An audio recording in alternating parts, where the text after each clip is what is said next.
Sunday the 20th of July 2025.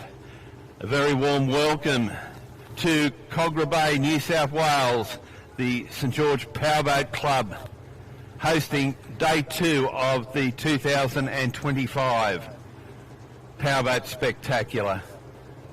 Top temperature today around about 18 degrees. A little bit later on we should see the wind turn around from the northwest and might come down the course at around about 16, 17 knots. So we're certainly going to keep an eye on that.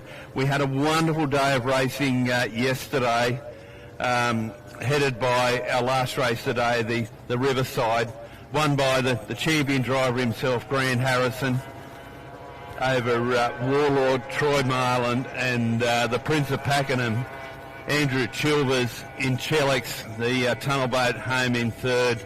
All classes put on some wonderful racing. Of course, Tommy Cole taking out the Blake's Marine for that makes it 2 years in a row driving the boat Mojo, and yeah, we're certainly hoping to replicate that racing today. We've got a few scratchings, and we'll certainly talk about that throughout the day. But joined by good mate Nathan Mills. Nathan, a very good and warm welcome to you. We've a fantastic day yesterday. We're hoping to replicate it. Yes, good morning, Craig. Thank you very much. Yeah, we're certainly looking forward to another fantastic day 2 of the St George Spectacular. You've already mentioned a couple of scratchings from yesterday's entrance, which we'll go through in a bit more detail in the respective races and things like that. But as you can see with the picture on screen at the moment, there's a couple of spots in the pit area which are now vacant. The Red Hydro Impatient was an unfortunate scratching from yesterday. That boat, driven by Lockie Bella at the time, had a little bit of a hose down and obviously had quite a terminal engine mishap or engine issue. So unfortunately that team is not back here today. The big GP Hydro, GP 101, still up on the tilt after their little dipsy doodle, as a good friend of mine likes to call them. What caused the issue apparently was steering cable, but the end result was actually the steering rudder bent on the boat as well. So even though they potentially could have replaced the steering cable, but obviously replacement of the rudder is a bigger issue. So that's why that boat is still up on the tilt here today. A couple of other sort of non-returners this morning, one of them also being, I think you touched on it, she's the culprit, so a bit of a mechanical issue there for the Barry team. Yeah, oil pressure there, Nath. That's the reason we saw young Cody pull out of that first race. He was very, very hot in that first lap and he turned off the course. But yeah, look, they've packed the boat up. They're going to reconsider a few things and come back bigger and better. Never enough, Sammy Perry from Urunga. I think he really hurt an engine yesterday. So if you're watching the telecast, Sam, great to say thank you for supporting the club. But Sam's gone home. Greg Banks, unfortunately, I think big plans there, running on methanol this weekend, and there was big plans, big races, and it all turned to you know what. There were water issues in the motor and the like. So Greg Banks' final feature not here as well. We can see in the corner of our shot there, we can see the Titan boat there of Dave Sadley.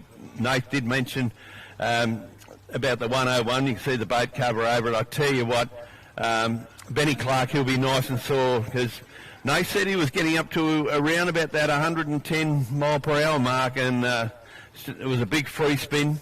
You know, it hurt the steering cable, bent the steering rudder, but fortunately he's A-OK. I thought the driver of the day, and it's in our shot at the outer shot now, young Oscar Stevenson in Biohazard. Yeah, certainly a great showing there by one of the Holly Boys racing team, the two yellow Auslights.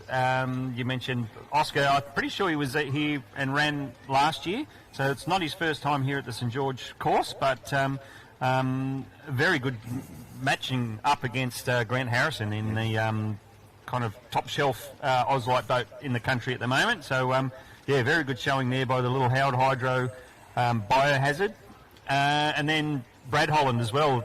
A couple of little mechanical issues earlier in the day, which forced did not finish against I think it was the race 1 in the Auslights. But he's had a quick chat this morning. He reckons the team have got that problem licked, and they'll be back out on the water and trying to match it with Harrow once again. Yeah, and we saw our good friends Scotty Lambert from GP Hydro live stream putting up what we're doing, because we lost a couple of races late yesterday. We're running a couple of back-to-back 25 550 horsepowers, followed by a couple of back-to-back 95s, and then we will get into the Sunday program as per the program. So a couple of changes. The 25 550s, they'll as I said, they'll go back-to-back, and they'll be all over Red Rover very, very quickly, as will the 95. So we've got that wind issue a little bit later. We're very, very wary of that, and we're going to try and get through as much as we can before that wind which may then cause a bit of a problem for us. Just before we go any further, we've had a bit of a laugh joke and the like with a few of our drivers this morning, Nath. We're both guilty. We're coming up for the start here for you can see the white flag aloft our pole boat. We had a terrible issue with glare on the water yesterday, and both of us were a bit guilty of calling the wrong boat. So our apologies, but people that were here at the venue, they said they found it very, very difficult, even looking straight out on the water. Nathan and I are calling off a big TV in the Sapphire room here, but it was very, very difficult. But our apologies. We'll put our hands up. And we've got some wonderful 25 550s on the course. We got 5 of them.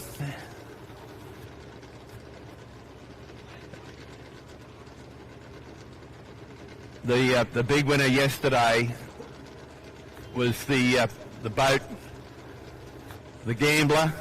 That is the boat of Rod Burns. So Melissa King in Ragged Edge. Alison James, Wild Ginger, that's the blue boat. And then we've got the 2 white boats, the PD Racing. Aaron Pratt, Frisky Pamela, Michael Thompson, and of course Rod Burns. That we did find out a little bit about the name of Frisky Pamela this morning.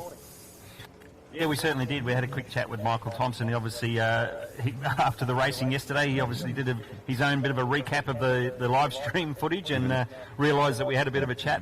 We had a bit of a question about the background of the name of the boat, and essentially his main race boat, or his original race boat, is called Eleanor, which is a bit of a homage to the movie Gone in 60 Seconds, where the pinnacle car, the car of choice, was nicknamed Eleanor, and so that's where the Eleanor name came for his big 21-foot bullet boat.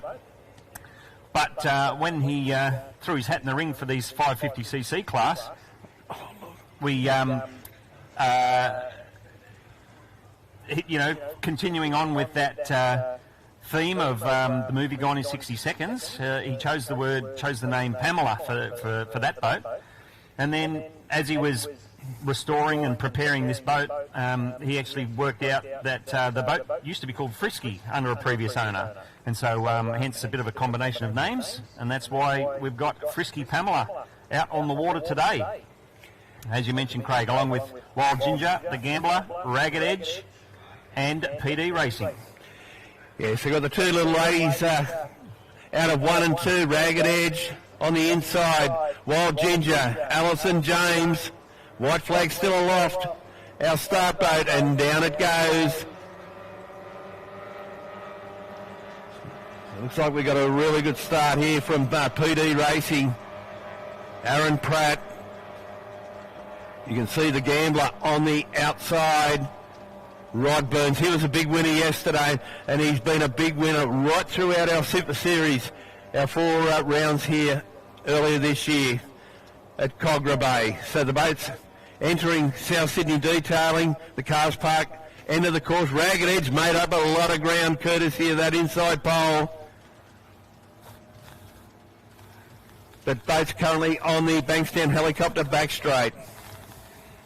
Yes, it looks as though it is Aaron Pratt in the PD racing boat heading up the back straightaway. Frisky Pamela has snuck up on the inside, but it's Rowdy Burns in the Gambler.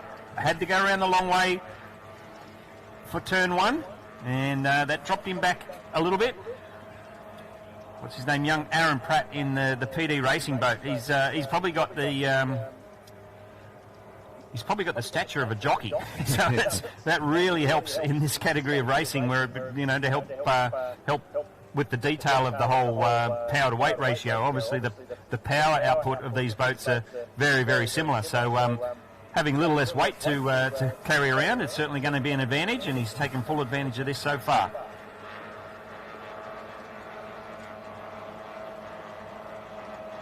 So that, I believe,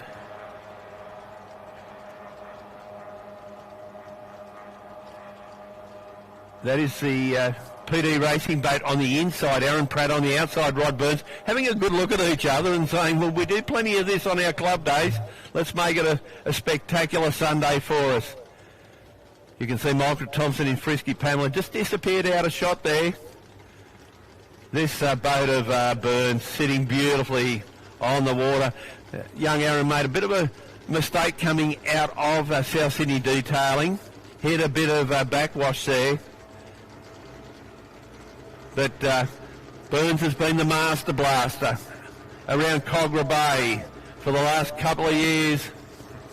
The master and his apprentice just behind him. You can see Frisky Pamela just coming into shot on the Bankstown helicopter back straight, fast approaching the Seacall Marine southern turn. You can see Burns there, lovely corner. You can see PD Racing following the same wash as Burns, coming onto the St George Motorboat Club front straight. Yes, and we throughout this race we're changing over to some fantastic drone-based footage, some fantastic footage and views of the Cogra Bay racecourse. Excuse me. But as you mentioned, Rowdy Burns out in front at the moment. The yellow last lap flag is out. Even though he started out on the outside in pole 5, Rowdy's managed to get far enough in front. It was the previous corner, he moved over to the inside. So the most efficient way around the course for these 550cc outboard boats seems to be nice and tight and nice and smooth. Rowdy seems to have the setup of this little 550cc outboard boat optimised. Plenty of outright speed. He's put a bit of a gap on the rest of the field in this final lap. So the battle now for second between Aaron Pratt and Michael Thompson in Frisky Pamela, although there's a handful of boat lengths difference there. But race 1 on the Sunday program goes to Rowdy Burns in the Gambler for our first 550cc outboard class. These guys will be going back to back straight up this morning. Craig mentioned that with some failing light yesterday afternoon, we didn't manage to get through the whole program yesterday, so kind of making up to these guys first up this morning. That was the boat Ragged Edge coming across the line, driven by Melissa King and Alison James in Wild Ginger on screen at the moment. I was just going to make mention there, Nath, speaking of Wild Ginger and, of course, Melissa King, two of the hard-working stalwarts of the Upper Hawkesbury Powerboat Club. Let's not forget their big meeting, their big Windsor Spectacular on the 12th, 13th and 14th of September, Super September. Their big weekend of racing there, also hosting a round of the Battery World National Drivers' Championship. All the big races It's a must-see event. So we can see our 550cc, 25 horsepower. I'll go back to back.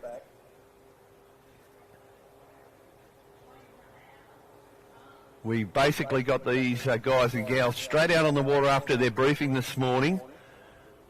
Some of the other drivers needed to fire engines and warm-ups and the like, so we thought we'll make use of that time, give some of these guys and girls some races, do a bit of catch-up from yesterday, and provide more racing for those people here at venue at Cogra Bay, and of course those watching on GP Hydro live stream, both here in Australia, and a very warm welcome to anybody watching overseas.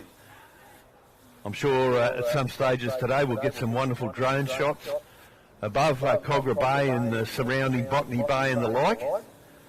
An absolutely magnificent part of Australia.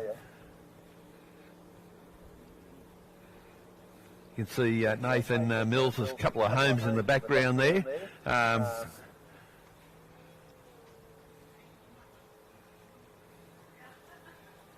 So we've got just waiting on our start boat. You may have seen prior to the start of that previous race, we had a rogue social boat come straight across the field.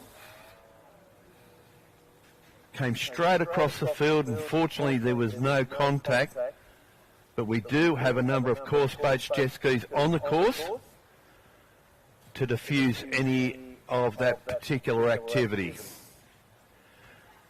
So coming up at the start, it looks like Burns has got the coveted pole position. Next door, that looks to be Melissa King, I'd say, Ragged Edge. We can see Nathan Mills nodding his head. Wild Ginger out of 3. Yep, here we go. PD Racing out of 4. And Frisky Pamela, Michael Thompson on the outside out of 5. Yes, we mentioned these guys going back to back.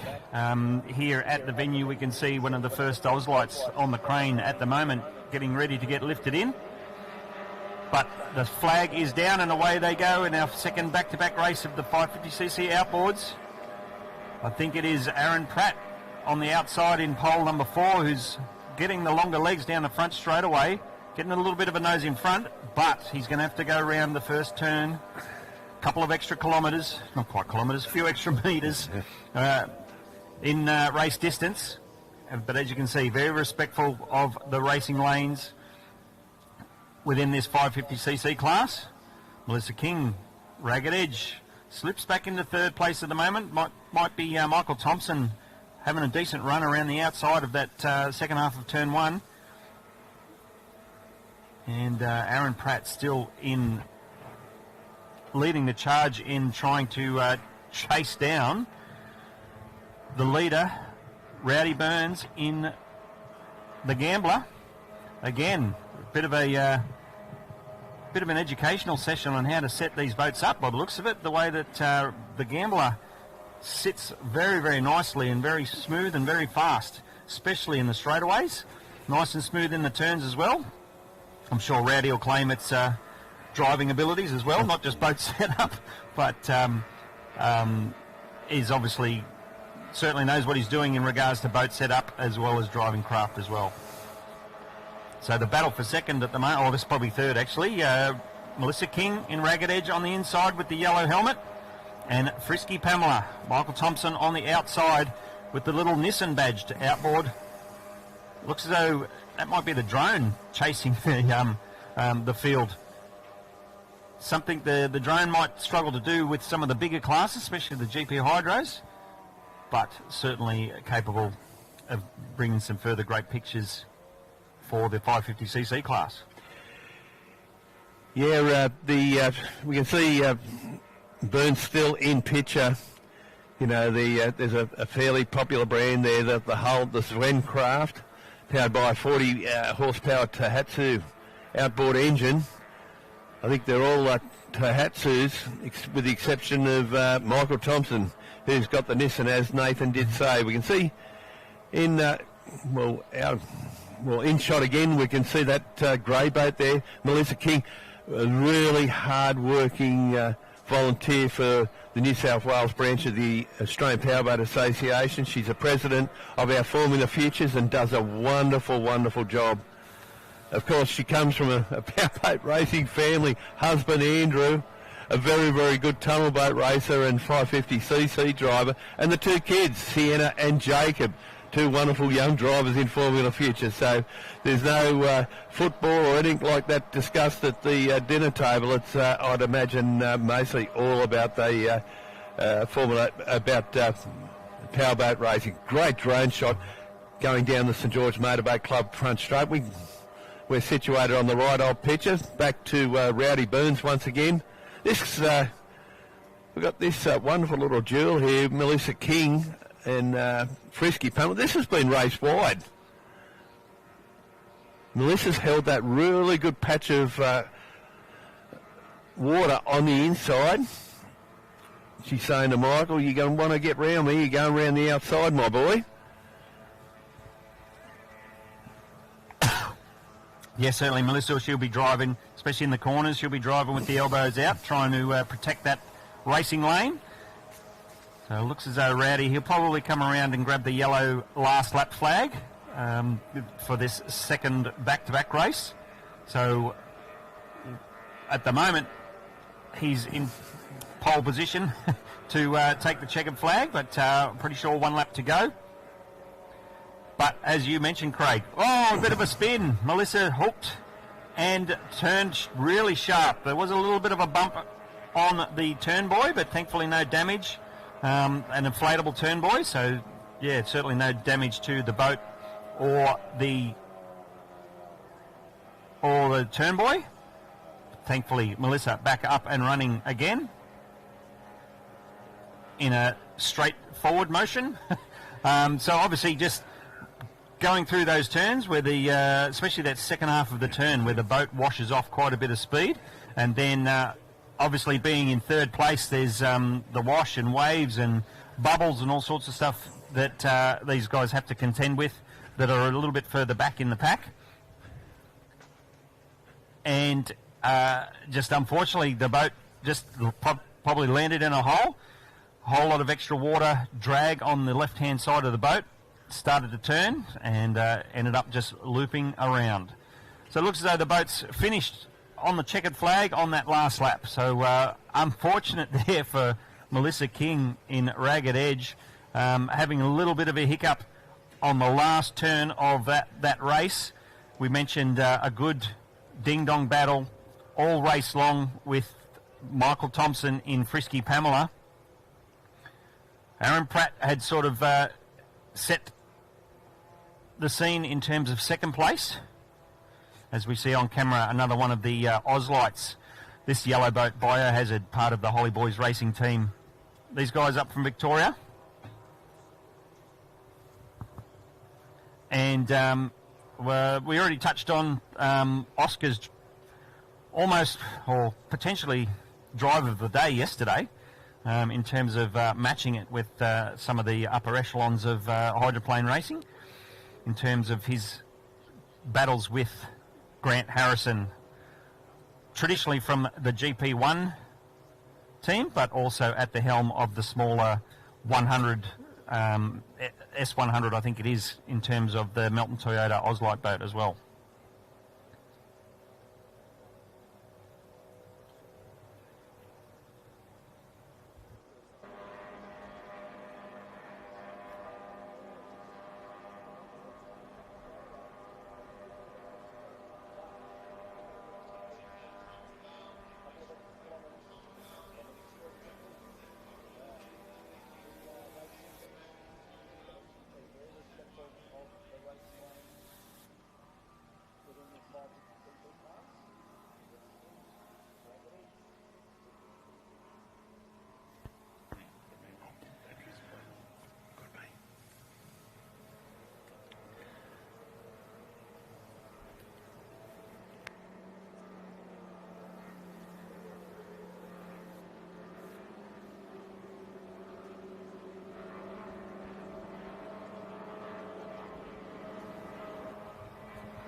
So on screen at the moment, a replay of that second 550cc outboards. The picture-in-picture format down in the bottom corner there for the stream watchers. We've got the first of the outboard monos heading out for the start of their first race. We still haven't started Sunday's race program just yet. These monos are getting a backup race that they missed out on from yesterday afternoon. So we're trying to squeeze a couple of races in from yesterday into today. We have the outboard monos out on the course at the moment. We've got boats like Hunton, Force, Short Fused. We should expect to see only Force as well.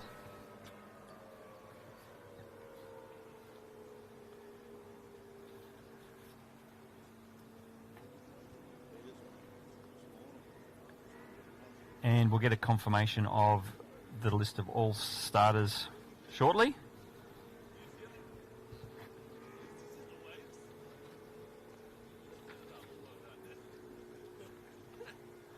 I'm pretty sure these guys will be going back to back as well. So as soon as the first race is finished, they'll just cruise on back into the start area, the milling area. Craig did mention the houses in the background there. If anyone happens to remember the TV show called Sylvania Waters, which was one of Australia's first sort of reality TV style TV shows, that's essentially Sylvania Waters over the back there.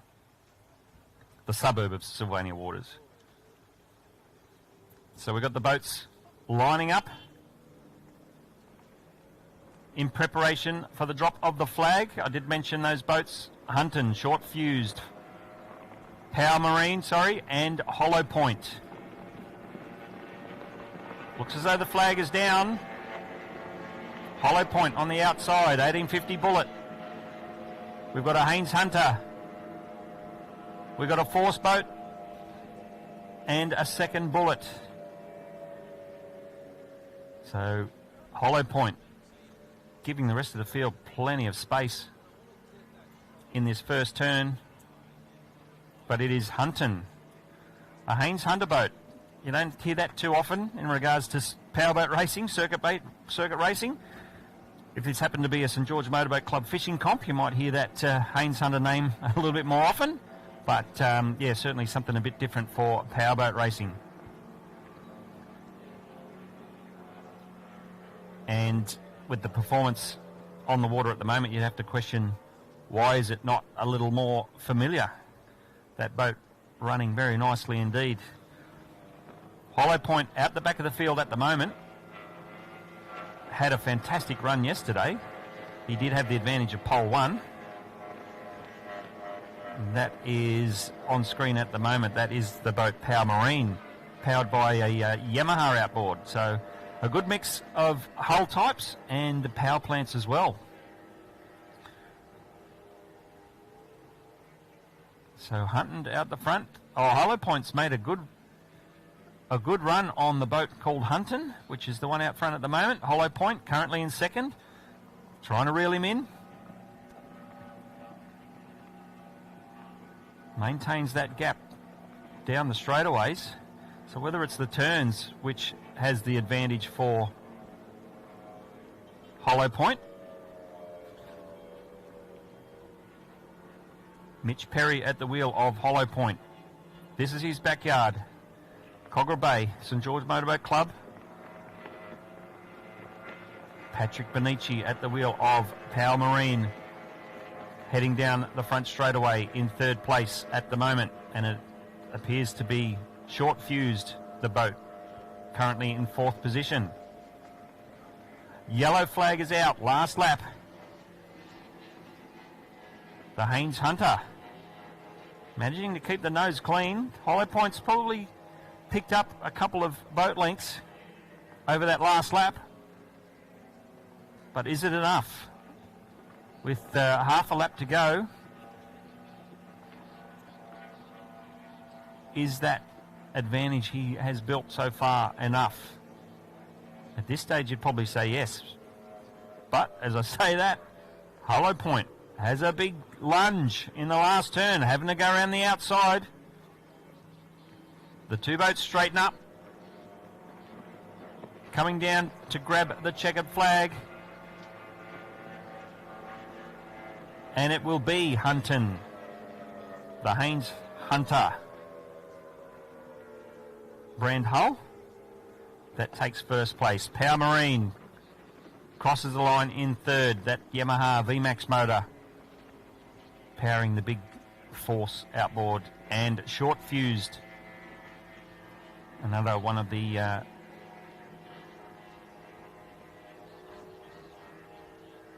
1850 bullet hulls, which has had so much presence in mono circuit boat racing over the years, and ski racing as well, and even just good old pleasure craft.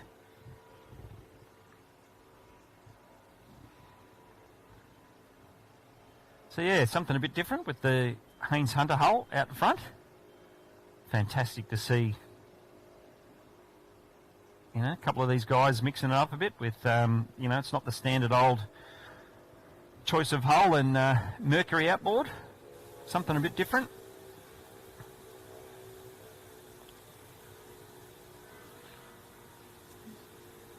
Mitch Perry comes up side by side with the Hunton boat. You can see a couple of our course boats on jet skis in the background, helping control the pleasure craft traffic. So even though we do have exclusive use of the water, obviously that start area, that main area where the boats are now, there is still a lot of traffic that goes past this race course. And so obviously for a good relationship with all of the local boat users, even though the boats, public boats, would be sort of held at bay right at the moment during the start process of a race. Essentially, once the race boats are out of that area, the public boats are able to motor through at a no-wash style speed.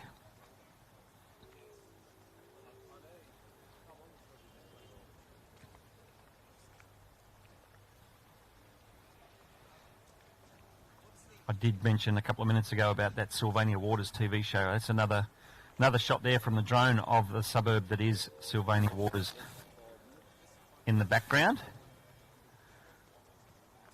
Our four monoboats jostling for their correct pole positions for start race.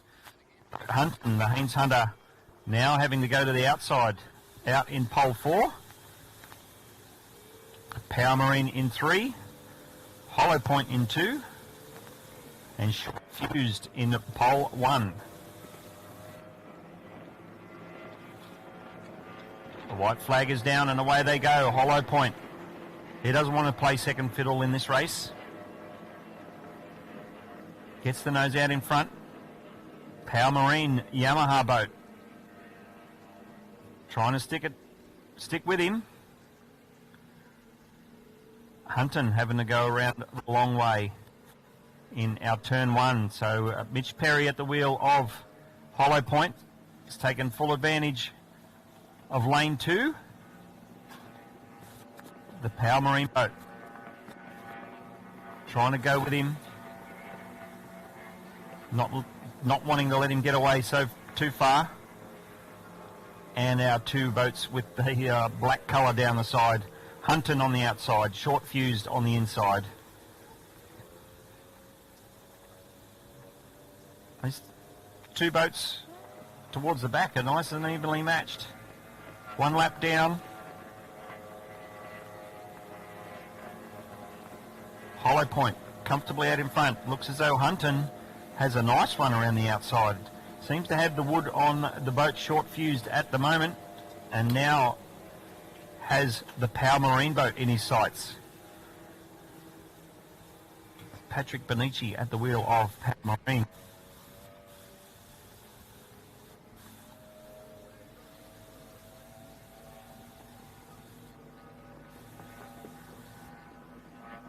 Ryan Edmonston at the wheel of Short Fused. And Mitch Burt at the wheel of Hunton. Some more fantastic drone-based shots here of this magnificent Cogra Bay race venue. But it's Hollow Point. Mitch Perry, the St George Powerboat Club local. The battle on for second. Power Marine with Patrick Benici. Probably thinks he's got it sewn up. But the boat Hunton, he's got one lap to do it.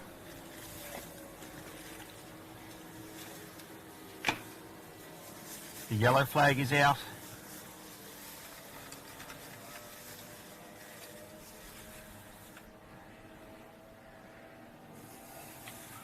So all the boats running single file at the moment, trying to get the best water. Obviously, if you run slightly offline, you're potentially going to run into the wash of the boat in front of you. So that's why, as long as there's a decent gap, the boats will normally fall back into a single line to get the best water. But it's Mitch Perry in Hollow Point who has had the best water out in front. Looks as though it will be Patrick Benici in Power Marine to take second place. And the boat Hunton, the Haynes Hunter, moves into a comfortable third place with Short Fused rounding out the field of our four starters. Yeah, great win there, Nath, of Mitch Perry, who's one of the standouts yesterday, and he drew pole in the final of the Blakes Marine, but you know, it was Tommy Carl that ultimately got up and beat only fourth, and I think Mitch might have finished third, but yeah, he started the day off well, so he might be a bit of a morning person, young Mitchell. I just went, we've just got a few issues with the at venue mic at the moment. I just went to try and work out what the problem was, but I was out near the water. I tell you what, we're in the right place here, mate. She's pretty chilly at waterline, I know that. And there's a little bit of wind starting to gust up, so we're fully conscious of that. We're not going to have any breaks or whatever. We're going to try and get as much of today completed as we possibly can. Hopefully we get through the whole day. I've got Mitch Williams here from the 100 Mile an Hour Club. Got the Problem Child F1 boat. We've spoken to it a couple of times today. This is the first time racing at St George. Yep. You had a race against a couple of over two, looks like, and Mitch Williams. And last race you had was with a Hydro as well. Big experience. Yeah, it was pretty nerve-wracking when you see him in the same grid as you, but it wasn't too bad. I actually ended up beating him over the line. I'm pretty sure it was, by a hairline, but it's not too bad. They stick to the outside, so you just stick to the inside and do your thing. Yeah, the water didn't seem to chop up that bad for you guys in that race, or did it look pretty bad from the driver's seat? Well, we had Cody Barry, and she's the culprit. The wash off that was a lot worse than the GP. Yeah, right. Yeah. I wouldn't have expected that answer. The blind boats certainly accelerate pretty hard, don't they? Oh yeah, he's gone. He's gone. That's why I had to tail him the whole time. The GP was on my outside, so it was worse sitting in Cody's wash. Yeah, well, it's a new day tomorrow. Got some more races tomorrow, and hopefully the engine's safe together. Yeah, I've been through one gearbox and one engine, so I've got one of each left, and off we go. Very good. Good luck. See you tomorrow. Thanks. See you tomorrow.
Like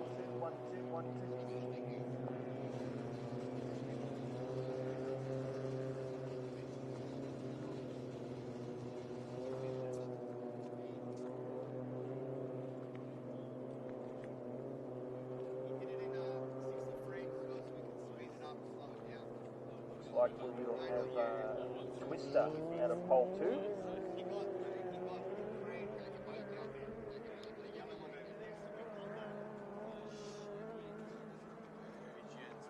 The one and only Dewey Nichols. In pole 3. And Biohazard out in 4. And we just have had the word. Apparently, young Corey Marland is at the wheel of the Melton Toyota boat this morning. Corey having a drive of this boat down at the Errawonga meeting a few months ago. Seems to have impressed enough.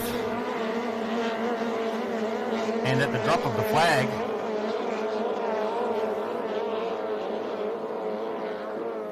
we have Biohazard on the outside with the Melton Toyota boat in pole 1.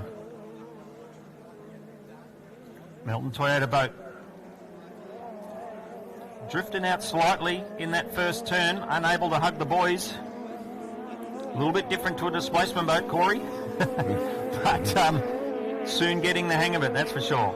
As he heads down the back straight away. That's Brad Holland in Twister, currently in 3rd place. In the middle of the pack there, Corey Marland in control at the moment, although the Biohazard boat on the outside's not having any of it. The boat Twister seems to have made up a little bit of ground in the middle of that last turn around the Seacall Marine bend. Down the front straight away, 1 lap down. 3 laps this race. Yeah, thanks indeed, Nathan. Look at these youngsters. I tell you what, Bradley Holland, he's just sitting back saying, how good's this? He's picking his own race lines. But I tell you what, Corey Marlin, how good are these young fellas? Young Corey, I think he's had maybe 1 drive of this boat or 2 drives of this boat prior. Oscar Stevenson, probably a standout driver in my eyes yesterday, going absolutely hammer and tong on the back, on the Bankstown helicopters, back straight. Brad Holland in 3rd, Dewey Nichols back in 4th in the Donzi, but good corner going around Seacall Marine. Corey Marlin once again. Wide entry onto the St George Motorboat Club front straight by all boats here. So that's 2 down, 1 to go.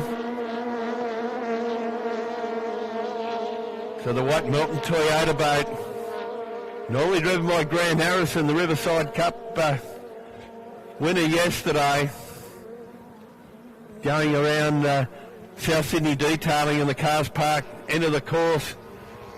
We see Brad Holland's mate. Looks like Brad Holland's made that big charge on the inside here. Oscar Stevenson, he's somewhere in the spray. We can't see him. We know he's there though. So Twister, there he goes on the inside. So he's moved into 2nd over his stablemate in 3rd there, being Oscar Stevenson. But this last time out of Bankstown helicopters round Seacall Marine. Brad Holland having a bit of a dipsy doodle there into the lead in boy. But it's Corey Marlin, ladies and gentlemen, driving Melton Toyota. He takes the win, Heat 1 today. So congratulations, Corey Marlin. Come out of pole 1 and ends up with 1 on the side of the boat for Heat 1. 2nd going to Oscar Stevenson, Biohazard. Twister, Brad Holland. And Dewey Nichols, just coming around Seacall Marine. Everyone's favourite driver, Dewey Nichols from Victoria. But wowee, holy moly, Nathan Mills, what a first race for these Hydros. There's Dewey, we can see him on our screen, waving to all the fans, all the young ladies. That, the Donzi hole there, Nathan, how old would that be? I don't know about that specific actual hull, but certainly that whole design, it's been in use for probably since the 70s actually. So again, no doubt that boat being maintained properly ever since, and hence while it's still actually turning laps around. So it's fantastic to see Dewey Nichols still continue on with the trusty old Donzi style hull, and as you mentioned, having an absolute ball as he's doing it. Yeah, so as we mentioned, we touched on it yesterday, those Donzi hulls were quite prominent in the 70s and 80s, especially when this class previously was known as the Formula Fords, because they were running the same 1.6 litre Ford Kent engine as the Formula Ford race cars. But the category, or the Auslight register, chose to evolve the engine choice to the 1.6 litre Toyota Corolla motor. We did see there on a bit of a zoom up of the twister boat, actually, with Brad Holland at the wheel. He's got a little indicator at the front of the canard wing. You can see down there on the bottom right hand screen sort of a wing shaped blade. That's to help the driver know exactly what angle the canard wing is at. Obviously, when you're strapped into the seat in these cockpits, you can't see the front of the boat because it's out of vision from the cockpit. And so that indicator is just a raised up visual aid, if you want to call it that, to so the driver can see exactly what angle the canard wing is set to. It is just a bit of a sheet of aluminium, if you like, so fingers crossed that team will be able to straighten that up without snapping it off. You can see the wing set in the up position. Driver of Only Force. We're seeing you just out there getting second in the Blake's Marine Trophy. Yeah, well done. Right. Yeah, thank you. What was the water like out there? It was pretty sloppy. Being a four lap race, it makes it a bit how you going, but yeah, we got there. Yeah, the water chops up pretty hard, but being such a big course, it sort of does handle it a little bit better, doesn't it? 100%, yeah. These forces, when it does get rough, bit of ballast, trim it down, and yeah, it handles it just fine. Beautiful. Sure, you got a couple of sponsors? Yeah, we got obviously Mum, Dad, B&V Club, my own business, Only Marine, doing all the work on everything. Yeah. Very good. Congratulations. Hope you have a good day tomorrow. Thank you very much. Here with Mitch Perry, the driver of Hollow Point. We've just seen you out there with you won your heat in the Blake's Marine Trophy. Yes. And then you come third in the final. Yep. What ended up happening? I was part one in the final. It was the fastest timed out of the two heats. I just didn't have the legs on the big opties, unfortunately. I coming into the first corner about 3 or 4 lengths behind Joshy Heather and Only Force, and I just couldn't catch them and take advantage of the inside pole. Do you reckon it was a lot of engine, or your smaller boat struggled to push through the water at the end of the race? Or definitely engine. I was doing 83 mile an hour max speed, and Josh was doing 91. So it was bugger. Definitely. I had Josh in my heat originally on the first heat, and I ended up still finishing first. Yep. So I just must have had the legs on the first straight. He might have just buttoned off a tiny bit. But yeah, the main final, unfortunately, didn't have it on him. It's disappointing. It's a good looking boat. How do you going through the rough water then? Is it real difficult to get to keep up with the bigger boats with the bigger water? No, believe it or not, because it's got a underfloor tank, it's 120 litre, so it comes to about probably about my lap where the front seat is. So all of that weight up the front where the tank is actually plays an advantage for me because it keeps the nose of the boat down. So I actually pushed through, being only an 8.5 foot boat, I actually pushed through it quite well. So you got a hidden advantage in the long run. Yeah, mate. I do quite well here actually at St George, especially in the rough water. Everyone says rough water's hard, but I don't really find it too hard at all. I quite enjoy the rough water because the boat just bounces over the top. Very good. I thought you were going to get him, bro. I thought you were going to get him. So sure, you got some sponsors to thank? Yeah, got to thank obviously Dad's business, Silver & Co Real Estate, and got to thank all my mates as well. So Parry Constructions, Joel Collette in JCMA Mechanical, and my dad's best mate, Chris Murdy in CCM Constructions. Oh, and obviously my mechanic in this boat right here. Have a look at that one. High Performance Marine Mobile. Ryan Edmondson, one of the best mobile marines down this way. So if you ever need anything done, give him a call. Anyone out in St George area?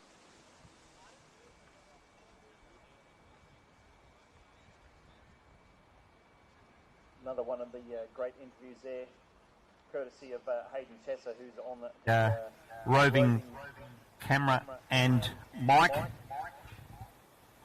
Some of it will have a lot more of these interviews throughout the day spliced into the coverage. So thanks again to Hayden Chesser for capturing those insights from these drivers. You probably saw from the setting sun light situation in those clips, those were captured yesterday afternoon. But another cracker of a day out here on Cogra Bay at St George Motorboat Club. On screen at the moment, a replay of that last 1.6 litre Oz Light race. According to the program, we will be getting ready for our 6 litre open inboard. A couple of the boats here in the pits have already moved into position down towards the ramp, so that shouldn't be too far away. As we mentioned, on screen at the moment, the replay of 1.6 litre Ozlight.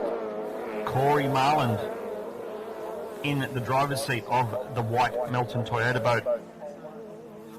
In pole 1, Brad Holland in Twister from pole 2. And Oscar at the wheel of Biohazard on the outside of that group. I have to apologise to Oscar now up front. I may well call him Oscar Piastri at some point throughout the call today. I'm just going to get my fast racing Oscars mixed up, no doubt. He wouldn't mind his bank balance on, mind you, Nathan. That's certainly understandable. So apologies to young Oscar Stevenson from the Holly Boys racing team. For those here at the venue, we can see one of these yellow Holly Boys racing boats up on the hook, as they call it, on the crane, getting lifted back into the pit area as we continue to get ready for our next 6 litre open race.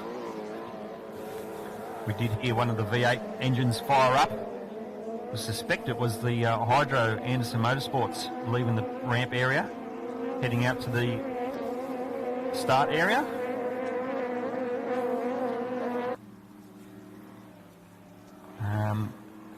Unfortunately, the other hydroplane in this category, in this class, the red Impatient boat, unable to continue to partake in this event after a, I guess you could just plain call it a hose down yesterday. There was one of the races where Sick Puppy was up on the inside, going around the inside of the turn.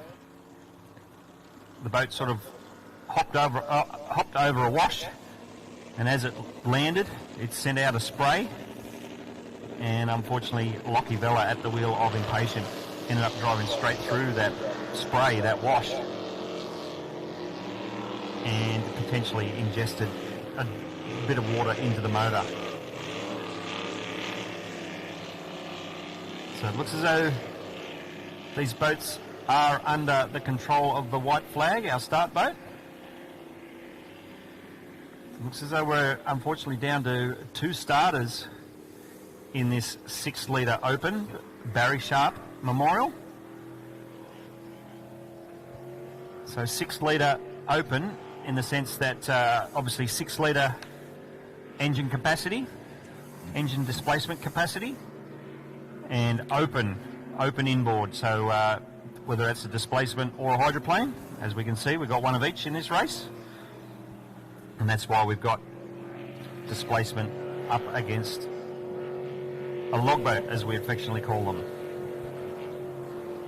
So Corey Marland in Sick Puppy will be in pole 1. Anderson Motorsports on the outside in pole 2. Of course, the hydroplane there made these, excuse me, the Burger on Hydros 5 litre Chev, proudly sponsored by Atlantic Oil and TBS Transport, boats heading into Gawley Bay. We can see the circle that started. Angelo Testolanuta did a wonderful job as our start boat yesterday. Normally drives a boat called Numbnuts Racing in with our mono class, but he's a really good team player, great team member here at the St George Powerboat Club. As we line up, coming down the front straightaway, still with the white flag. And away they go. Brendan Anderson drops the hammer early, tries to get the nose out in front.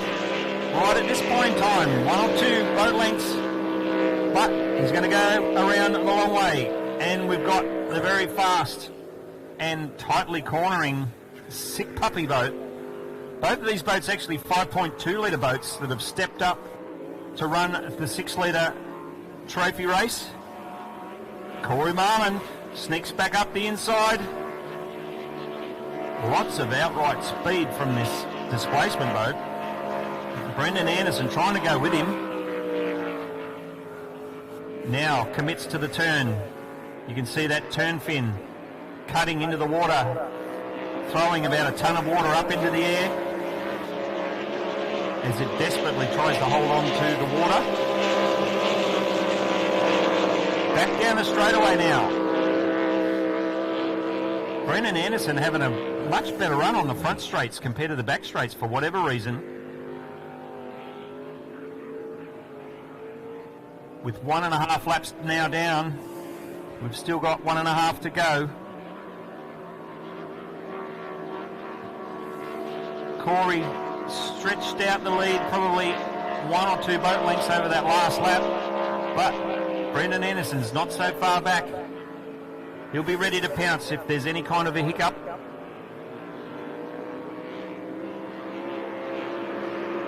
But saying that, there aren't too many hiccups that come out of the Marlin racing team. Very fast on the water, both of these boats. The hydroplane's sitting beautifully. Sponson walking, as we call it, down that front straightaway. The boat up nice and high, skimming across the top of the water, literally just tapping on the left sponson, tapping on the right sponson. That actually helps with the air running down through the tunnel underneath. As the boat sort of rocks from left to right, it helps wash out some of the air pressure, so the boat does not get too light and flighty. Checkered flag. Brendan Anderson kept the pressure on all race, but it was Corey Marland at the wheel of Sick Puppy who managed to keep the nose out in front, nice and clean. But I'm pretty sure that was the second heat of this 6 litre inboard open, Barry Sharp. And from memory, Corey did cross the line in first place of the first heat, so unofficially at this stage.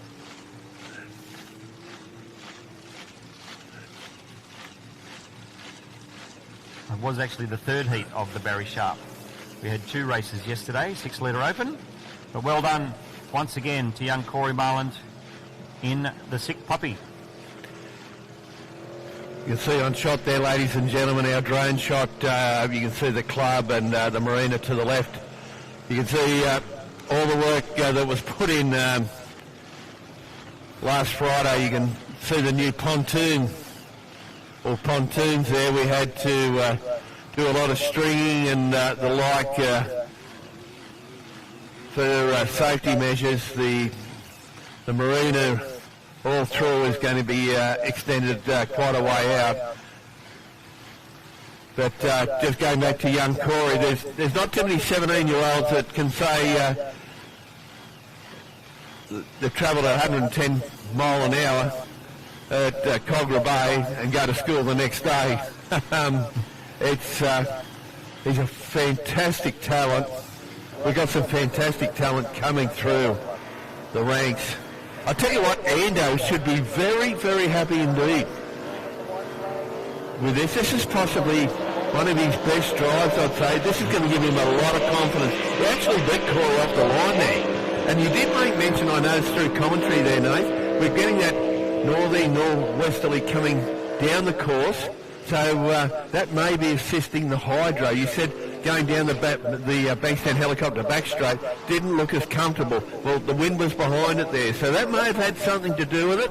You're the Hydro expert, but this is where we see Corey Marlin come back on the inside, on the Bankstown helicopter back straight. But we see this is possibly the gap that remains till the end of the race.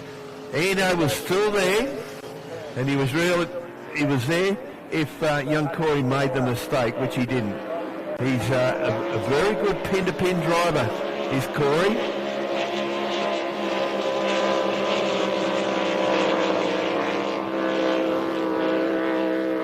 So we can see on the shot there that Ando up the St George Motorboat Club front straight. That's where he seems to make the most ground. So we'll certainly keep an eye on that later in the day. But they'll take a lot of confidence out of that Nathan Mills. Certainly will. I think you hit the nail on the head. That's even though it was a second place, I think that's the best performance that Brendan Anderson has made in this boat at the moment. We touched on yesterday, Ando's only had this boat maybe 12 months maximum, and he's sneaking up to it. He had a bit of an issue with this boat at a Raymond Terrace Club Day about 3 or 4 months ago. A little bit of damage to the right-hand sponson, but that's all been repaired. Those repairs done by Howard Hydroplanes on the Hawkesbury River down at Wiseman's Ferry.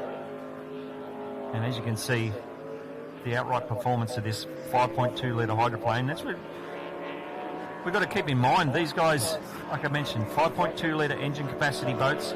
They've stepped up to run 6 litre this weekend. So not bad for a little 5 litre, certainly compared to some of the other engine capacities we've got here, especially obviously in the inboard class. The big brothers being the Grand Prix hydroplanes. But for a little naturally aspirated 5.2 litre small block Chev based architecture engines, these guys are going pretty damn fast. They'd be doing 110, 120, 125, potentially even touching on 130 miles an hour down these straightaways. So very, very fast indeed for, like I said, a comparatively small engine capacity. On screen at the moment, unlimited displacement boat, Titan, all the way from South Australia this weekend to take part in the 2025 St George Spectacular. So quite the journey for these guys. And certainly at the moment... Here with Rowdy Burns, driving the Gambler. You had a pretty good day yesterday.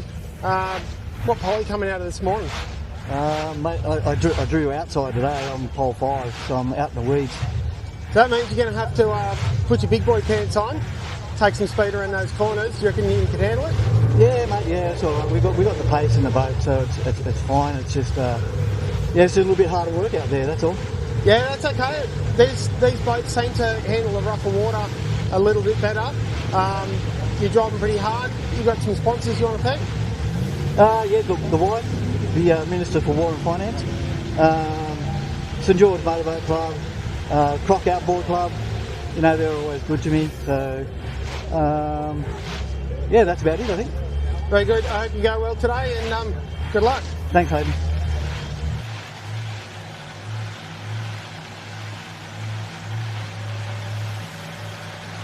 So it looks like we've got our 550cc outboard back out on the Cogra Bay Racecourse for their first official Sunday race program event.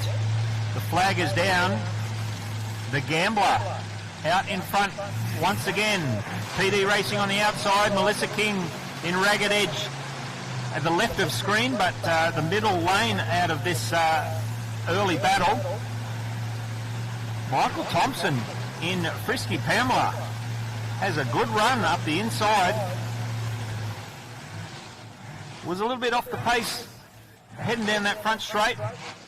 the hand up from Rowdy Burns. I don't know if that was the bird, or whether it was a wave or what, but there was some sort of hand signal. So let's hope it wasn't malice intended, fingers crossed. Anyway, not too sure. But we do have the Gambler out in front. Certainly where he's been so far all weekend.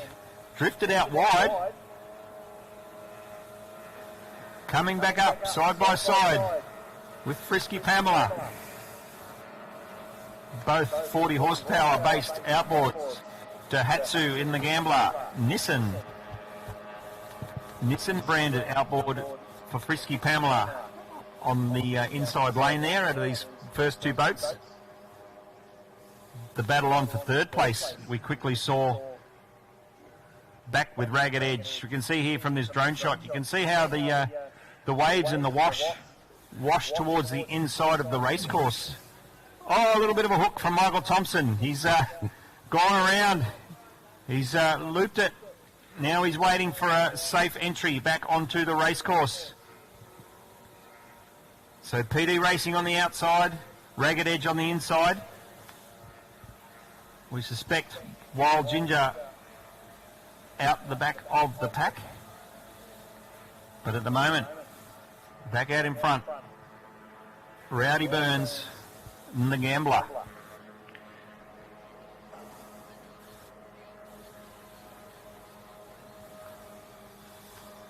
Staying nice and close to these turn boys. There's no use wasting any real estate. Ragged Edge on the inside, Melissa King with the advantage at the moment on the inside. Both boats come out of the Seacall Marine end turn. Drag race down the front straightaway. 1 lap to go, I think.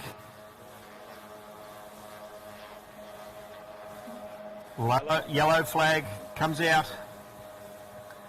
The battle is on for second place. Michael Thompson in Frisky Pamela after repairing that hook turn back out on the racecourse and has his sights set on trying to pick off one of these two boats that are battling for second place. Yeah, the battle here on screen, ladies and gentlemen, Burns has said ta-da, goodbye. But it's a battle behind him that's very, very interesting. The big improver in this class, needless to say, I believe, is Melissa King. She's been wonderful the last 12 months, and you know, she runs obviously at her home track at the Upper Hawkesbury, but she's starting to really enjoy the not so still conditions of Cogra Bay. So we're coming up for the checkered flag. Rod Burns, another victory. We're going to commence handicap racing with our Super Series next year. So we'll see Rod with some pretty big handicaps coming up next year, I believe. So home in second, PD Racing. That's Aaron Pratt. Melissa King home in third. There's Frisky Pamela.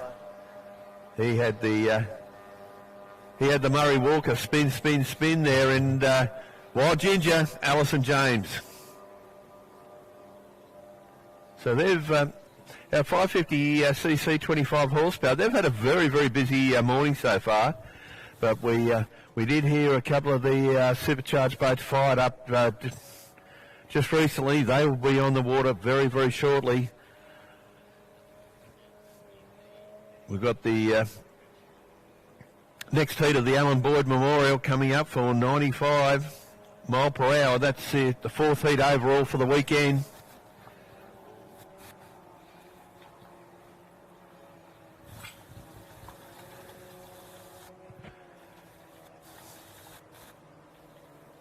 Just a reminder, I don't think we mentioned earlier that a very big thank you to our corporate sponsors. the naming rights for the weekend, the St George Motorboat Club front straight. The back straight is the Bankstown Helicopters back straight. The Cars Park end of the course, or the northern end, to our right, is the South Sydney Detailing northern turn, and our new southern turn, where the boats are on screen at the moment. They are now the Seacall Marine southern turn. So a big thank you to Angelo Testalamuta. He's our start boat driver this weekend, and that is his wonderful company. I've got a funny feeling we might be going back to back here. We may be going back to back because there may be an issue or two getting boats onto the water from the crane. We're calling off a TV screen here within the Sapphire Room of the St George Motorboat Club. Speaking of the St George Motorboat Club, let's not forget great facilities. The club is open for business. We've got the Marina's Edge restaurant, where I was on Saturday with my on Tuesday with my two daughters.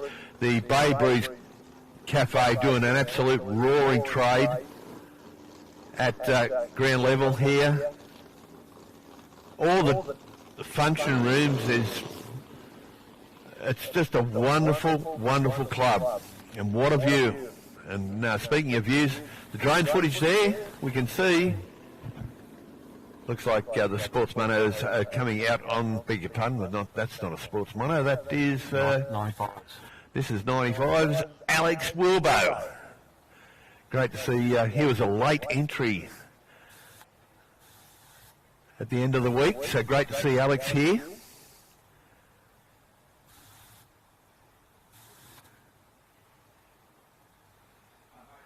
The boat there is Pat Benici.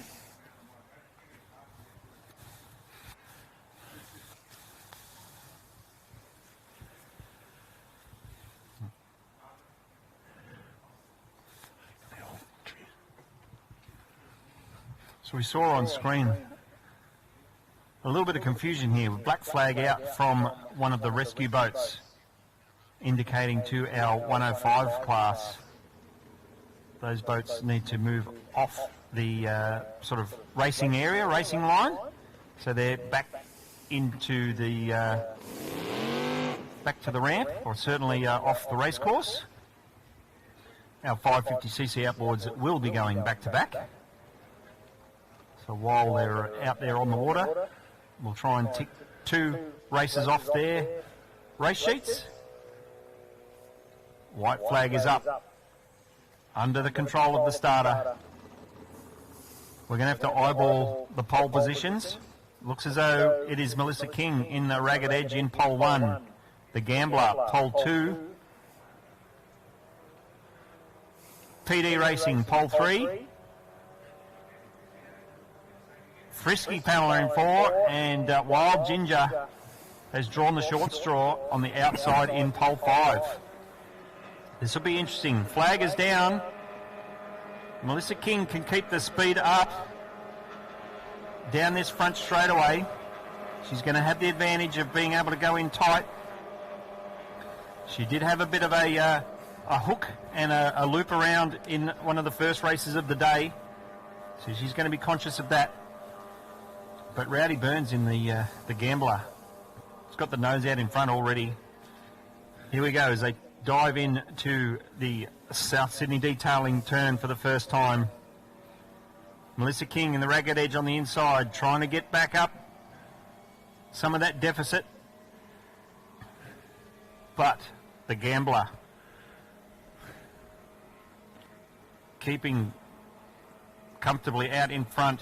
PD Racing on screen at the moment in 3rd place. Can only suspect it'll be Frisky Pamela in 4 and Wild Ginger having to go around the outside in pole 5, losing a bit of real estate in that process. I don't know for these other teams whether they're forced to keep away from the Gambler in the pits or what, I don't know, but I reckon some of these guys are going to have to try and do some measurements and work out engine heights and all that kind of stuff to fine-tune their boats a little bit better. I think probably what they do need is a couple of pick handles or something like that, Nathan, because he's been unstoppable the last couple of years, Rod Burns. And but I tell you what, look at this battle for second and third. Melissa King on the inside in Ragged Edge. So they're just going out of shot. Aaron Pratt right on the outside. Melissa, she's done a fantastic job holding that inside line. Pratt's come up on the outside. Frisky Pamela on the same racing line as Melissa King in Ragged Edge.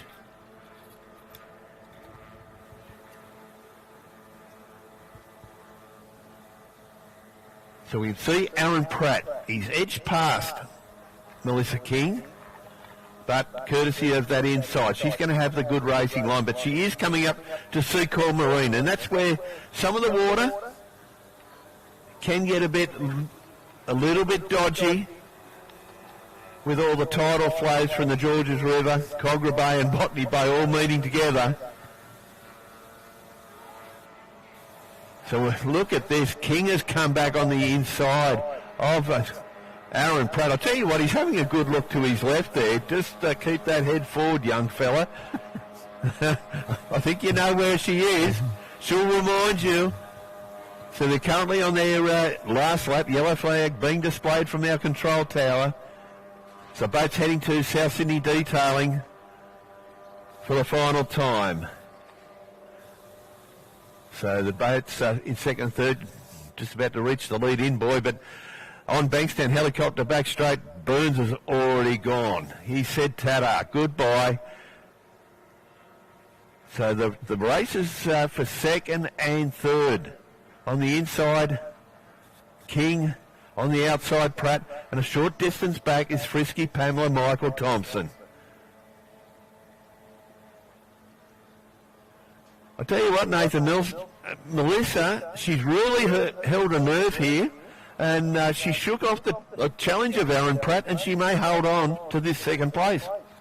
It looks like the way it's going to head, but still with the last turn to go and final straightaway drag race. It's going to be interesting. We mentioned Frisky Pamela. He's been there ready to pounce if there's any dramas at all with this battle for second place. You can see Aaron Pratt looking across, hoping, wishing for a few more revs, but it is Melissa King in the Ragged Edge, which appears to have crossed the line successfully in second place. Third place, Aaron Pratt with PD Racing. Frisky Pamela picks up a fourth place, and Alison James, current secretary of the Upper Hawkesbury Powerboat Club, leaving the spreadsheets and the laptop at home today, bringing the race gear instead, which is fantastic to see. So well done to Alison James. And all 550s actually, pretty much, I don't think any of the 550s have had any mechanical dramas over the weekend. We've had a couple of boats sort of hook in tight and loop around, but thankfully that's been pretty much the extent of it, Craig. Yeah, just rekindling here a few of my younger days. You talk about these guys not having any mechanical issues and the like. It's a bit like the old days of Bathurst where, you know, you used to have the Falcons and Tiranas and whatever, and they used to break down at different stages, but the old little minis used to go round and round and never stop. And these are the same kind of machines, very, very reliable. We see a lot of our Formula Future drivers. They carry the same hull.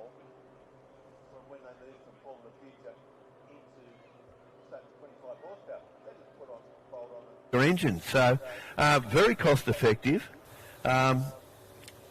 You find a good mechanic, you're literally only putting fuel in the boat each meeting. So a wonderful stepping stone class. You know, guys like Rod Burns, they're more than happy just to keep it within this class.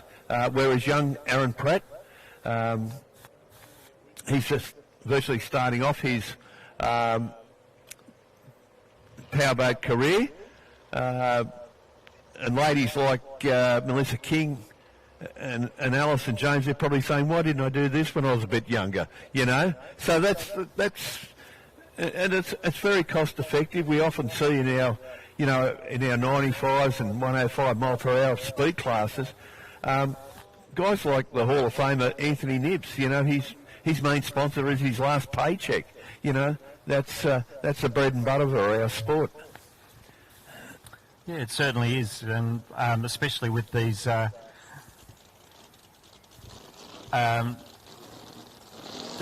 more competitive classes, and certainly more budget friendly.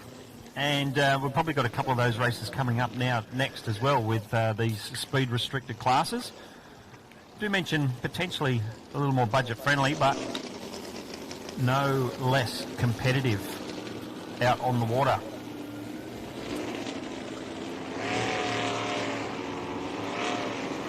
Our 95 mile an hour category. Looks like we've got Craig Dodgy. Dodgy will be out of pole 1. Rhonda Wadovich in Hot Lemon out of 2. I mentioned out of 2. On screen we've got the boat Never Enough, but unfortunately Craig mentioned a bit earlier that they damaged an engine late yesterday afternoon and has not made it back into the pit area this morning. So we'll have Dodgy in 1, Hot Lemon in 2, Force in 3, and the boat Cobra was a late entry into the event. So unfortunately we probably don't have the on-screen graphics for Cobra, but Alex Wilbo at the wheel of the boat Cobra. Another Upper Hawkesbury Powerboat Club stalwart is Alex Wilbo. He certainly is. Great guy too, Alex. We can see the yellow Hot Lemon up there, of course.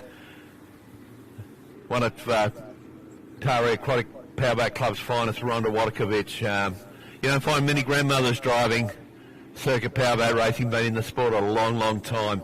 Speaking of Taree, we know there's a lot of members from the Taree Aquatic Powerboat Club probably watching the telecast. A big hi from everyone here from the St George Powerboat Club, and particularly all those that have suffered during the recent floods. Our hearts go out to you, and all our best wishes, and hopefully things are improving in that neck of the woods. And for some of us that know Taree well from our visits, courtesy of Circuit Powerboat Racing, the most recent flood was absolutely devastating, and it's going to take a lot of people up there some time to recover. So our thoughts and prayers with you all up in the Manning region. Ladies and gentlemen, here we go. Dodgy out of 1. We've got Rhonda Wadovich out of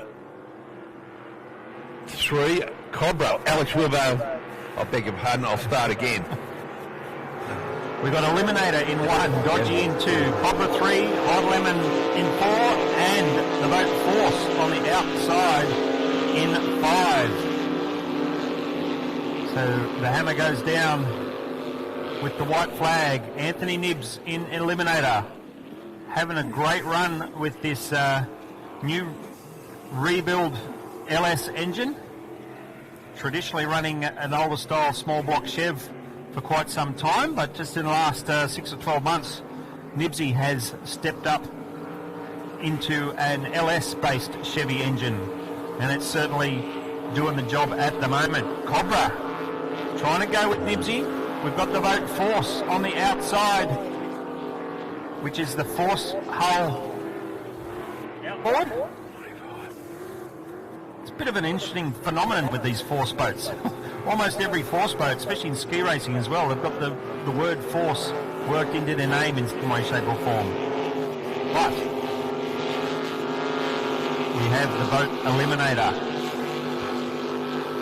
Force having a wild ride down the back straightaway.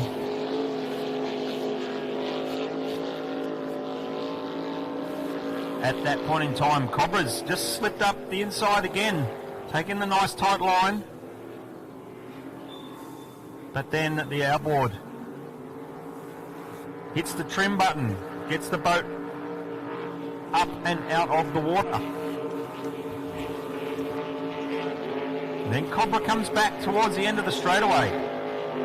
This being the 95 mile an hour class, we've touched on the fact that these speed restricted classes, all of these guys have to carry a GPS unit in the boats with them. Force, having a bit of a wild ride towards the end of that back straightaway, had to take slightly evasive action to keep the boat under control. Lost some ground, having to go right around the outside of our Seacor Marine turn. But he's got the front straightaway back in his sights once again. Lost a bit of ground to second place Cobra, who's made a little bit of a gain on Eliminator over this last lap. Might just be this one last lap to go. So time running out for Cobra to try and reel in Nibsy.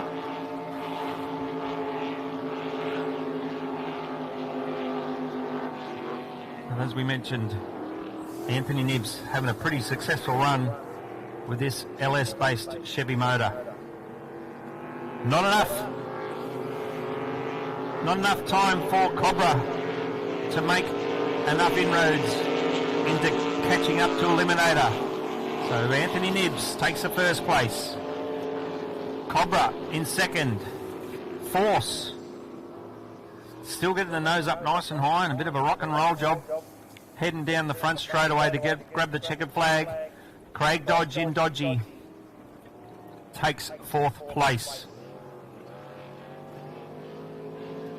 And we will expect to see young Rhonda Wadovich in hot lemon in a one of those. That hot lemon boat has done a lot of laps over the race courses all up and down New South Wales. We touched on her and her husband, who has unfortunately passed away a couple of years ago, Michael. They've been very strong competitors. Originally at the Upper Hawkesbury Club, but more recently up around Taree and Raymond Terrace venues. But certainly the last couple of years, Rhonda has been enjoying her racing time out on the water and is probably there last 2 or 3 years. She's been at probably 50% at least of all race events throughout New South Wales. So it's fantastic to see Rhonda still taking full advantage of her health and physical fitness and enjoying life. Sorry, we just got TV behind the going steering on wheel over here. of a race boat. Fucking hell. What else would you want to do? That's for sure. A lot of us with a connection to the sport knows what the feeling is, and yeah, we absolutely love it. While we keep doing it. So a couple of these boats potentially backing up from the 95 mile an hour race into the 105 mile an hour race. And that's what threw me at the start of the previous. I was expecting Anthony Nibbs to come out in the 105. That's what I looked at, and it was there. So my apologies, ladies and gentlemen. I was looking at a sheet with Anthony's name all over 105, and I knew it was 95, and I saw his boat. So that's what threw me, and my learned colleague took over, fortunately. But I was going to mention the Raymond Terrace Aquatic Club, their big meeting, I think it was last October. We actually had the 3 hot lemon boats there. Rod Peterson from Bundaberg came down with one. Rhonda had hers and Bradley had his, and they had a couple of races all together, and it would have been much easier having a couple of VBs and then trying to call it, because the 3 of them, it was one of those real special moments, Nathan. and particularly Rhonda got very, very teary, and it was great work from Rod Peterson coming all the way down. It was just one of those special times where we saw the 3 hot lemons, and you did allude to Michael and his very, very sad passing. What that guy knew with boats and engines and that wasn't worth knowing. Yeah, especially the Holden V8 configuration. Michael and Rhonda, massive fans of the locally built Holden V8s. So that engine, or that engine configuration still continues in this in Rhonda's hot lemon boat. Her son Bradley does run another hot lemon boat, which you just mentioned. That one actually has a 6-litre Chevy-based motor in it. But Brad, I'm pretty sure Brad's here at St George this weekend helping Mum out in the pits. And again, another one of those dynasty-style families where the tradition just continues on. So the 105 boats at the moment out on the water. Problem Child, which is the outboard tunnel boat, driven by Mitch Williams. If you don't recognise the name, Mitch Williams actually heads up the 100 mile an hour podcast. Mitch Williams, originally from ski racing background, now in getting involved into powerboat racing. This Windsor Spectacular is probably the biggest event, his first major event in this boat.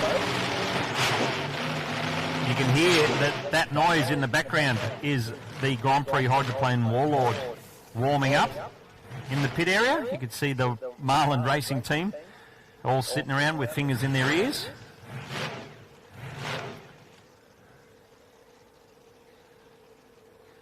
So the Grand Prix Hydroplane's getting ready to head out on the water soon. That the big yellow Warlord boat warming up. If we haven't already, the big white hydroplane GP1 will also be getting ready, warming up and preparing for our first unlimited hydroplane heat, which is coming up on the program. There we can see GP1 already on the hook on the water. So they've already done their warm up, they've already done their preparation. Now they're just waiting for the cue from the officials to drop the boat down into the water and start to strap driver Grant Harrison into the cockpit. That'll be happening in the next couple of minutes because the crane will have to spin around and pick up Warlord. So the way I'm reading this, Nathan, our next heat 105 mile per hour, running for, who we got, Sammy Brown, the late Sammy Brown. Smith Family Racing should come out of pole 1 here. Out of 2, Problem Child, Mitch Williams. Out of 3, Endgame, Darryl Woods. Krusty, Ian Holmes. And the other starter was going to be Never Enough, Sammy Perry. But Sammy, probably back at Urunga now. We can see Anthony Nibbs backing up. Anthony will go to the outside pole. He came out of pole 1 in the previous race, Nate. It's a bit longer from outside in. It certainly is, although it doesn't look as though Anthony has backed up and started in this 105 race. So, and no appearance from Joel Smith. So it looks as though we have Problem Child with Mitch Williams at the wheel in pole 1, Endgame in 2, and Krusty on the outside in 3. The white flag is down and away they go. Inboard displacement gets the jump early. We've got the boat Krusty trying to go with him on the outside. Mitch Williams, outboard tunnel boat. He's going to be able to stick nice and close to these turn boys. Gets the nose back in front through the process of that first turn. Here comes Endgame. Comes out like a bullet out of a barrel down this back straightaway.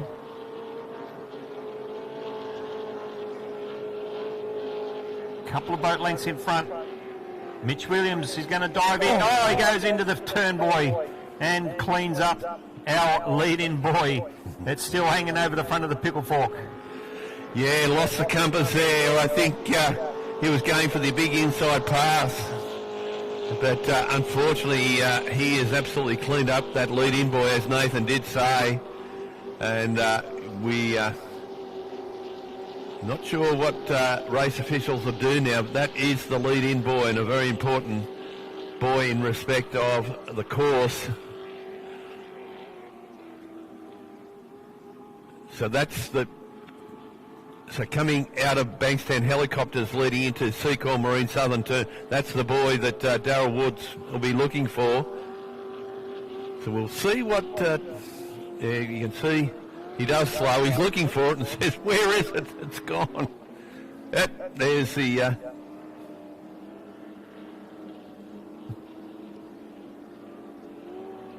So no, Darryl's done a pretty good job there. But this guy, the wonder from Wagga as he's known, had boat, will travel. He's currently on his last lap. Crusty Ian Holmes, he'll take a lot out of this weekend so far. Problem. Oh dear. We've got a problem. We got the left arm race there, Darryl. Well, we've got the Crusty boat stopping as well, and we can see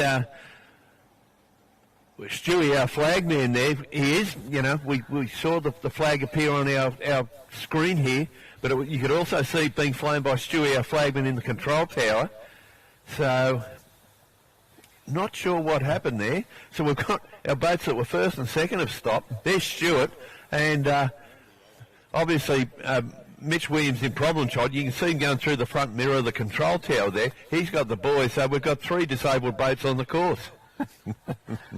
Yeah, well, it's interesting. It'll be interesting to find out whether it's just a bit of confusion. We've got problem child with the remains of a turn buoy still hanging over that front pickle fork of the tunnel, and we can see there on screen the big yellow vinyl buoy draped over the front point of the sponson. Black flag. So it looks as though Endgame, whether they put up their hand purely from mechanical drama, and then we don't know exactly what's happened to Krusty, whether it's stopped thinking something was wrong because the other 2 boats stopped, or whether they had all 3 boats had mechanical problems and stopped. You can see here problem child, not really a mechanical problem, more of a inflatable problem. So, it's going to be interesting to see what the wash-up is for the end of this race. Like I said, whether Krusty stopped because of mechanical issues, or whether it was, like I said, just a bit of confusion over what was going on. As we mentioned, you can still see the yellow buoy. The yellow buoy draped over the front of the boat. Krusty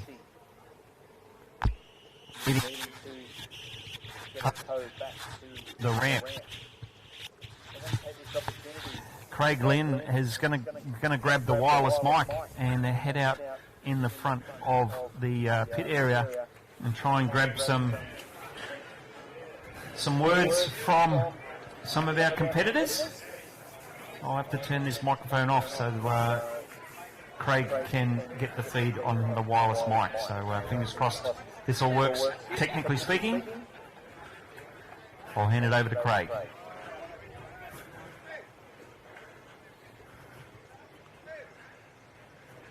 Excuse me, where's Brendan?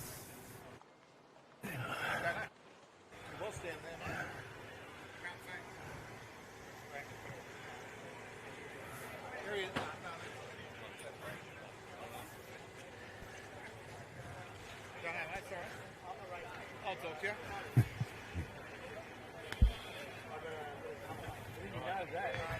Greg. Right here Greg. with Aaron Pratt, the driver of PD Racing. Yeah, it's me. You've been out there chasing Rowdy this morning. Yeah, it's like every race, mate. I'd get probably maybe one lap on him, and then I'd just follow his watch, follow his line. Greg. You know, the old silver fox. Greg, Yeah, he's got some great job yesterday running fourth in the Riverside. So We've heard in maybe commentary that's the only that possibly the biggest plus in your racing career so far. Oh, 100%, mate. Yeah, it was a massive highlight to my my season. I'm stoked with it. Yeah, to run with those sort of gentlemen. Like, they've been watching them for years now, and to be a part of it was just crazy. Like, I was that bloody nervous. I had my hat under my helmet. I forgot to take my hat off, but we got out there, had a good crack at it, and yeah, just a pleasure being a part of it. I remember a couple of years ago when you first started, and you started off with the base hull, the base this, the base that. Then you're getting help from Cora DeVale and then Bob Beasley, and it's starting to really roll along for you now. Certainly is, mate. I've definitely just shut my mouth and sort of followed their leads, and as long as I keep doing that, mate, it should all keep going forward. And yeah, hats off to Corey, like my mechanic. He's just absolutely crazy what he does. Bob and the boys, Tiny, and also my partner. She's just a dead set legend, like backing me with everything. So it's great stuff. So hopefully get out there today and have a good go at it, and might get across the line in one, something like that, and make me little girl a happy daughter, and make it all happen. So you've got a large family. You've had a little girl in the Children's Hospital at Randwick, mate. She's a little 2-year-old. She's had a really tough time, but things are looking a little bit better. Yeah, it's starting to go forward, mate. We I stay there at night, sort of thing. Last night yesterday actually, she had a bit of a spike a few times, but it's going forward, mate, which is the main thing. That's all we can pray for. We're not the only one in there. There's a lot of kids in there with the same sort of virus at the moment. Fingers crossed, we're all praying and everything goes forward, mate, and hopefully everything goes the right way, and then she'll be back out here and annoying everyone, which we used to do. And that's what we want to happen for obvious reasons. Just going back to the Riverside yesterday, I just thought, what was it like to have the big hydros with you? And of course, Chile was there as well. What was it? What was the experience? Normally you're running against all tunnels, but what was it like with the big GPs? Mate, it was amazing. It's crazy actually when you're in the boat. Because Corey actually said it to me. He said once you're in the boat and that thing's like Warlord and that there beside you, he said you don't hear your boat. You don't, and it's true. All you can hear is that big thumper beside you.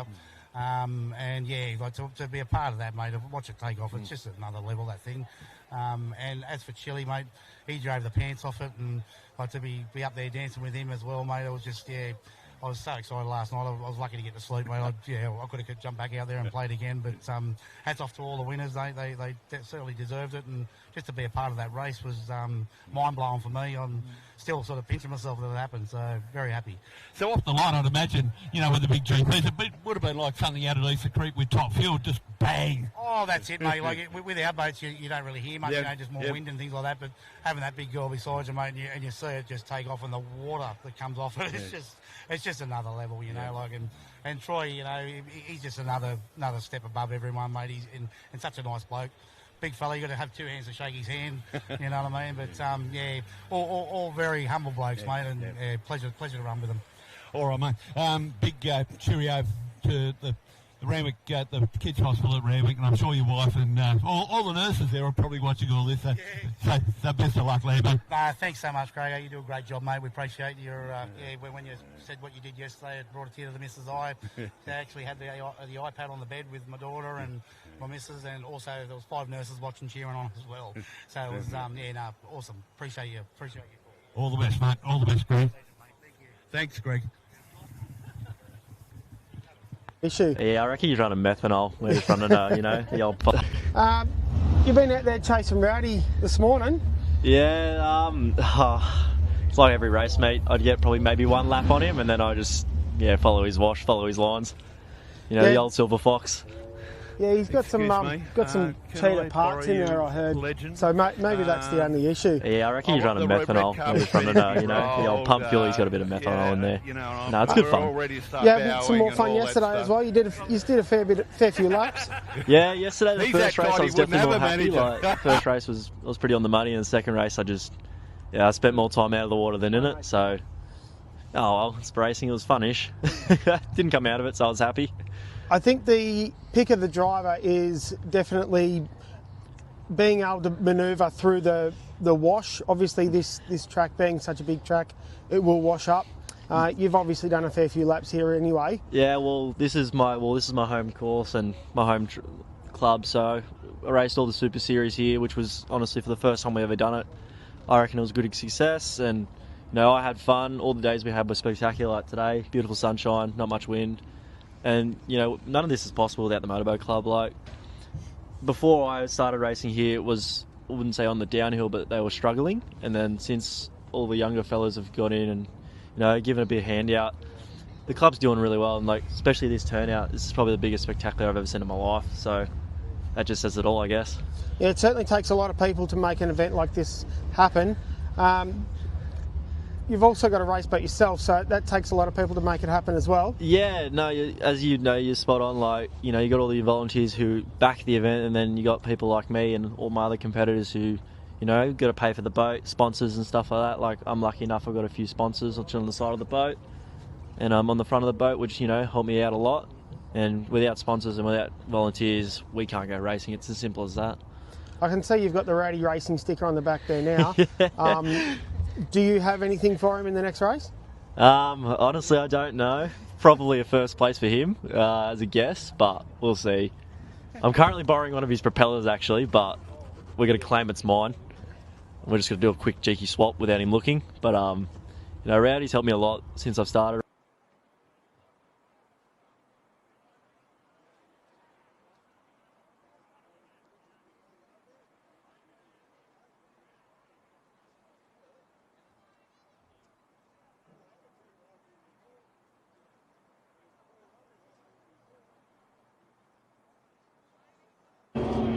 Here with Thomas Carr with the Mojo Racing Force race boat. Won the 9th Blake's Marine Trophy. Seem to like this place a little bit. Yeah, the course really suits my bigger boat. 9th title, the 6th Blake's Marine, my 9th in total. I'm over the moon. It's a wicked track. I didn't qualify very well, qualified pole 4. Just had an average drive to start, but that last race, something just clicked. Do feel for poor Josh. Only trim, he drove a hell of a race. I just got him over the line. Probably the bigger the boat around the last corner, but absolutely stoked. What it seemed to be is a little bit more experience behind the steering wheel? Yeah, maybe. I backed myself to push it to the last corner. I didn't want to throw it away too early. I thought that maybe he'd take it easy into the last corner, because, he's in front. So I thought I'm just going to have to go for the Hail Mary. Got the trim right, held it flat around the whole corner and just held on, and it worked. But hats off, he drove so well. But that last corner, that was the whole race, just that last corner. Yeah, it does. The boat does seem to enjoy those the big corners here, especially with the chop. It doesn't get thrown around as much as the other little boats, does it? Yeah, that's correct. Tracks like Windsor and Dargle, not really suited to my bigger boat. But these nice wide corners, I can keep the speed up. And the messy water kind of slows up the little boats a bit where I can power on through. Definitely didn't work this morning, but everything just there's a lot of luck in racing, and everything just went my way that race. So, but you got to take them. Yeah. You've done a lot of training lately with the with your hijinks, is it? Oh, high rocks. Yeah. High rocks. Do you reckon that's helped a lot with the behind the steering wheel? Definitely a lot fitter and stronger. Probably more mental than anything. I was in their head. I was just keeping myself calm because the fitness stuff's it's a real mental game. So keep yourself calm. Just get it to the last lap. Don't run away too early. And I stay calm. I'm pretty impressed with how calm. Normally I'm freaking out. Stay calm to the last corner. It paid off, and then I just went berserk. Went berserk in the cockpit. It's really good to see the enthusiasm. I'm sure there's some people to thank. Yeah. So, mate. Well, number one, Tiny Callum. He's been with me since I ever started. He hasn't missed a race. He's been there the whole time. But this weekend had a lot of support. I had Lucas Tree Services jump on board. Armory in Sydney, the Riviera dealership here in Sydney. I had the Cumberland Outboard Club from out our way in the Hawkesbury. We've got a pretty good Facebook page, jump on it. And also Brad at Contrast Printing, always helping out wherever he can with shirts, stickers. You can't get here without the support. If it wasn't for that, I wouldn't have raced. I haven't got the budget to keep doing this anymore. So, all those sponsors, they're the only reason I'm here. So, I owe a lot to them. And I know the family gets behind you as well. Oh, 100%. I just rung the wife, and they were watching the live stream at home with the kids, 3 kids at home.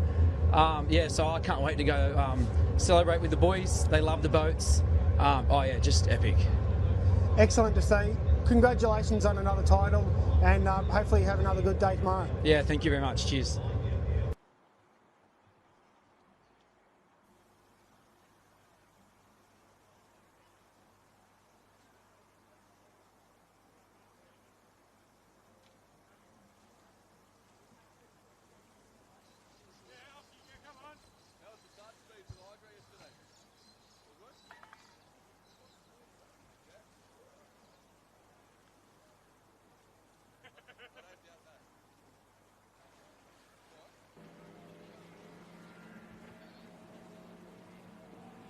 So welcome back, ladies and gentlemen, boys and girls. Just a short delay here at the venue. We're just fixing up what we need to do in response to the lead-in buoy that disappeared in the Secor Marine turn. So we can see a replay on our screen here at home.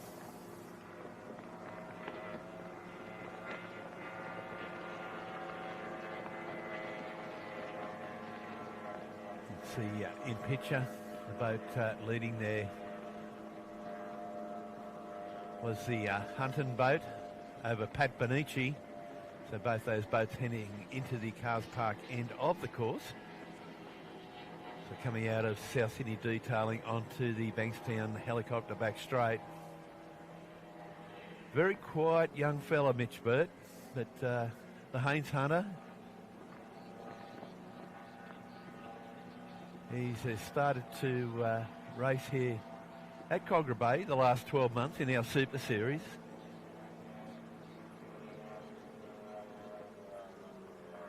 We said yesterday, Pat Benici. Great to see Pat. Haven't seen him for a number of years. He was one of the proteges out of our Formula Future program. A very, very good racer.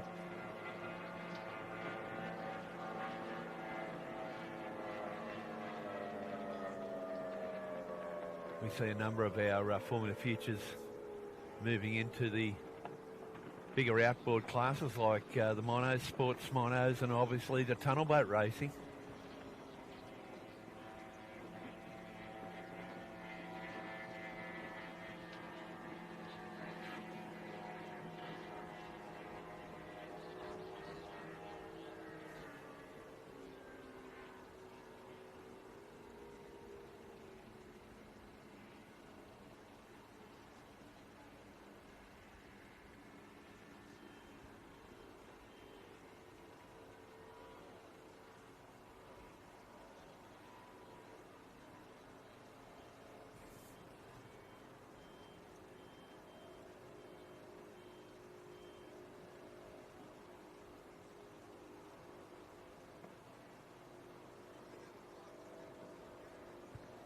So once again, a sincerest apologies. We're just getting that lead-in buoy. We're getting a replacement on the course.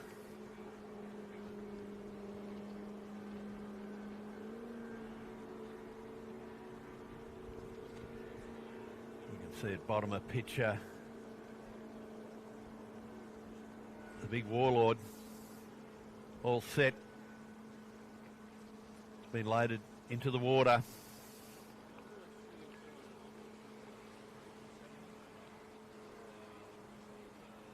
This will be a heat one of the Emma Longberg once the boats do go on the water. You can see one of our great sponsors there, AT Performance Parts. Scotty Carandrew is coming on board this year.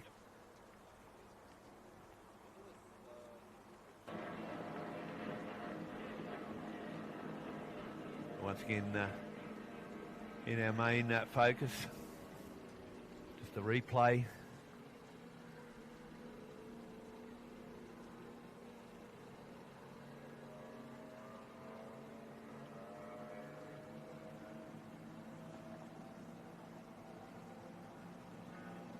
wonderful mix of drone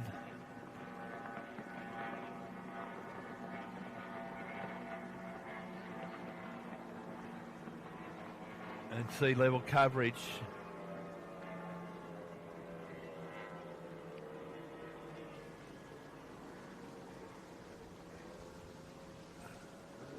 Conditions here at Cogra Bay certainly assisting the mono class. This is earlier on today. Mitchy Perry there, Hollow Point. He had a very good day yesterday. He was the top qualifier for the Blake's Marine.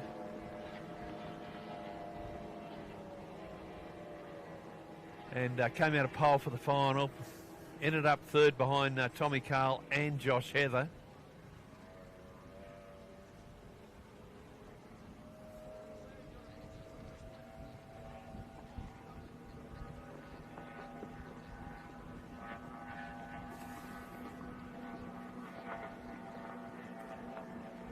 See that wonderful footage there.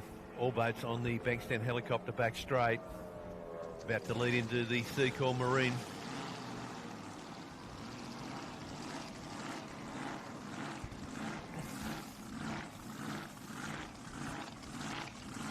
So back to live coverage, ladies and gentlemen.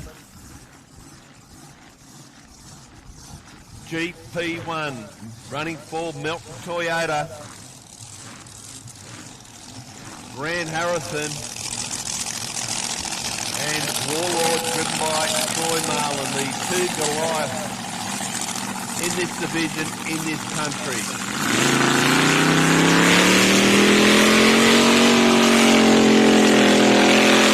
Both drivers competing both here extensively and in New Zealand.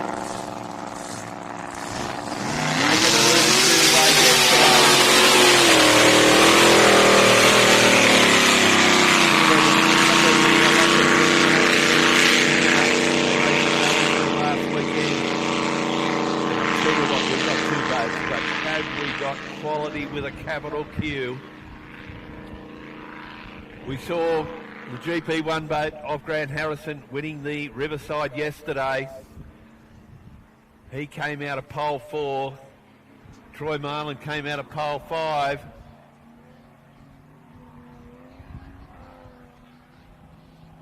But we've only got the two of them. One will come out of 1, one will come out of 2.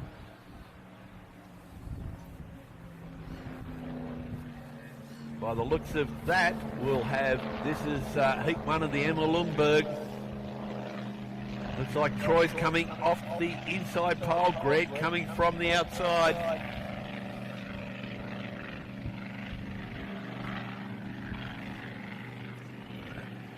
So it looks as though we might have Warlord on pole 1 and GP1 on the outside in 2.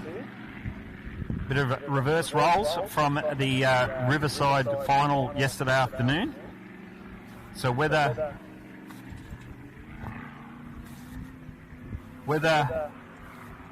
this pole switch is going to have a massive impact on the end result.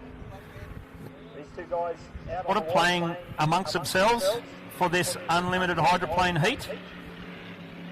Original plan was to have 3 boats, but unfortunately GP 101 is still on the tilt on the trailer after a steering issue yesterday.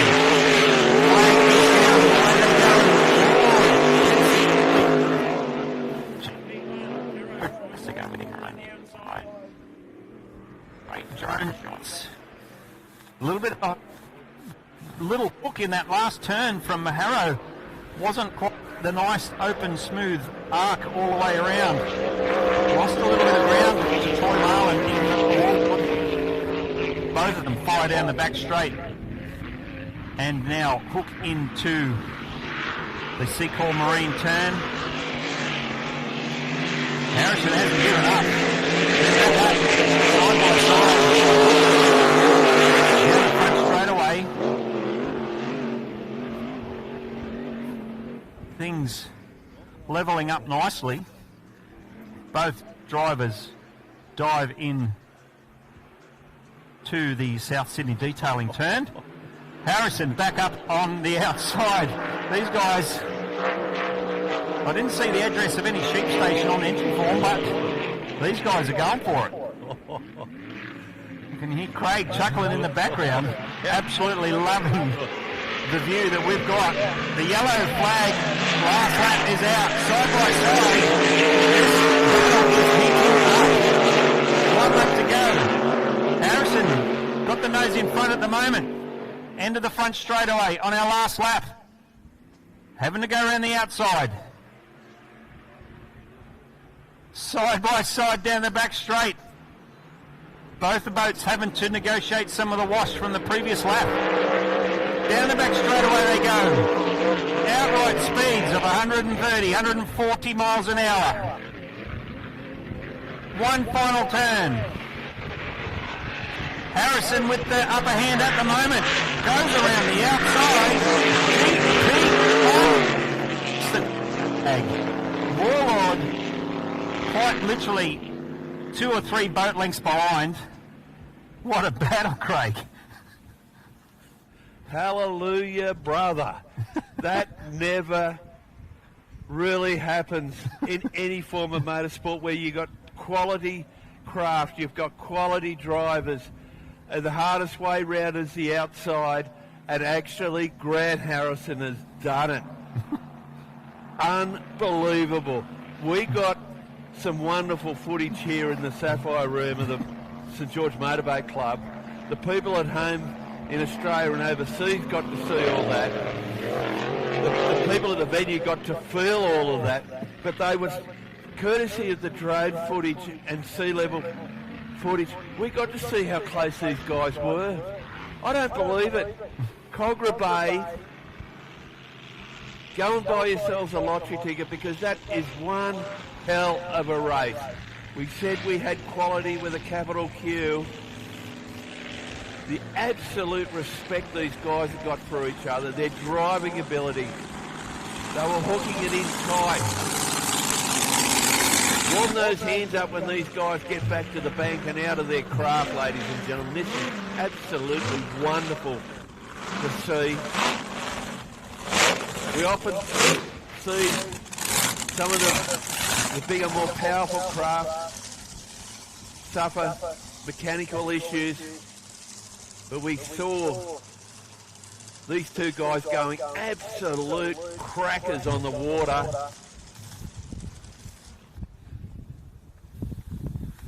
There'll be a big handshake, maybe a hug from these two guys when they do get back on land. You know, you look at something like that, Nathan Mills, and say, he got me fair and square. Most definitely. We saw Warlord had the upper hand early, but it's the sheer determination. Harrison in GP1 stayed into it for the full 3 laps. Whilst this is a spectacular event, these guys certainly put on a spectacular show, that's for sure. But I don't think either guys were running at full 110%. I think there's still a little bit left in for those boats for the more serious races still to come later this afternoon. But what a display, folks. We did mention we're supposed to have ideally 3 GP Hydros running around. We mentioned the incident from yesterday morning with the GP 101 boat, which has left just GP1 and Warlord left to contest our GP Hydro race.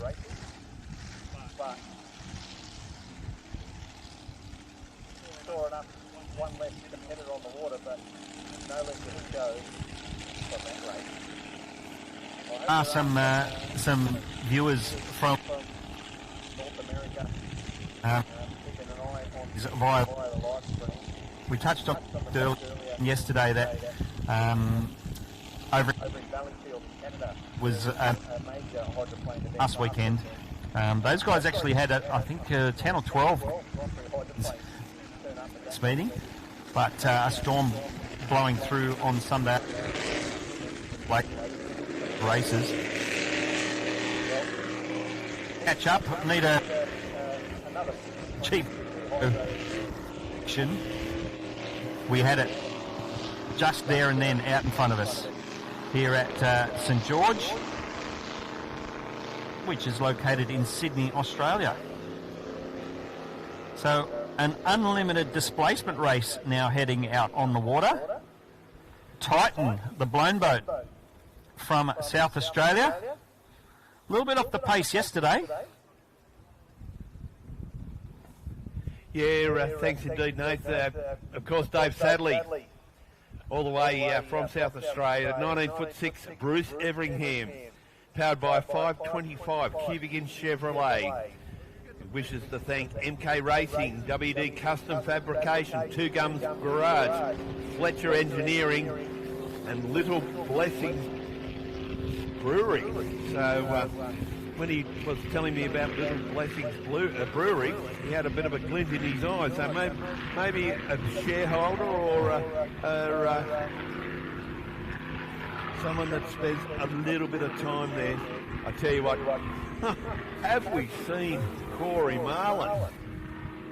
He's up against the 5 litre against the big supercharged, the 525. We saw him in the Grant Harrison 1.6 litre this morning. He's back behind his boat Sick Puppy. What can't this young fella do? Not too much at this stage by the looks of it, that's for sure. So both of these boats line up. We did have another blown boat here yesterday with She's the Culprit, campaigned by the Barry family, but unfortunate mechanical issues has left that boat in the shed overnight.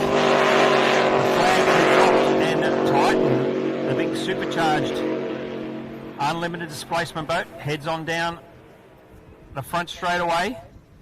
Corey Marlin in Sick Puppy having to go around the outside, but that doesn't seem to have phased the young fella. Gets the nose out in front. Titan having a bit of trouble getting all that horsepower down to the water, whereas Sick Puppy doesn't have the same level of outright horsepower, but seems to be able to get that down on the water more efficiently. Titan still hanging there. Going to get around this corner and try and mash the right foot, the go pedal. Titan probably running maybe 1,500 horsepower. A lot of these big box supercharged boats are pumping out that sort of horsepower and potentially even, if not a little bit more. Corey Marlin in Sick Puppy being respectful, going around, leaving plenty of space for Titan. Oh, a little bit of a hook.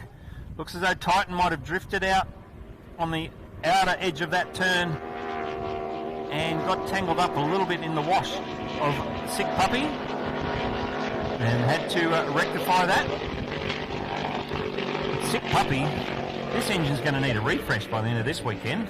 Not because of any mechanical damage, just because it's plain wore out. Titan's backed off the pace a little bit. Yellow flag for Sick Puppy out in front. Titan gets back underway down the front straightaway. So the yellow flag is out. Everybody's on their last lap. As you can see there, Titan dropped off the pace quite a bit now. And how about Sick Puppy, the little 5.2 litre inboard displacement, taking it up to the supercharged V8 of Titan.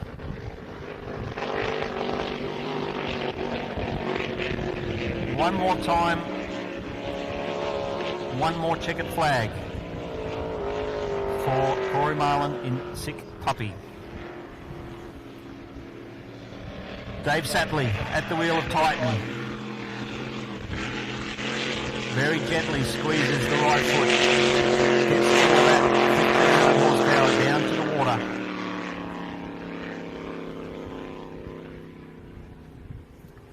To complete 3 whole laps.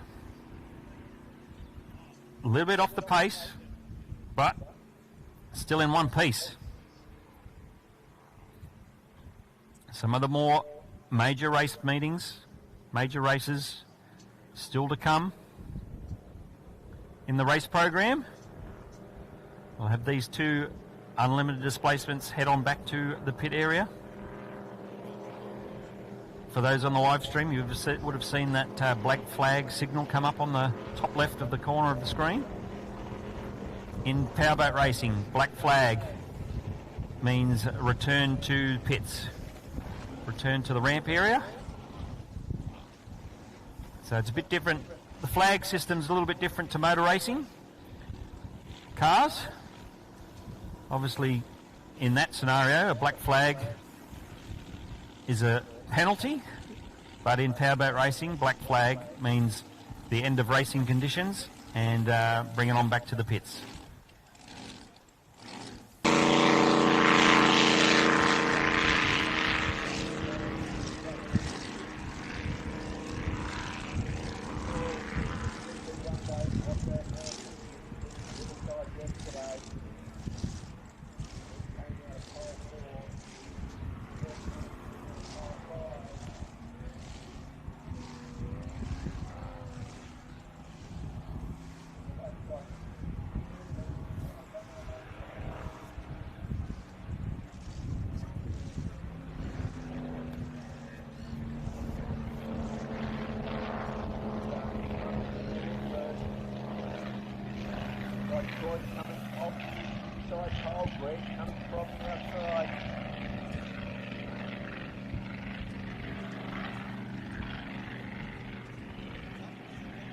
Looks as though we might have Warlord at pole 1, GP1 and the outside G2.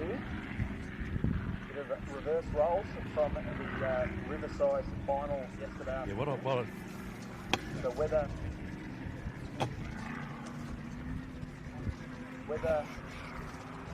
this pole switch. So we can see, ladies and gentlemen, particularly those at home watching on GP Hydro live stream, we can see the replay of this wonderful race, the Emma Lundberg first heat coming up.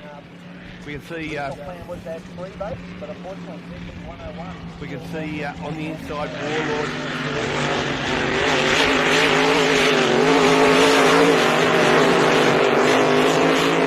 Jump here, but look at the great charge on the outside by Grant. So coming round South Sydney detailing. So here we go. We thought, yep, okay, is this going to be a repeat of yesterday in the Riverside final where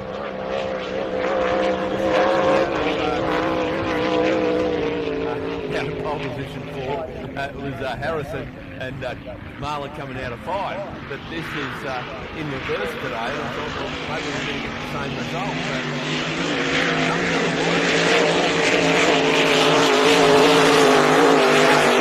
Here comes the charge from Harrison.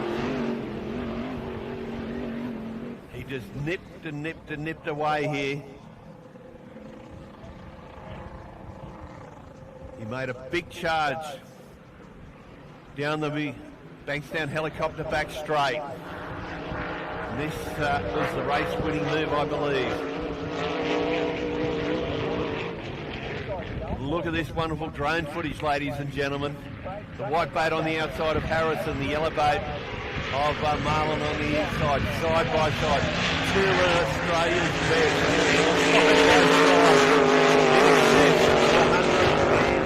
145 mile per hour.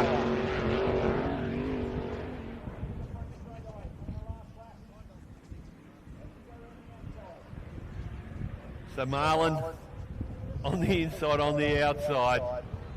We often say to our officials to throw the flags away. This was so good to watch. The talent these guys have got, the respect they've got to do this virtually side by side. One of Emma Lundberg. He didn't come from the inside, he came from the outside. Not too many drivers get round the outside of Troy Marlon. Wow, what a race. Only 2 competitors. But that is the race of the weekend.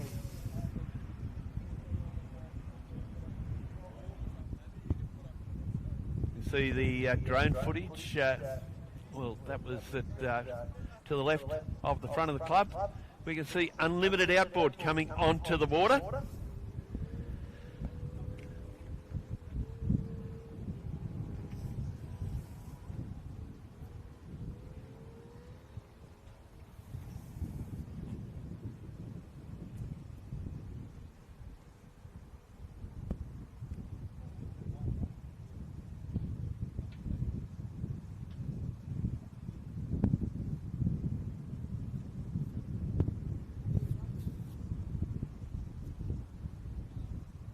Okay, guys, here at the venue of the St George Motorboat Club, we're going to take this opportunity.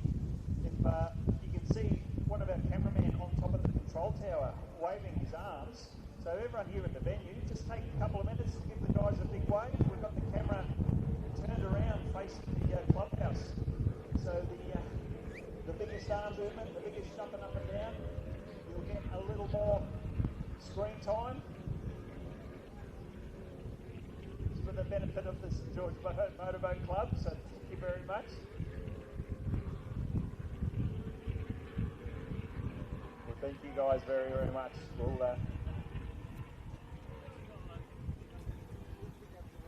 We'll change our focus back towards the action out on the water. Under the control of the white flag. Unlimited outboard. Heat 1, Division A of the H&G Troy. We've got Joel Smith, Smith Family Racing, back out on the water. He was entered in a race earlier in the day, but he's chosen to save the equipment, save the gear for this H&G Troy race. Crazy Duck out of 2, Greg Lambert Family Racing out of 3. Gets the nose out in front.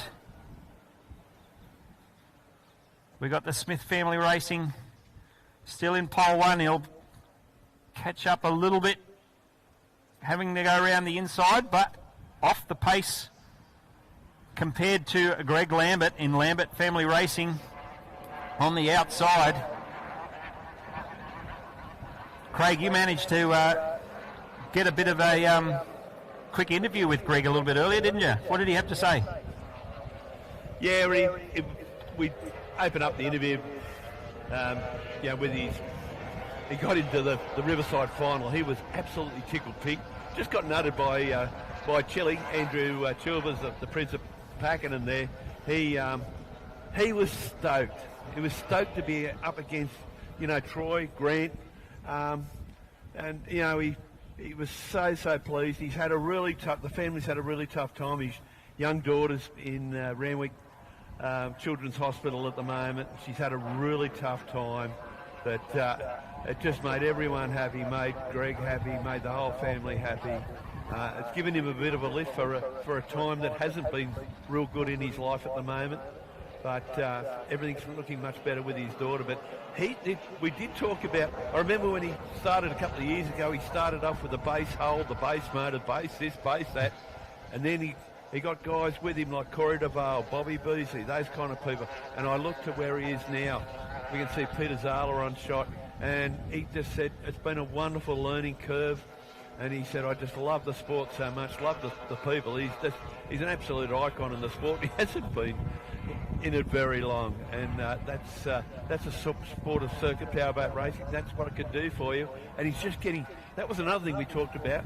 We could get more and more confident. He's getting more and more confidence now, and making the Riverside final yesterday, that is going to deliver him big time.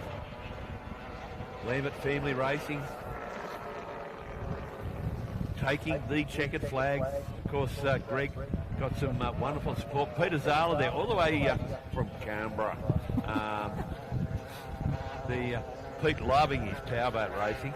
Of course, Greg sponsored by Filters and More. Joe Elias, A-Class Civil Proprietary Limited, Corey DeVale, Bob Beasley, Cole and Cospeck Civil.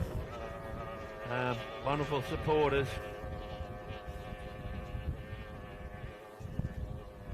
So I'm quite sure with that another victory under the belt for Greg, the Randwick Children's Hospital is going off.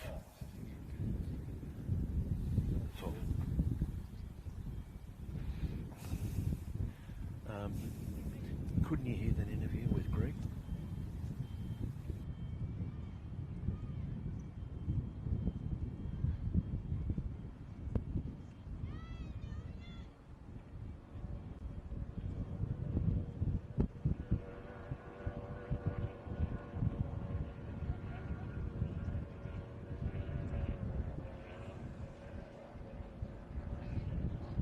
Big puppy. What can this young fella do? Not too much at this stage, by the looks of it, that's for sure. So we've got replay on screen at the moment of the unlimited displacement race, which was just one race ago. We've had taken notice of the wind situation here at Commodore Bay. The wind is picking up slightly, so the officials will be keeping a keen eye on that situation. But out on screen at the moment,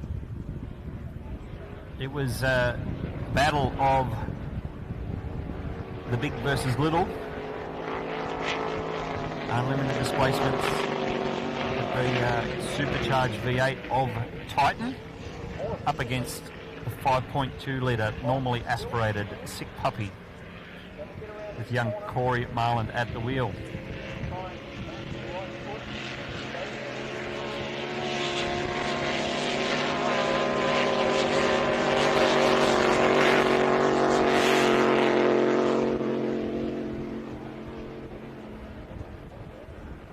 So while this replay is going on, the Division B of Heat 1 of the H&G Troy is in preparation. On the replay we could see that situation where Titan drifted out a little bit wide, drifted into the wash of Sick Puppy on the outside of the South Sydney detailing turn, and he had to rectify, he had to pull a little bit further left to get back out into the clean water, which did affect the outright speed.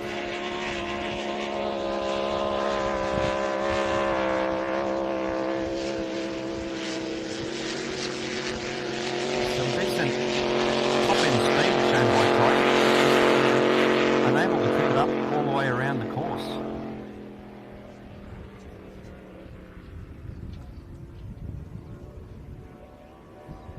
But the driver, Corey Marland,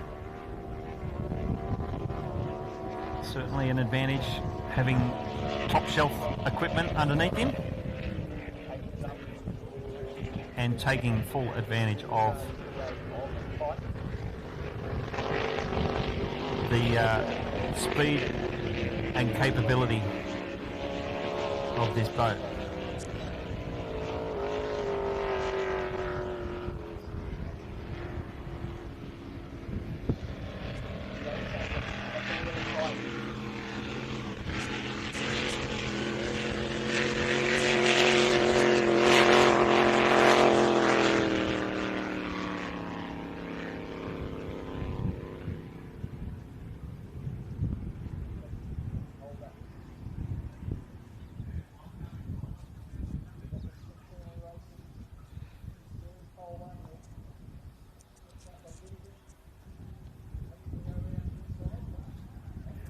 So now we switch over to a replay of the Heat A, or Division A of Heat 1 of the Unlimited Outboard H&G Troy Trophy. We mentioned about the guy who won that race, Greg Lambert. Craig did allude to the current situation with his family, and it's a nice warm fuzzy feeling, that's for sure. We've actually we've seen the comment on the live stream that the family were able to watch that race.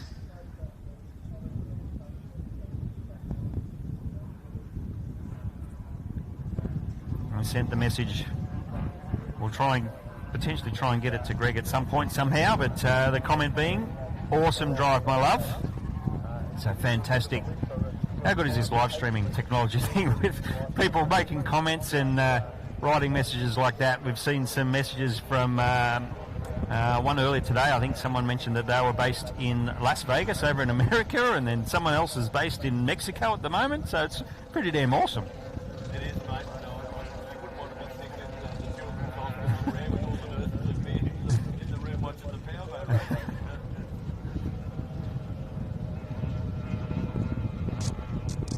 Yeah, so still on screen is the replay of Greg Lambert's successful run in this previous race. We've now got the boats out in the milling area, out in the start area of our next Heat B. It looks as though Greg Lambert might have actually had to get towed back to the ramp.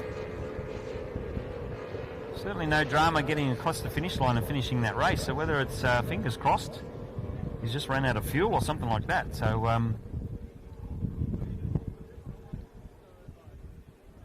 yeah, interesting to see that, how that ended up. We'll try and get word, find out what the detail was. However,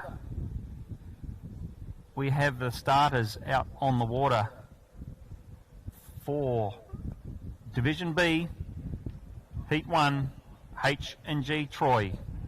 We've got the boat Eagle. Mitch Perry in the boat Problem Child. He's managed to peel off the vinyl turn buoy, which he managed to pick out at the end of the back straight in his last race. Simon Troy at the wheel of Mainline Dynos. He appears to be coming out of pole 3. Eagle from the Cohen Brothers race team out of 2. Mitch Williams in Problem Child out of 1. And then we've got Chillax up from Victoria on the outside in pole 4. Oh, geez, I'm excited here, Nate. We didn't see Damon Cohen all yesterday. There was a gearbox issue and the like, but they figured it all out. They're back bigger and better than ever. So, Mitch Williams out of 1, Problem Child. Eagle F1 out of 2. Damon Cohen, Simon Tree, Mainline Dynos out of 3. Octane Racing, and right down the outside, the Prince of Pakenham charges to an early lead, but Octane Racing says, thank you very much. I'll move ahead of you, but it's the boat there of, looks like Cohen has moved into the lead. Yes, he has moved into the lead. You saw Simon Troy went hard right to get to the better water there, but Troy's coming up on the outside here of Cohen on the Bankstown helicopter back straight. So boat's heading into Seacall Marine. He had a terrible day luck-wise yesterday. He was the incumbent Riverside champion. Didn't even get on the water once. But Cohen leading out in the H&G Troy Heat 1. Simon Troy. He'd love to get his name on this trophy. Looks like a great battle between the Prince of Pakenham in 3rd place on the inside, and of course Matty Peck in 4th. But going back to the head of the field on the Bankstown helicopters, back straight. Beg your pardon, it's Eagle F1 Cohen. Can he hang on? Troy's going to have to do it the hard way. But I tell you what, there's one thing Simon Troy does know, and that's Cogra Bay. He's done a hell of a lot of racing here. He's a very, very mature. Oh, he nearly hit the lead-out boy on Seacall Marine there, leading on to the St George Motorboat Club front straight. So the Mainline Dynos boat still holding second. The Chillax boat of Andrew Chilvers in 3rd place. Matty Peck in 4th. And Problem Child holding 5th. So yellow flag has been displayed, beg your pardon. Will Cohen hang on halfway down the Bankstown helicopter back straight. And it's still Cohen over Troy. Went a little bit wide there, really pushed the cushion. So taking the checkered flag will be Damon Cohen. For Eagle Developments, he takes the win from Mainline Dinos. The driver there, Simon Troy. Andrea Chilvers, the Prince of Pakenham, holding third. Matty Peck, the Octane Racing, number 49. And running the 2 litre, the number 7, Mitchie Williams. Welcome to Circuit Powerboat Racing. Of course, Mitch has made his name in ski racing. Great to see him turning the hard circles. What a heat. We've had 2 wonderful heats of the H&G Troy. What a final we're going to have.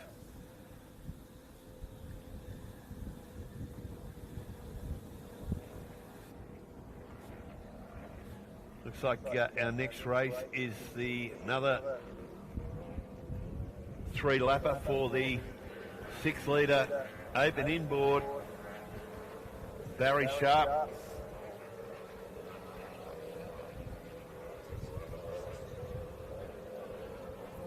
We can see on screen, we can see the 777 Lambert Family Racing.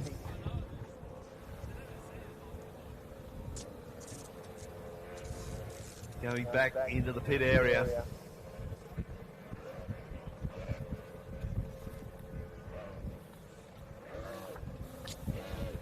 Just a reminder, if you haven't got an armband, you are not allowed in the pit area.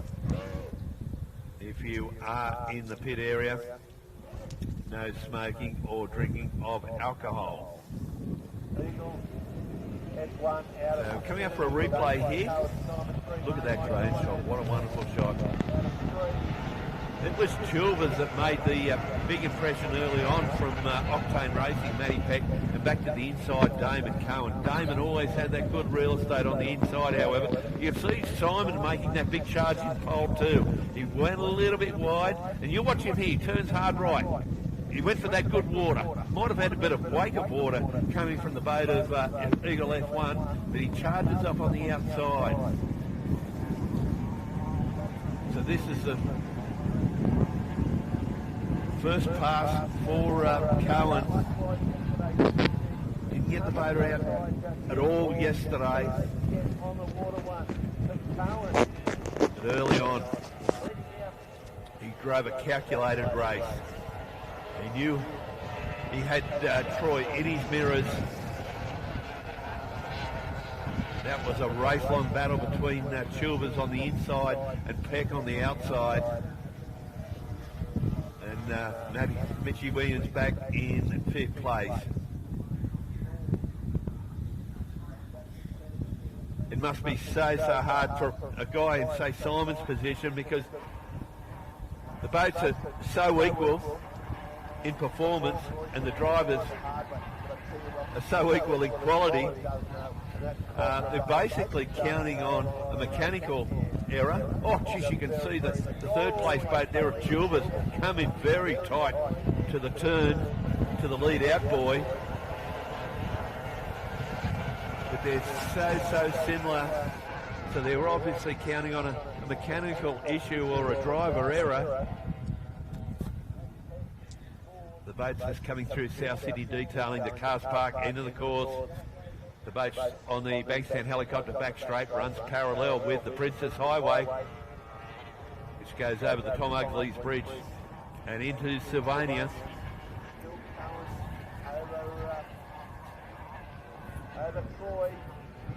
You can see Cohen, he went a bit wider there, skated across the water there. You see Chilvers in the spray there at Troy.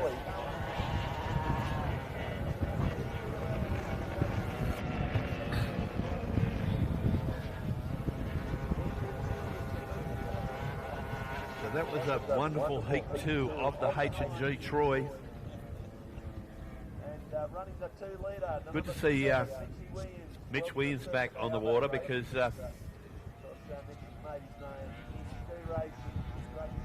previous race he had a face full of turn boy, unfortunately. I tell you what, Nathan Mills, hasn't the racing been hot today? It certainly has. We mentioned earlier this morning we've had a couple of unfortunate mechanical mechanical dramas, which meant a few of the boats unable to return for racing today. But the boats that have returned, they have just turned it on.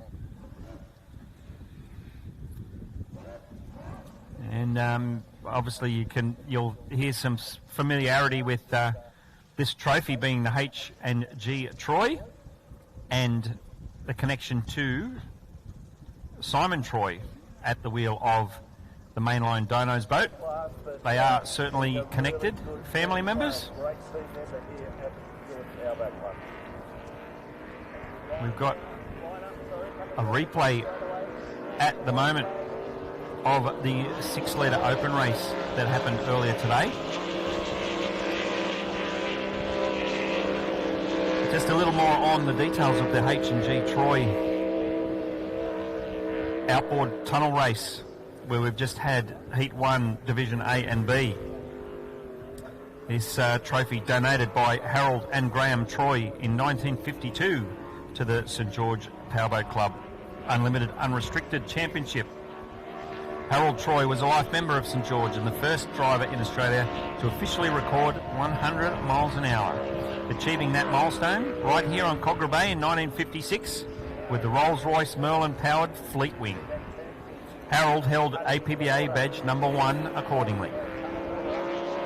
Graham is the eldest of Harold's siblings, and after racing a skiff and hydroplane in the 50s and 60s, became a renowned hydroplane builder, constructing such boats as Shamrock, Plus One, Ladybug, Cheap Trick, and Spellbound, to name a few.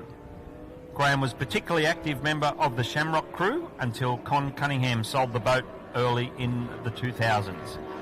So that name, Troy, surname Troy, pretty strong connection to the St George Powerboat Club. And as you can tell, for many, many years, dating back to the 50s. So you probably saw in that last turn, that last drag strip down the front straightaway in that Division B, we saw Simon Troy doing his absolute darndest in the drag race to the checkered flag. And that's why, obviously, having your own surname on your own family trophy is a pretty special thing. So that, no doubt that is exactly the reason why Simon Troy was pushing so hard.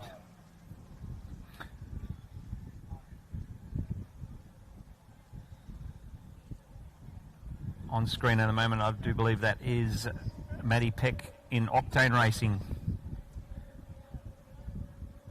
on his way back to the ramp. According to our program, we're waiting on the next 6-litre open inboard race.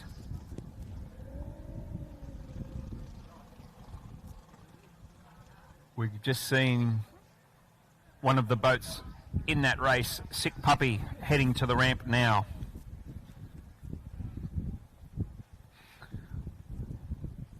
We've got the assistance of these tow tugs that have been running around the pit area. We did hear Craig put a call over the PA a little bit earlier about we need to restrict the number of people that are in the pit area. So obviously a high traffic zone. We've got boats, trailers and tugs heading back and forward all day. So that's why we need to control the pit area a little bit. So we appreciate your understanding for the majority of the spectators ideally remaining up in the clubhouse. We're here with Michael Thompson from Ministry of Trim. You've got the Frisky Pamela 550 boat here. This is her. So you're normally in the mono class. Yeah. What's the step down to the smaller boat? I just wanted to go have a bit of fun in something a bit smaller and not flog the social ski boat every weekend. So I thought, we'll get into this. It'll be a little bit cheaper. It was slightly cheaper. Probably could have still built a small mono for the same price. But yeah, it's a bit of fun. It's 550. It's an Echuca Marine sort of thing. So we're kind of all similar here in the class. We all run similar style hulls and then 40 horsepower to Hatsus. Mine's just stick it up in this and stuff because I like to be a little bit different. It's a pretty close class out there, apart from Rod taking out the front of the field, but it's pretty good racing out there, it seems. It's fun. It's close. It was a couple of races just then. You had me, Mel, and Aaron just side by side pretty much, and then you had, like right behind us was Alison. So it's close racing. It's fun, and it's not fast. It's not overly fast. Like you're not out of control, but you are kind of thing. Yeah, so it looks like a bit of an affordable way to go racing. Obviously, from a blown boat's perspective, 100%. It certainly is. It's cheap. But compared to the mono, it's pretty on par. No, it's probably a little bit cheaper. Just like obviously fuel goes a little bit further in these things and stuff like that, but they still run very similar stuff. There's still a cable steering, so you still got pulleys and everything like that. The motors, if you're rebuilding them, you're still sourcing pistons, heads, things like that. So there's still money in it, but they are cheaper than a mono to run and things like that. And they're like a go-kart on the water, really. They're a good step up. So everything that I learnt, racing the big boats and stuff like that with the monos, pretty much, it's anything you do with the big boat and then jump in this, throw it out the window because it's not anywhere comparable. They're just a totally different animal.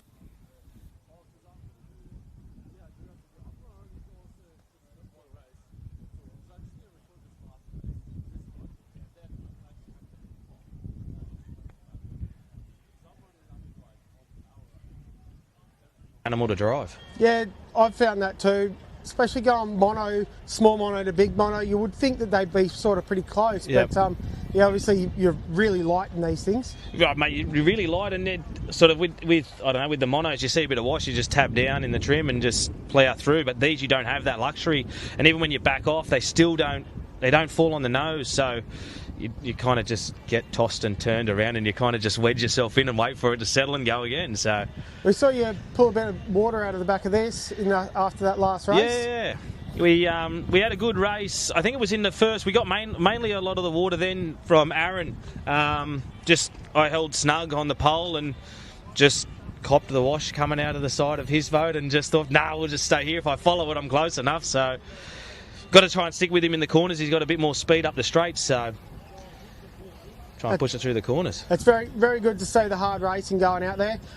You've got a couple of stickers on the front of the boat there. Did you want to talk about them? Yeah, well, my main one that I've got on there today is Bears of Hope. So that's an organisation and charity that's very close to my family and myself's heart. So it's for bereaved families and parents and stuff like that. So it's an organisation that gives out to people that unfortunately go through the loss of an infant one, which Hayley and myself have. So without them, it'd be a totally different experience. It was they were really good to sort of lean on and listen to it and meet a lot of other families. You're not the only one when you're going through that sort of thing. It's nice to know, and it's good to feel a part of something when something goes to shit. Yep. Well, there's been a fair few boats going around the pits with those stickers on, so it's really good to see the exposure. Yeah, it's good. We're raising awareness. So all the scrutineering stickers have Bears of Hope, so raising awareness for them, just to get it out there and show people that Bears of Hope is there to help if they can. Very good. Well, I hope you have a good run in the final race of the weekend. Thank you, mate. And good luck. Thank you very much.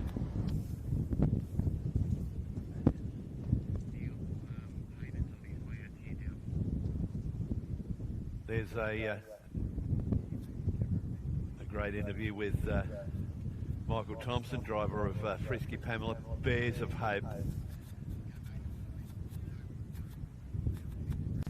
A charity very close to Michael and Hayley. So we need to get the message out, and if you can open up the wallets and checkbooks. Wonderful organisation that helps a lot of people. So well done to Michael and Hayley.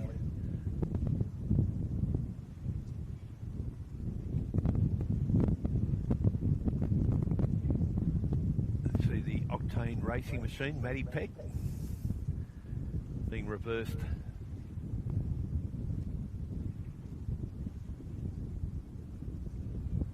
Back into the tent. He's been very good. He was saying to me that the 2-litre engine he ran here recently. A week or two after that, he ran at the Upper Hawkesbury Powerboat Club, and it had more. The engine ended up with more holes than Swiss cheese, and was virtually just a throwaway into the dumpster there at Windsor. So we purchased the X 2.5 litre of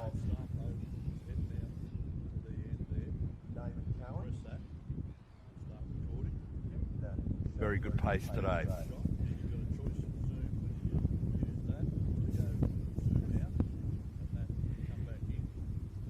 You can see bottom of picture there. The wind has swung up a little bit.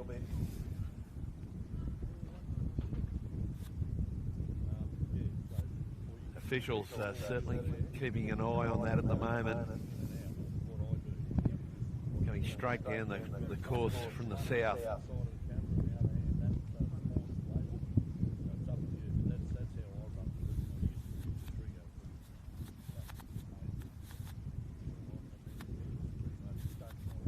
But we did see the smaller classes like the 25s and 550s. They had a number of runs earlier today. I think officials were looking at giving them a decent run this morning when obviously it was much flatter in anticipation of the windier conditions and the wind coming down, of course, from the south, with obviously the more heavier boats able to acclimatise much better to the conditions. Notwithstanding that, they will be keeping a very, very keen eye on conditions. You can see the Anderson Motorsport machines on the water. Very, very good performance earlier today. Coming home a very close second to Sick Puppy of Corey Marlin. Of course, I'd imagine these two will go head to head once again. Being the Sam Brown, it's a 6-litre trophy, but both these guys, we don't have any 6 litres left, unfortunately. So the two 5.2s will make up our Sam Brown. Beg your pardon, the Barry Sharp, not the Sam Brown, the Barry Sharp, beg your pardon.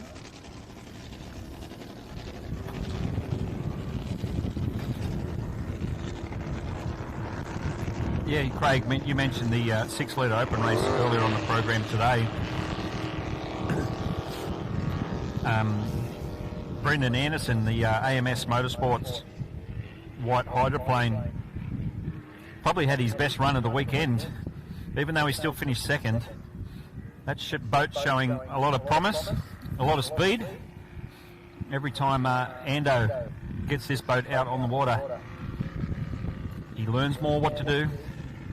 He improves things and ultimately increases his outright speed. So things heading in the right direction. This race, part of the Barry Sharp Memorial.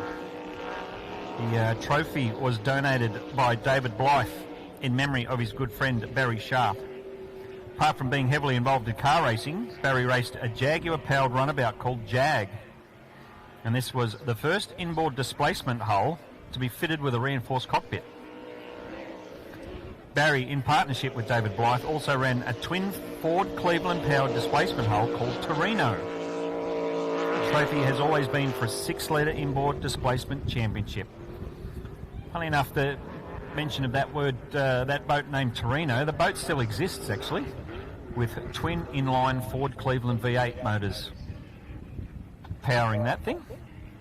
So it's pretty cool history and background to this current championship trophy race for open 6-litre inboards. As Craig did just mention, unfortunately, not many 6-litre boats here this weekend. So we've got two 5.2-litre boats. They've stepped up to run in this 6-litre race. The boat, Sick Puppy, with young Corey Marland at the wheel. It's been one of the boats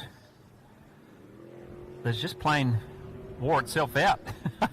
It's still running pretty damn fast at the moment, but with the amount of laps, amount of races that this boat's been in this weekend, I wouldn't be surprised if that boat needs a new set of rings and bearings. It's done some laps, burnt through some race fuel.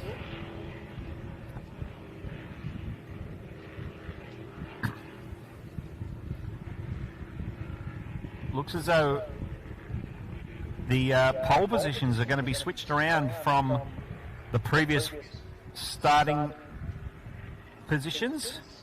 The race earlier today, we had Sick Puppy out of pole 1 and the AMS Hydro out of 2. But it looks like we're going to be around the other way. Looks like Ando is in pole 1 and Corey Marlin on the outside in 2. So there's going to be an absolute drag race down to the first turn, boy. Brendan's going to have to be able to keep it in tight. Anderson has to back off a little bit, come back in line with the start boat. Flag is down and away they go. The rooster tail of the hydroplane gets sent skyward, heading down to our South Sydney detailing turn for the first time. Sick Puppy goes around on the outside. It's got the nose in front at the moment. Anderson having to back right off as the boat bit in and ended up hooking ever so slightly to the left. He had to give it a bit of pressure on the right turn steering to straighten that boat back up. Great shots here of exactly how a hydroplane behaves in a straight line. So Sick Puppy still with the advantage at the moment. Anderson coming right up on the inside of that turn. Sneaks up the inside, gets the nose in front. Half a dozen boat lengths in front right at this point in time. 1 lap down, 2 to go.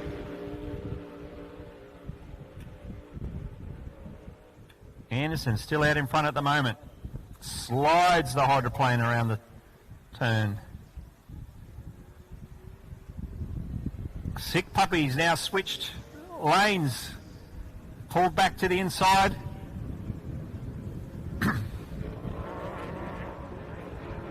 Anderson has that hydroplane flying down the back straightaway. Into the breeze. We can see this water conditions chopping up a bit compared to earlier on today.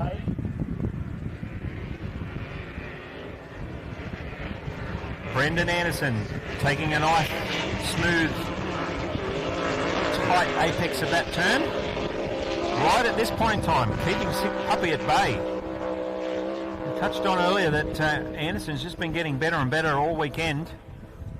And this race now, he's just showing exactly why. Sick Puppy stays nice and tight. Gets a bit of a high side up as the power goes down. But he's not letting Anderson get too far in front. Both boats fire it down the back straight away. Round the turn. The hydroplane bogs down a little bit in that last turn, falling back into the clutches. Hopefully that will be the checkered flag for Anderson. Can't remember if that's 2 laps down or 3 laps down. Sounds as though it might be the 3 laps down. Both boats ease off the accelerator. And congratulations to Brendan Anderson.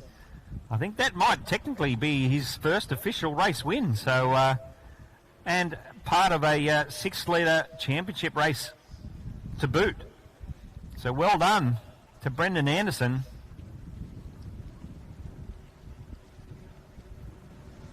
And Corey Marlin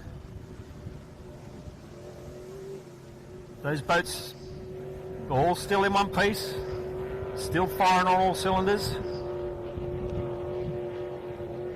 They've still got at least one 6-litre open inboard Barry Sharp Memorial race to come later on in the program. I was just about to make a point there, Nath. You did mention in Heat 1 a little bit earlier that the AMS at Anderson Motorsport Hydro was really struggling going up the Bankstown helicopter back straight, and it was really good on the St George Motorboat Club front straight. And that's when the wind earlier on was coming from a northerly direction. The wind has swung round, and one thing I did notice there was the roles have been reversed, whereas he wasn't as good or fast on the St George Motorboat Club front straight, but he was much quicker on the Bankstown helicopter back straight. And that's where he made the big charge inside young Corey. Coming out of Bankstown helicopters, he made that really big charge. You can see our flag man on our pole boat really doing it tough. We've got a replay come out. We just see that white flag and with that southerly coming down the course. We were talking about Lambert Family Racing, Greg Lambert taking a lot of confidence out of yesterday with the Riverside. I tell you what, Ando will take a lot out of that win there as well, Millsy. Most definitely will. Like I mentioned, Brendan campaigning this boat. He's probably only owned it for 12 months, and just getting better and better each time. A little bit of a hiccup a few months ago where there was some hull damage, but we just mentioned it's getting faster and faster all the time, and I'm pretty sure that win just then was his first outright race win. And of course, behind every good man there's a better woman. His beautiful wife Jodie, absolutely loving being part of all this. They run a very successful business. But Jodie was mentioning to me earlier today that it's a great time to spend time together.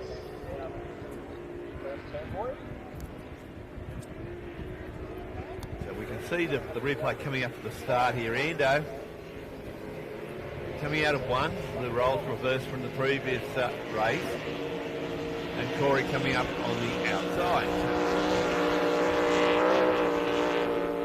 Immediate charge down into South Sydney detailing, whereas the Hydro obviously would much prefer the outside than the inside. However, you can see a bit of a struggle there for Brendan. But this is where he enjoys it. Really stands on it here on the Bankstown helicopter back straight. Corey's has at this stage a half decent lead, but this is where he really makes the charge.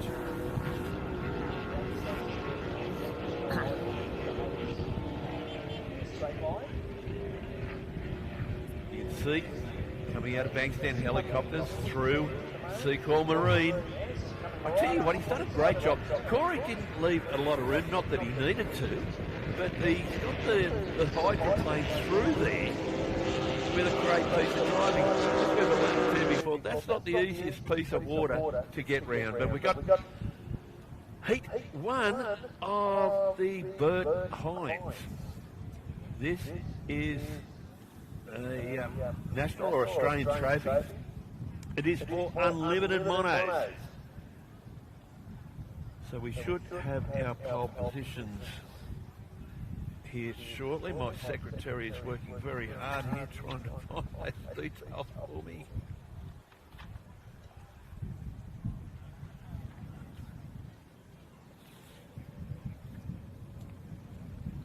Oh, sorry, I'm not at Outboard.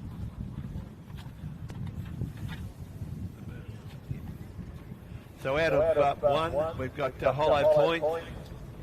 Only Force out of 2, Power Marine out of 3, Blue Bay, well that's not there, and Mojo Racing on the outside.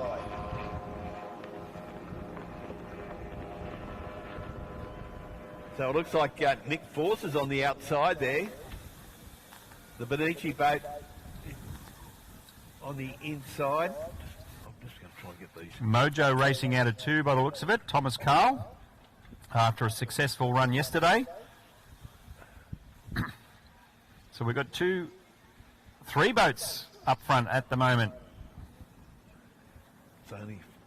It is only Force. Only Force. In running side by side with the Mojo Racing, and on the outside it might be the Benici Power Marine boat.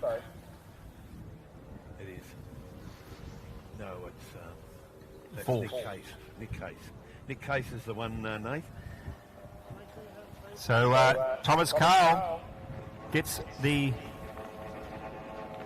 big Mojo Racing Force hull up in front. On screen at the moment, Hunton, the Haynes Hunter hull.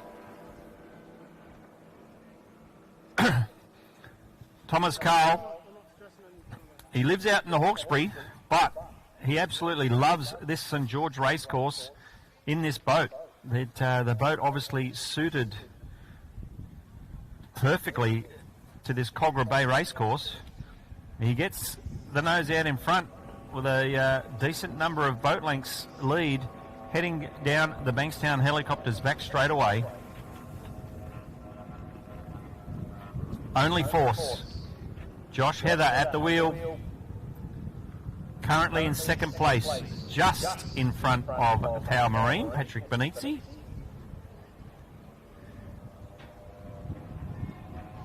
Side by side, a couple of lanes apart, the battle for second place.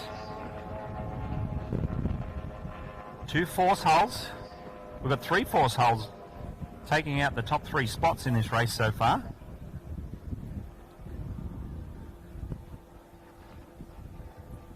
So that's 2 laps down, I think.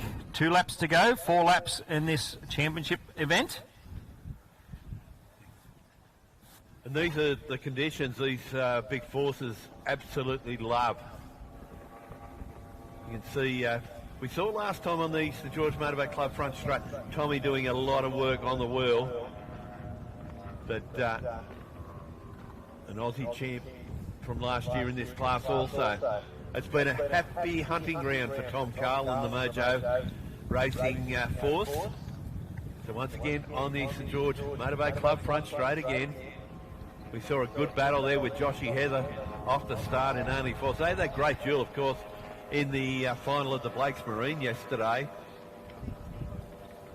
But yellow flag, boats on their last lap. Of course, Tom, an electrical contractor, an electrician by trade. So he's just moved out of South Sydney detailing. Onto the Bankstown helicopter back straight. Joshy Heather, only Force. Comes from a great family, the Heather family.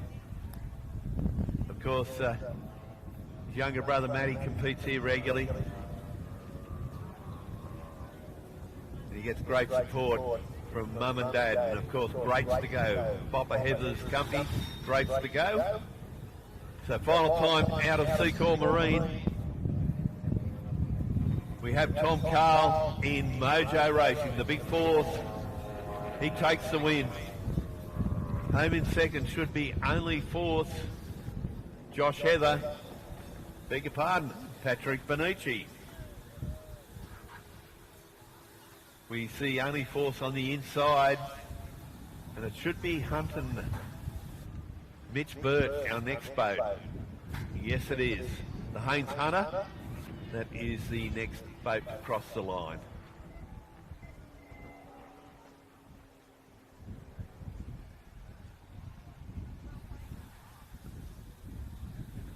We can see a wonderful shot of the drone just coming over, just about to come over the top of us here, Nathan.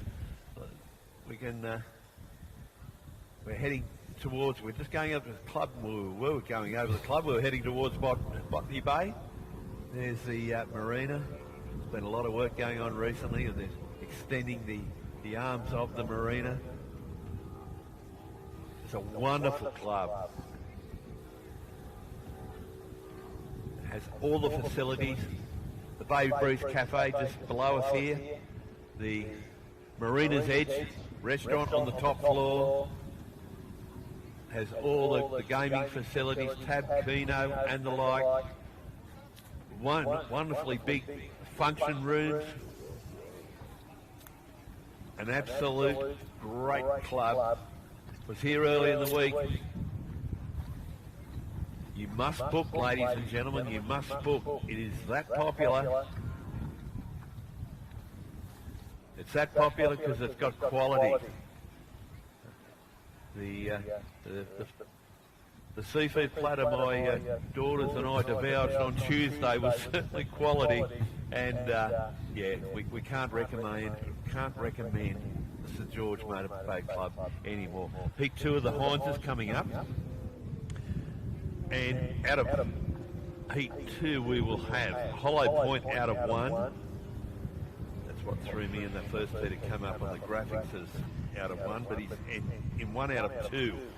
Fat Chance, the Queenslander, Scotty Carandrews, of course one of our great sponsors here with his company AT Performance Parts. He's out of 2. 3 short fuse. Brian Edmiston, he's the mobile marine mechanic a lot of these guys use. A really good fellow, really good marine mechanic. And the Dodge, Craig Dodge, driving his boat Dodgy, he comes out of 4. Now there's another force with Craig Dodge, so we can see the conditions are blustery. We've got the Fat Chance boat, mate. That's the little bullet there. So with these conditions, I tell you what, I wouldn't discount Craig Dodge because this force will really enjoy the conditions. It is one of the bigger boats, Craig, but Dodgy is actually a 21-foot bullet boat. But like I said, the big 21-foot long hulls are going to be able to potentially handle these race conditions better. We say that, but actually Mitch Perry was on camera earlier, courtesy of one of Hayden Chess's interviews, and Mitch mentioned that actually the 1850 Bullet, it's got a water tank or a fuel tank underneath, built into the boat, and he's able to fill that up, give it a bit of ballast, and that allows the boat to crash through the choppier conditions. We saw a slightly unexpected race win for him yesterday when the conditions chopped up a bit. We thought he was going to be detrimentally affected with that, but he kept the nose out in front and ended up winning that race. A few graphics on screen at the moment showing how the wind is picking up a little bit. We're getting gusts up to 30 k's an hour, so officials are very conscious of this fact, keeping an eye on conditions all the time. White flag is up, Division B for the Bert Hines Trophy. Flag is down and away they go. I think it's Power Marine on the outside. Fat Chance on the outside.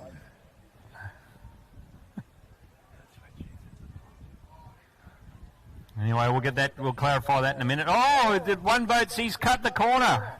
It was Hollow Point in pole 1. He's gone inside a turnbuoy. He's got the nose out in front. He's going to keep pushing on, but there will be a bit of a penalty for cutting a turnbuoy. So the local St George boy, Mitch Perry at Hollow Point, unfortunately captured by the drone right at the wrong time from his perspective, but the boat hooked into the left, and the safer thing to do at the time was to continue on inside the turnbuoy. Dodgy, Craig Dodge in second place at the moment. A battle on for third. But with these rougher conditions,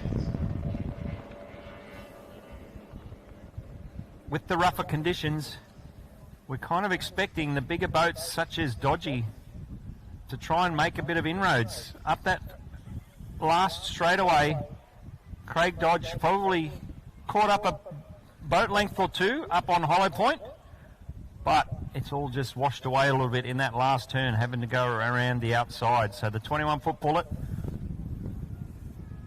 setting chase for the 1850 bullet of Hollow Point out in front.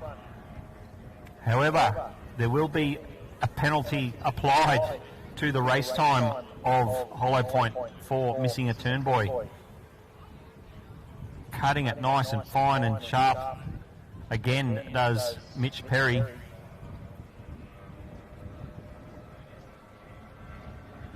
Gets the nose up on the trim up button down the front straight away. When they get to the end of the straight, they trim the motor back in, which puts more boat back in the water, allowing for more control. But on the straightaway, we need less boat in the water, less drag. That's when they trim it up, get the boat up and out of the water. Third place. Pretty sure it is Power Marine with the distinctively slightly different engine cowling shape of the Yamaha VMAX motor. It's the boat on screen at the moment.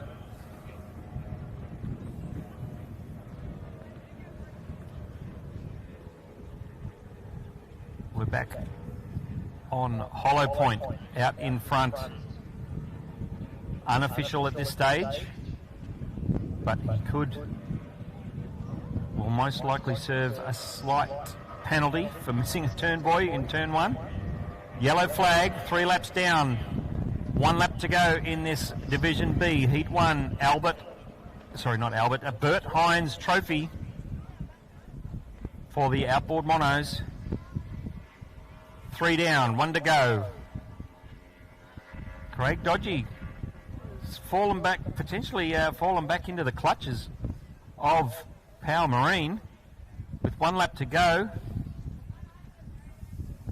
It is on track at the moment. Hollow Point out in front, but will most likely cop a penalty for missing a turn buoy.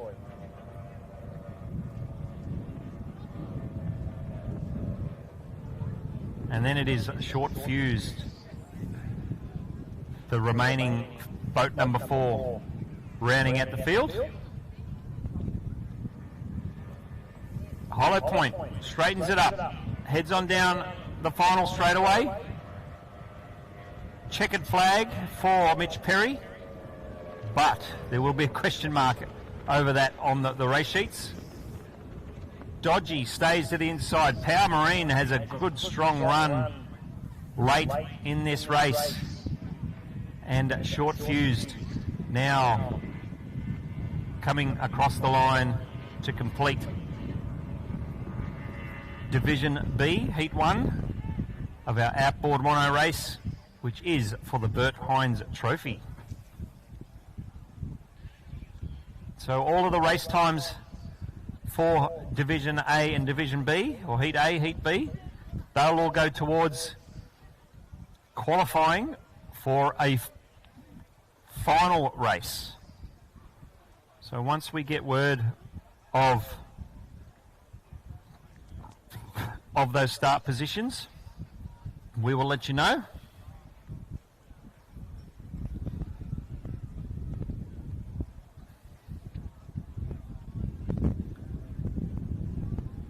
Another great drone shot there of the camera angle back towards the St George Motorboat Club. Plenty of people here Sunday afternoon taking full advantage of the facilities.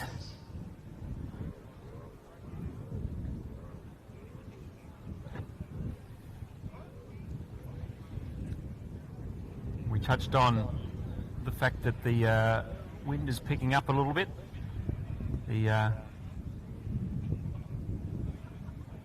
As I mentioned, the officials, they'll be keeping an eye on the conditions, making sure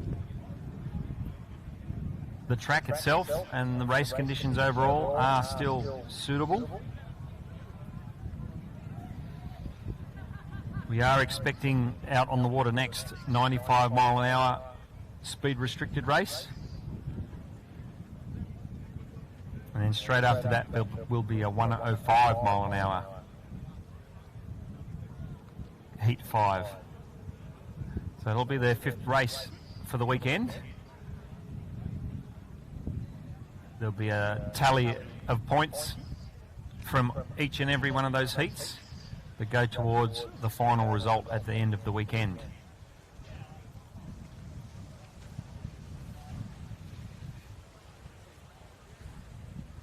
For those of you that might be here for the first time watching powerboat racing, if you like what you see here at St George, another one of the big annual powerboat racing events is coming up in September at the Windsor Marine Stadium at Windsor on the Hawkesbury River.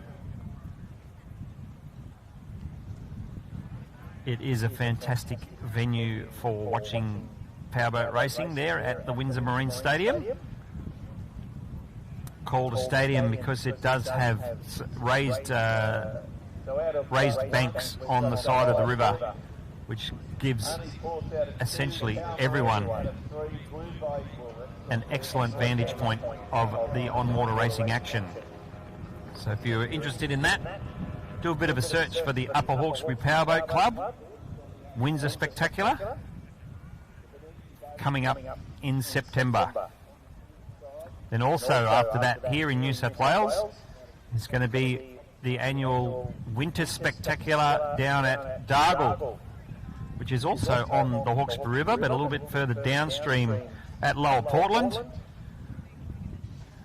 The Dargle Valley Boat Club was originally intending on running their Winter Spectacular on the June long weekend. However, Mother Nature wasn't playing ball, and unfortunately the Dargle Valley Boat Club had to postpone their event to another date. And with that postponement, a bit of a review of the race program, and that event currently slated for the last weekend in August. And at this point in time it will be competitive racing only on the Sunday. Traditionally a two-day meeting, two-day event, but this revised new planned event at this point in time is still just a one-day event. The last weekend in August at Lower Portland on the Hawkesbury River. On screen is a replay of the Division A or Heat A of the recently run Bert Hines Trophy. The big 21-foot force boat of Mojo Racing. Getting the wood over young Josh Heather, who's on the inside of the turn there, back in pole position 2. Josh having to get on the steering wheel within that turn. Not quite the smoothest, evenest arc around the turn, boys. Obviously having to navigate the water conditions. But having a great run just the same. Josh Heather, he's only been racing this boat probably 12, 18 months. He's been having a ball. I touched on the fact that even though these boats might look like your traditional outboard ski boat, most of these boats are custom set up for circuit racing. The controls move to the centre of the boat to help equal the balance out.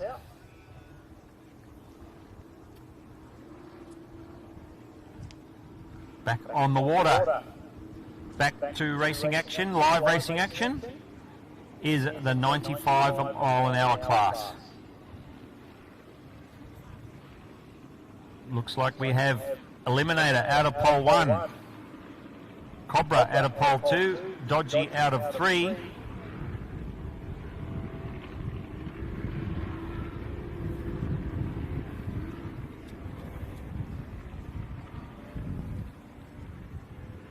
And it'll be another one of our outboard monos right out on the outside. We also have Hot Lemon Rhonda Watakovich.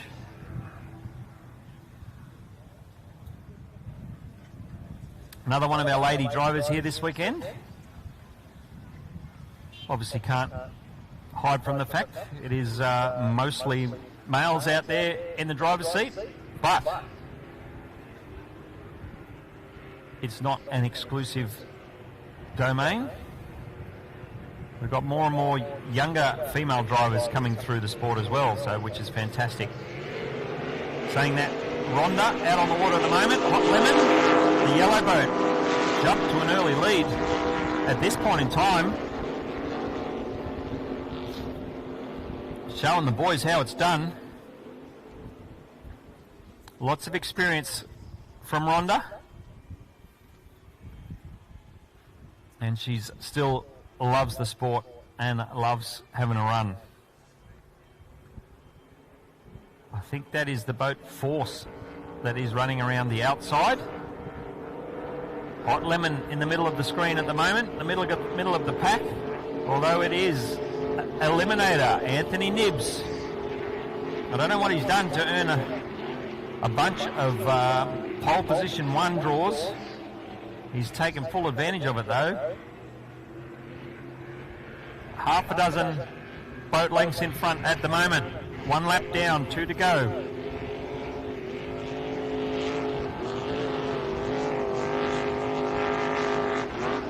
Cobra, Alex Wilbo on the inside, running side by side with Hot Lemon. The outboard monoboat of Force. Running wide. Actually currently up in second place by the looks of it. That battle for third between Cobra and Hot Lemon. However, it is the freshly repowered Eliminator, now running an LS-based motor. Poor old Anthony having some reliability challenges with his previous small block Chev boat. Motor, sorry. Same boat. But he looks like he's having an absolute ball now with a bit of reliability and certainly no shortage of pace with his current setup. So Dodgy's trying to sneak up the inside of Hot Lemon in our Seacall Marine turn, which she has only just successfully done. And now the chase is on. The chase is back on from Hot Lemon, back up the outside. As both boats come charging up over the top of Cobra. I don't know what's happened there. Alex Wilbo falling back into the clutches, losing 2 positions. That one straight away. But Nibsy enjoying things right out the front, all on his own. Another race down, another win for Nibsy at this point in time. He'll be coming around to grab the yellow last lap flag. No, it's actually the checkered flag this time. So another start down, another win for Nibsy, Craig. Yeah, the Hall of Famer. He was inducted into the Vintage and Veteran Hall of Fame in 2023, it was. I'm just trying to think where we are. We're coming up to, of course, the 17th of August this year. The next version of that. Oh, mate, he's an absolute ornament. He supports all the clubs and Cat Boat will travel. The lady on the screen, she's another one that a grandmother that absolutely still loves her racing with her son. She unfortunately lost her hubby. But she's got all the grandkids here today. Rhonda Watakovich. You know, Alex, there's another guy we all love, Alex Wilbo in Cobra. Bit of news for you. I was just talking to a couple of delinquents just out in the public area, Nathan, and I'll call them delinquents. They just informed me that last race between Brendan Anderson and we thought Corey Marlin, it was actually Grant Harrison behind the wheel. So Nathan just got called off there, and I'll just quickly repeat this. That those delinquents I was just speaking to outside just informed me that last race we thought Brendan Anderson come up on the inside of Corey Marlin. It wasn't Corey Marlin, it was Grant Harrison. Oh, okay, wow. Yeah, so it's nice. As Dorrie Evans used to say, number 96 all those years ago, why wasn't I told? But anyway, that's what I've just been told. But I just spoke to Brendan Anderson, mate. He's tickled pig. He is over the moon, absolutely over the moon, and he'll take a lot of confidence. I tell you, Nipsey, since he got this LS3 motor in, we used to see him with the small block Chev. But I tell you what, he always talks about, his sponsor being his last paycheck. I reckon he's been doing a bit of overtime recently. Well, yeah, it's certainly money well spent, that's for sure, because it's paying off for him, that's for sure. But just going back on that 6-litre open race, if that's correct that Grant Harrison was in the wheel of at the wheel of Sick Puppy, no doubt that'll shoot Brendan Anderson's confidence even more sky high, because not only did he win that race, but he beat the one and only Grant Harrison. So that's certainly quite the claim to fame. So how about that? That's not bad. We've had young Corey Marlin jump into the seat of Harrow's 1.6 Melton Toyota boat, and now the Marlin team's obviously returned the favour, letting a staunch hydroplane driver have a go of a logboat. Are we about to see the formation of a super team, the Marlin Harrison super team? What a team that'd be. I just went down to see a few of the guys in the mono pits and the like, and we can see on our screen here, and you can see on the screen at venue, that the wind has come up. Officials are taking a good look at it, and we're consulting with all the drivers. But look, things are going okay at the moment. I think the last reading was about 28 kilometres, but we've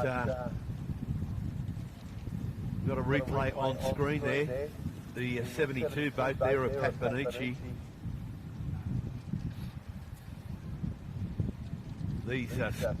These drone shots we've had all weekend, mate, they've been sensational.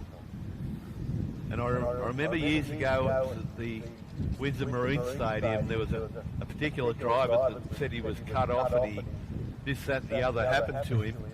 They had a drone that meeting, and the officials then asked the driver to have a look at the footage, and that driver then walked out of the office with the tail between the legs, because what he said didn't happen, because it was all covered, and it's been a great beneficiary for our officials, and it's also, it can assist with things like driver training. Yes, that's for sure. Got some graphics on screen at the moment, just giving a bit of an indication on this wind. It's unfortunately come up in the last hour or so, and right at this point in time it's actually stayed kind of steady. However, as we mentioned, the officials will certainly be very conscious of that situation, and we'll be keeping an eye on things.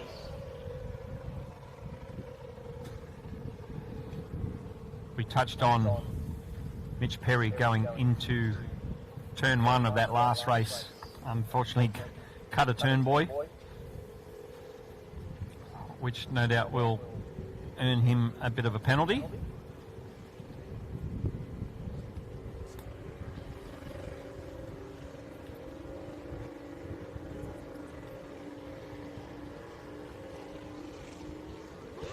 Looks as though we will be going ahead with the 105 mile an hour category race. Will be our next competitive race on the water. We do still have a replay of one of the mono races at the moment, but we will have the 105 restricted speed class on the water next. And then after that will be our 1.6 litre hydroplanes. We can see on the crane at the moment one of the little Ozlight boats getting lifted down into the water. So we've got 4 little Ozlight hydros in preparation for the next heat of the Ron Pate Memorial. Replay on screen at the moment, the very successful run by Greg Lambert.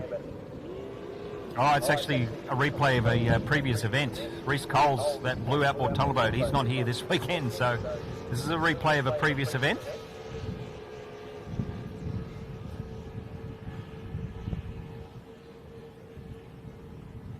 But we are back live to Cogra Bay at St George under the start control of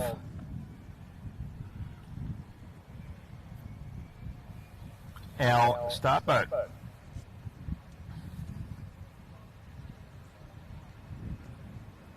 We've got an hour sheet that's a 105 class. There's 2 outboard tunnels. No, it is the 105 class, sorry. Looks as though 2 of the outboard tunnel boats have thrown their hat in the ring for the 105 class, which they have earlier.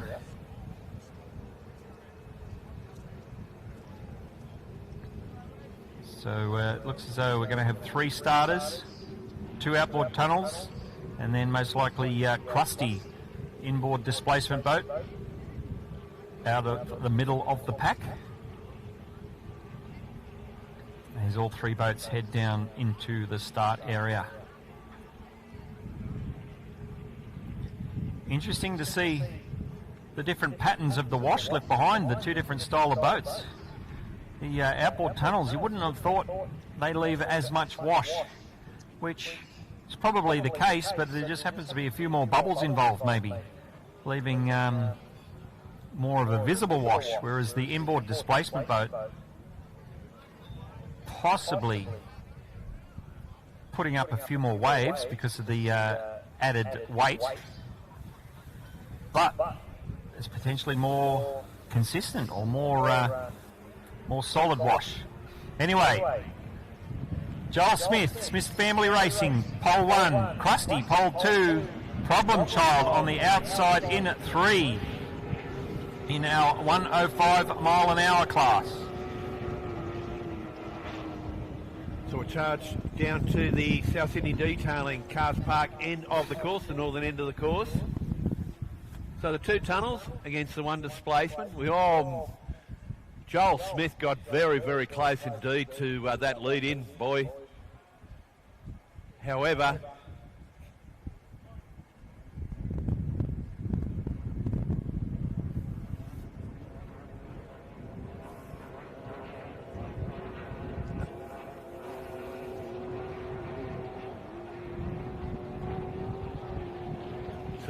Smith still leading. Ian Holmes, driver of Krusty. Great to see him here this weekend. First time at the St George Marine Stadium, the Cogra Bay. So Smith leading out from Krusty. Problem child, Mitch Williams. He's down back to the 2 litre carby setup. He had a problem with the 2.5 yesterday. But young Joel, I spoke to him in the Bay Breeze Cafe this morning. Very happy indeed. He took out the lens Sheltram yesterday morning, and he had a number of good placings. So Joel will leave the St George Motorboat Club later on today with a wallet full of cash.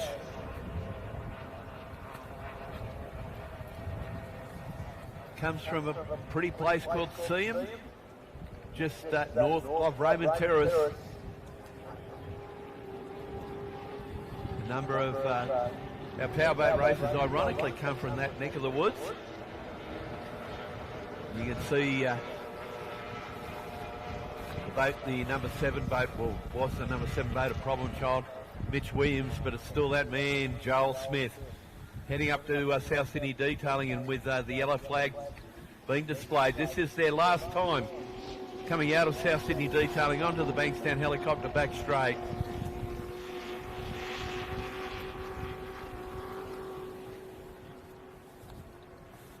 So Smith Family Racing, of course his dad, a very good racer also.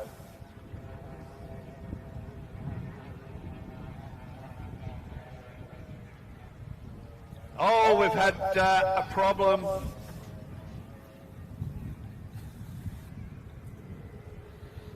Not sure what happened there. It looks like we may have... Oh, I'm not sure, Nathan. We've had a couple of different camera angles jump onto the screen. Well, one moment he's flying along, and the next minute looks like he's... Has he hit a turn buoy? Has he broken down? Not too sure. Yeah, not too sure exactly what's happened there. Unfortunately for Joel, the end result is the fact that he's stopped sitting in the water. So Krusty comes across the line to grab the checkered flag, and that might actually be Mitch Williams' first outright win in this problem child tunnel boat. Congratulations if it is. We had Mitch have a bit of bad luck earlier today. He headed up the back straight and was on a challenge for the lead of a race. And as he dove into the first turn, he dove into the first turn buoy, which ended up hanging off the front pickle fork of the boat. So in one way, Mitch earned himself a bit of a trophy for the shed wall, which would be a reminder of the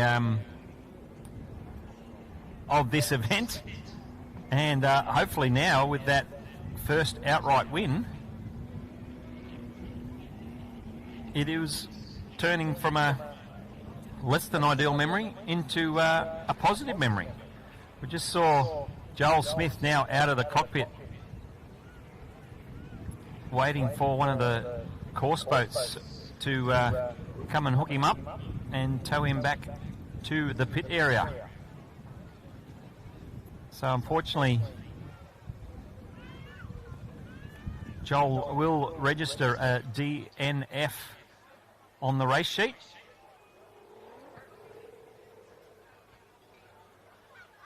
One of our St George Powerboat Club course boats attending to Joel. You can see the effect of this wind. It's probably popped up a little stronger just in the last 10-15 minutes. Going to have to keep an eye on it. And you can see the effects on the footage in front of us. Even the wind blowing the boat slightly up into the bay. We do have a replay of this event, of this race. Mitch Williams at the wheel of Problem Child on the outside, goes around. Just out of screen on the left is Joel Smith, who was at the wheel of Smith Family Racing, who was in the lead. Charging down the back straight. Joel Smith was out in front for the vast majority of this race. So Smith still leading. Ian Holmes, driver of Krusty. Great to see him here this weekend. First time at the St George. Mitch Williams comfortably in second at this point. And the boat Krusty, our inboard displacement boat, rounding out the field of this Sam Brown 105 restricted class.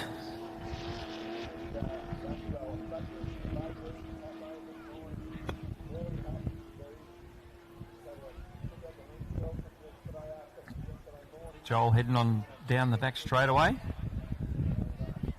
Another team that's had a pretty successful run this weekend. Been a little selective in some of the races he's been going in. However, we might find out soon what has caused Just north of Raymond Terrace. Joel to stop. You can see in the picture-in-picture down the bottom right, Joel now getting towed back to the ramp.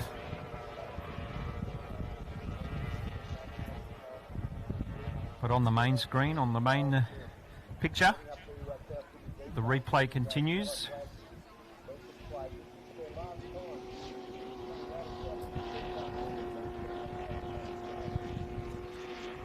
I'm pretty sure it's at the end of this straight that Joel's boat comes to a stop.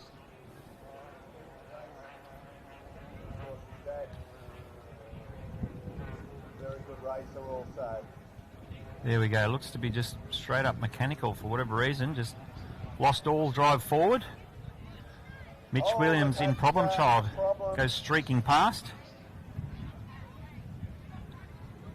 to take his first, I'm pretty sure it is his first official race win in that boat. Craig Lynn mentioned a little earlier, Mitch Williams coming across from the sport of ski racing into powerboat racing. Mitch only in the boat probably the last 12 months, or maybe not even that. But taking full advantage of racing conditions here this weekend. A successful run in the 105 restricted speed class. This camera set up just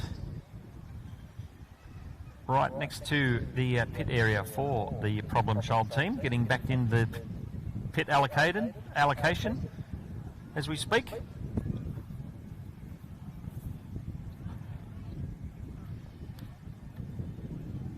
We do have the 1.6 litre hydroplanes next race on the water according to our program.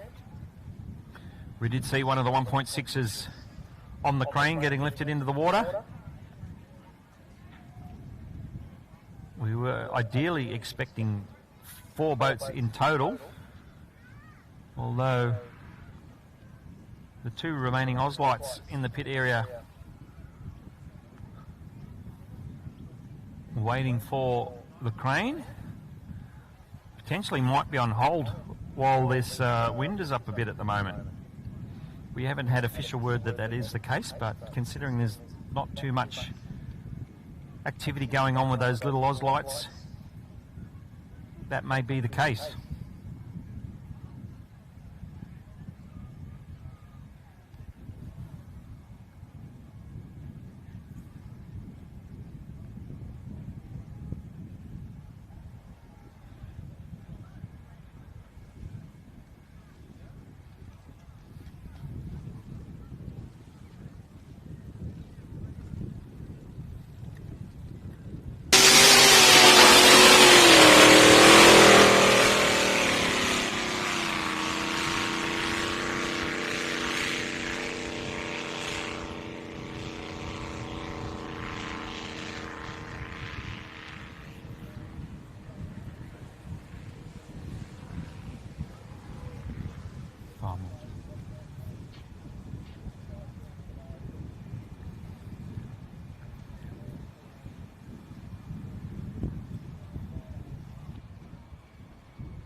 So while we have a little bit of a pause in action to see what's happening with this wind here at St George, we've got a replay on screen at the moment of our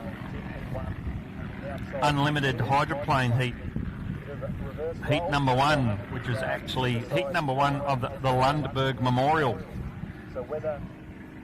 So a replay of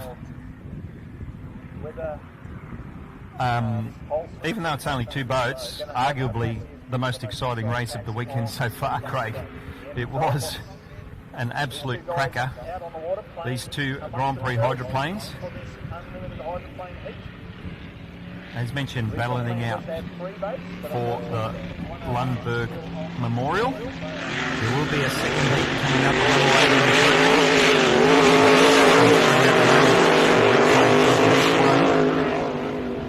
the Warlord did get the jump early on.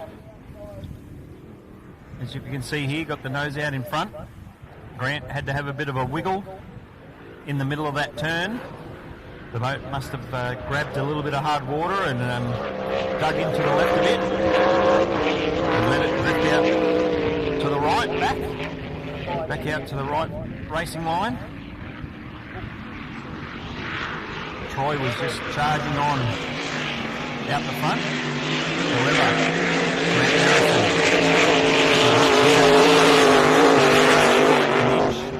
and even set out to match it with him.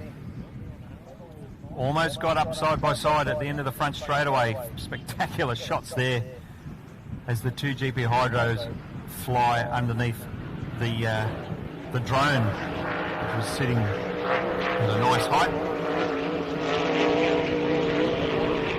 Harrow having a big run down the Bankstown helicopter's back straightaway. Got the nose in front as he dove into that turn.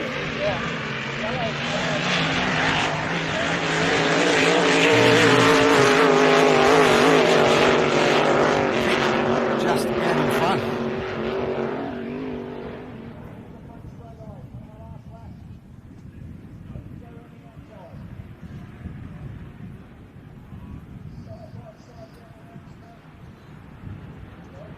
So we are still watching the replay of the GP Hydros. Said here at the venue of St George, we're just keeping an eye on the wind. The next race on the water was scheduled to be the Oz Lights, but being small light officials choosing to play it safe and just hang on a minute, wait to see what's happening with the wind. So we might potentially see some of the races swapped around. One of the classes that are less affected by the wind may be out on the water soon. Otherwise, we'll simply get to enjoy more of these replays from the action earlier in the day. As mentioned, these two Grand Prix hydroplanes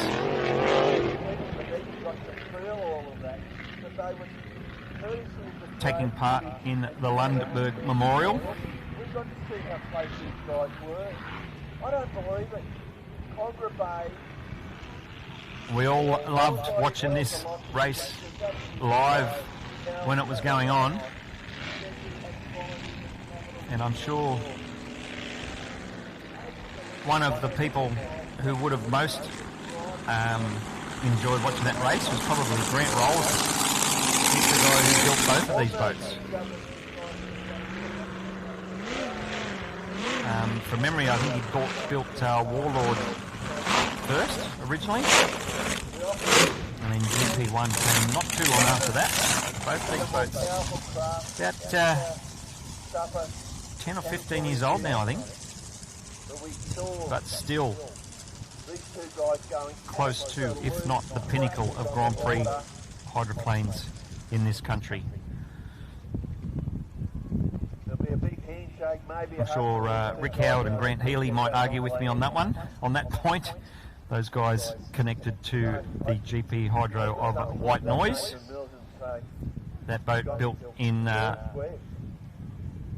Canada originally, and then originally brought out to New Zealand, and then it migrated over to here to Australia. Whilst this is a spectacular event, these guys certainly put on a spectacular show. And we did make reference to, there was another Grand Prix hydroplane here at St George here this weekend. However, unfortunately had a steering failure in a warm-up run yesterday morning, caused a flat spin in the boat,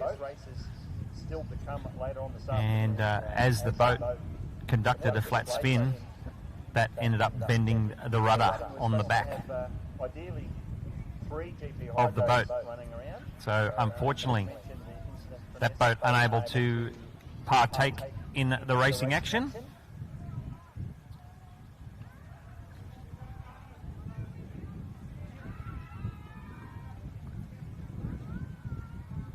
The steering cable caused the incident, and then the resulting spin caused a little more damage in the sense that it then bent the rudder as the boat spun around. Simply by that high amount of water pressure on the rudder as the boat spun out, it bent that rudder. Probably 3/4 of an inch thick steel on that rudder, and yet it is now a trophy for the wall of the shed.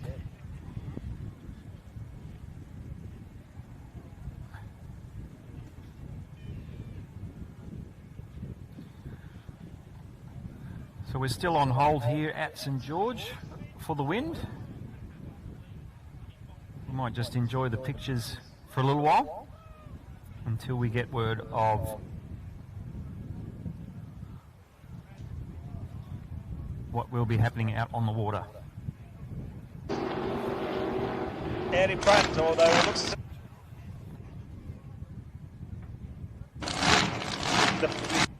as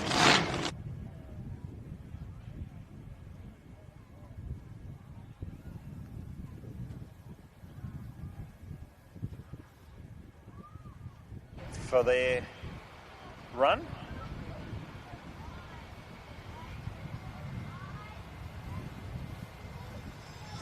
In not too long a time.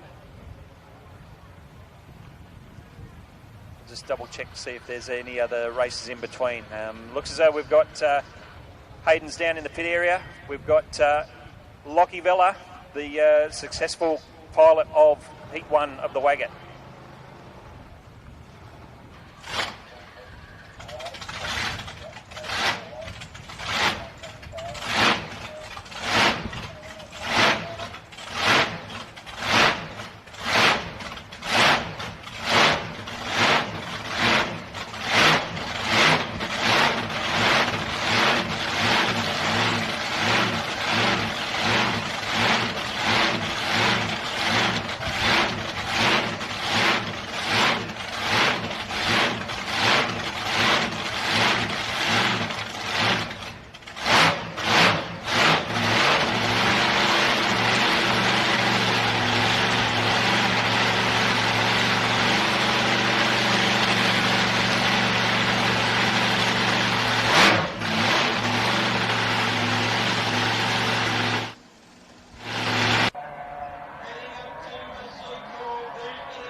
racing, Craig, driving a logboat. Central commentary position, please. Hayden Chester to central commentary.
I'll give you my audio.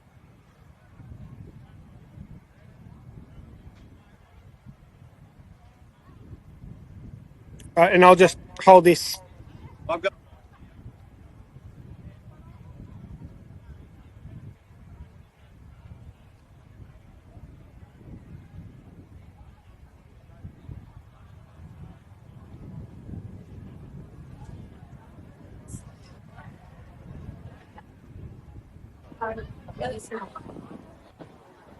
Anything green.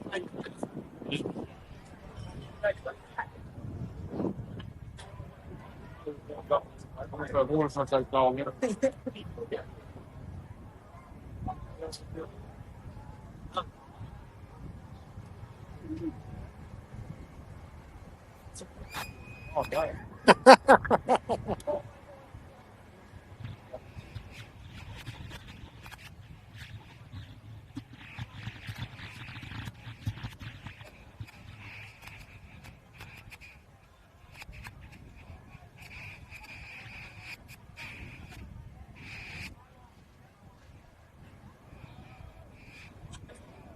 Hi, how are you?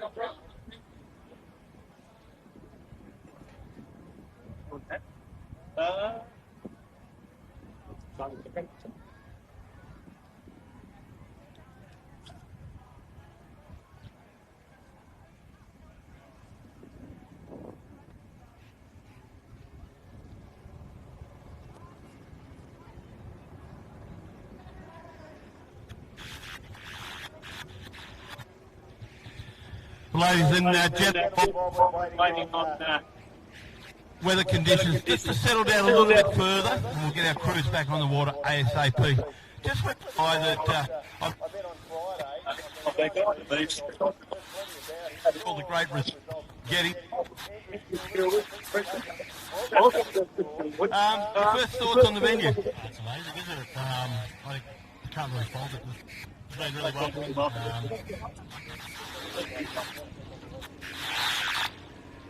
Okay, seeing you as part of the Australian Final Powerboat Grand Prix series, a number of around Victoria, a number of venues around Victoria. What makes you come north?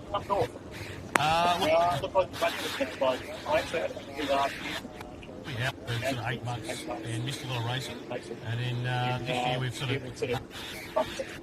back and forth, so stop hitting and running again and get some more racing. Get the feeling of it and get a little bit higher standard, so yeah, just to get myself a bit better. The Ingrid Children's background, where did it all start? I had relatives that ran married, had kids, got into it a bit later on, but played around with motorboat.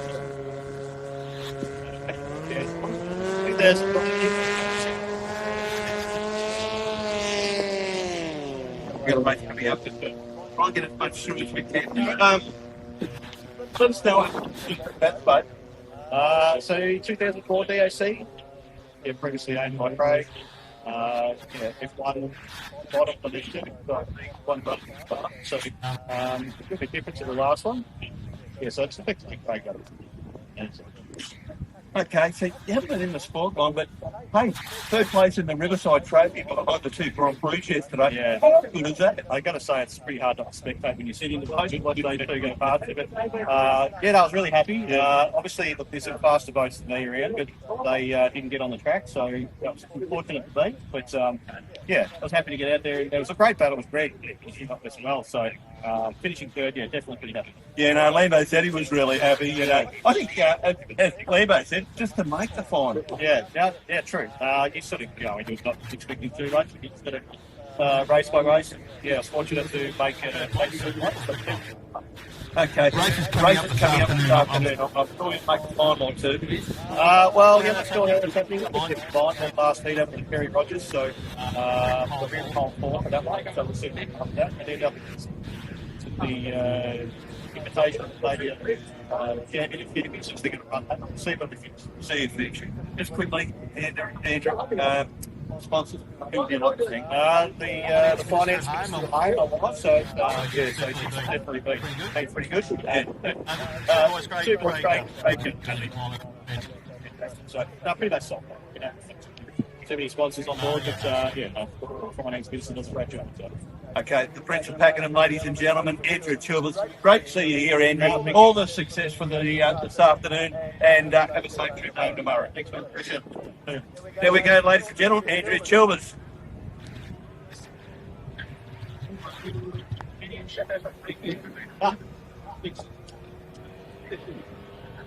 Take it. So we're back to racing action out on the water here at St George. That was perfect timing. Dewey Nichols in the little S15 older style Donzi Hydro gets the jump out early. Looks as though we've only got the 3 starters. Not too sure if the Melton Toyota boat from Harrison team has made it out on the water.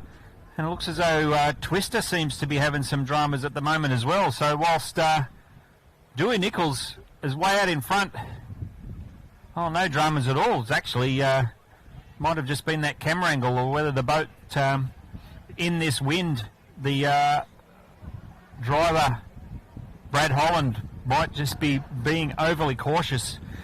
Very much got the canard wing up to keep the nose of the boat down.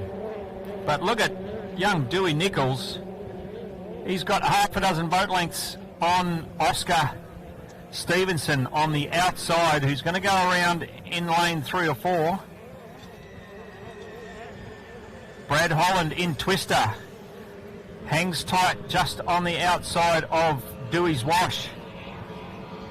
Heading down the front straight, you can see how choppy the water is. That's the exact reason why we had a bit of a break in racing action. But now, the smaller, heavier, ever so slightly less efficient in terms of overall hull design of the Donzi, probably playing into its strengths here in these choppy weather conditions. The other 2 boats on the outside could potentially get a little too flighty in this wind. All 3 hydroplanes side by side going down the back straightaway. Look at this, folks. Very, very cool to watch indeed. Oscar Stevenson at the wheel of Biohazard on the outside, gets the nose in front down the back straightaway. However, guess who's got the longest way around the turn? Dewey Nichols doing his best to try and sneak back up. However, it's Twister now comes out of the Seacall Marine end turn. But in saying that, here comes the Biohazard. So the 2 Holly Boys Racing yellow hydroplanes, you could throw a blanket over the 2 of them at the moment. But Dewey, 2 laps down, 1 lap to go, sneaking up the inside, gets the nose back out in front.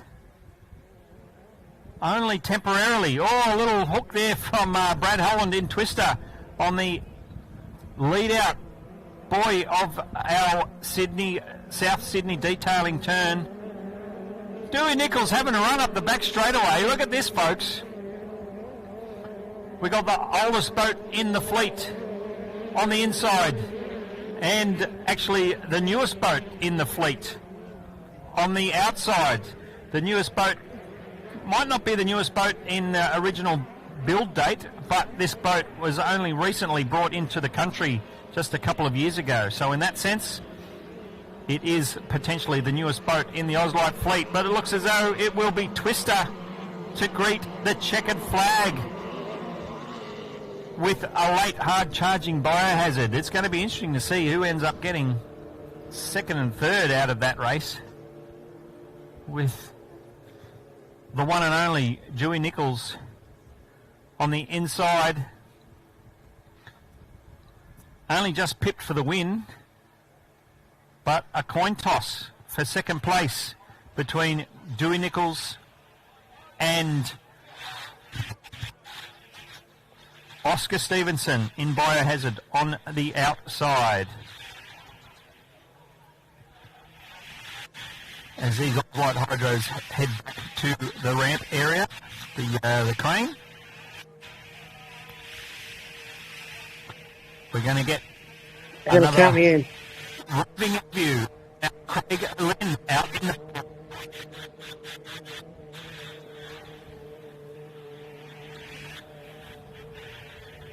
2, 1. Well, ladies and gentlemen, boys and girls, one guy that, one thing I didn't know of this young fella that he's starting to make plenty of waves, particularly with Brendan Anderson, running for AMS, leader Hydroplane. Brendan, welcome. Our big day here at the 2025 St George Motorboat Club Spectacular. Your last race, you actually beat Grant Harrison. Absolutely unlike. Yeah, no, it's great little race. Yeah. And we thought we'd open it up, but you've come along recently, you've not getting what you've done, you're getting currently you're getting some great set from Ricky Howard. How's the green beat so far? Oh, it's been great. No, he's out there a lot of time. Yeah, that's good. So we'll go back a little while. You retrenched in powerboat racing? Oh, yeah,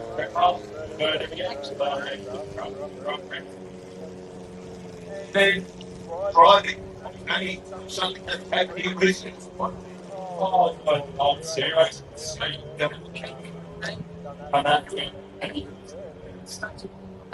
Next year. You say Craig's mic's not on? Okay, so you come to the good side of it. Yeah. We've seen Mitzi Lee joining the ranks. Any similarities in the sport? Well, you know, the business, you know, you've got to get out and train hard and all that kind of thing. Okay. Tell us about the big boat, just the quality fella. So the next Virgil,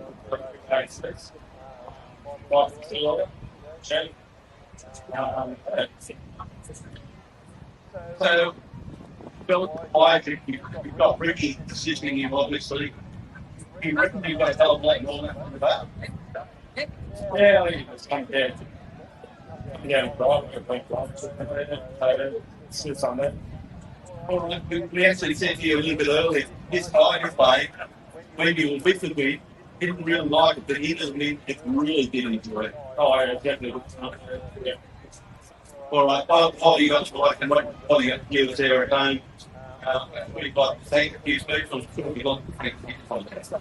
They are definitely late, like pretty out. That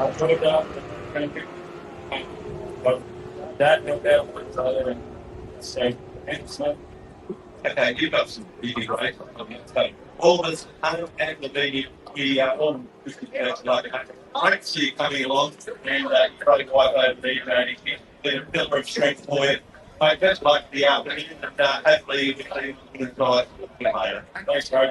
Here we go, ladies and gentlemen. Brendan Anderson driving for AMS and BHS Transport, one of the real nice guys in our sport.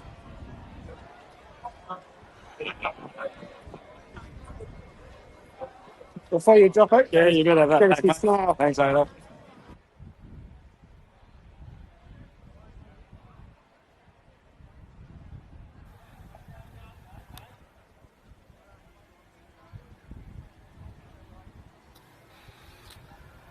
Rightio. Thank you very much, Craig, for that interview out in the pit area with Brendan Anderson, a successful run in his last 6-litre open inboard race.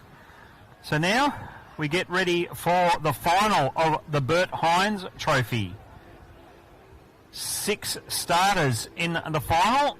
Unfortunately, we haven't got the list of the boats in their pole order, so we're going to have to go off the screen as best as possible. We've got boats like Only Force, Dodgy, Hunton is on the outside, Power Marine.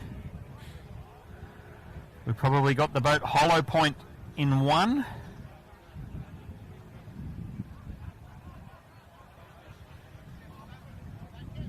No, sorry, Mojo Racing in 1.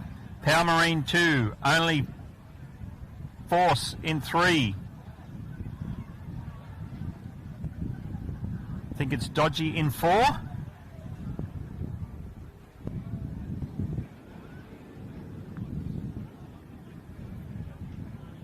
And a couple more on the outside, which will clarify as we get closer.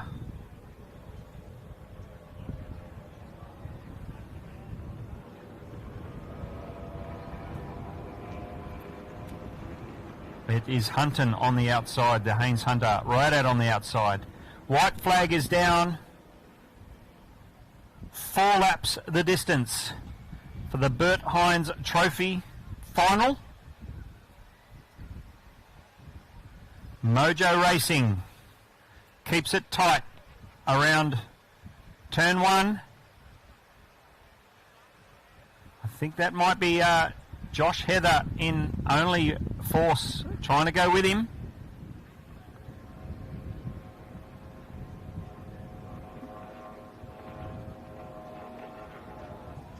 No, that's the other boat called Force, or most likely Fat Chance, sorry. Having a run. But it is Mojo Racing up on the inside at the moment.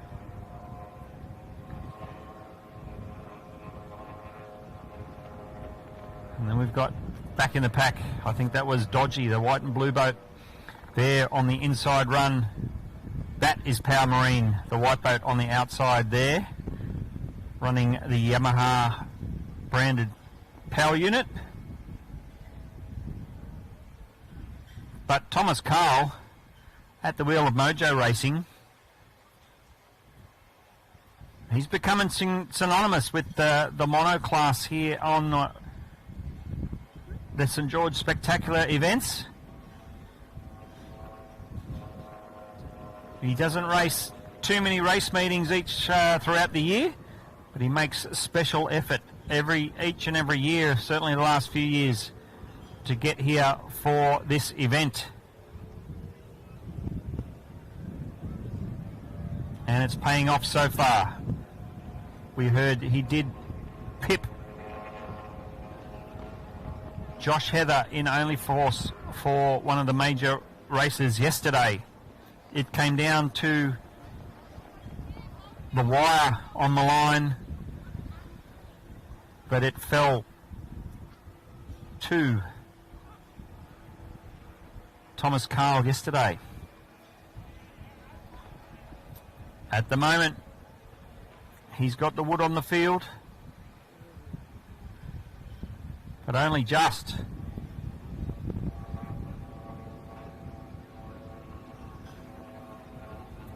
I think it is the boat Force which is currently running down the outside. A little hard to pick with no name at all down the side. Apologies for if I am calling it wrong. Certainly distinctively Mojo Racing on the inside.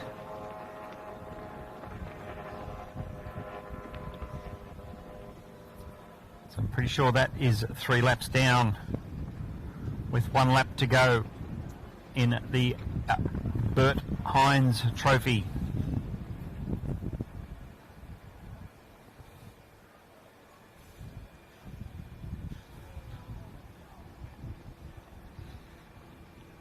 So just to repeat the final race of the Bert Hines Trophy.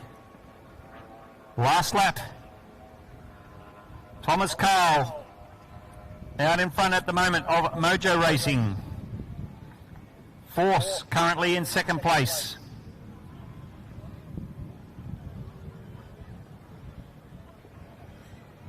Not exactly sure which one is in third.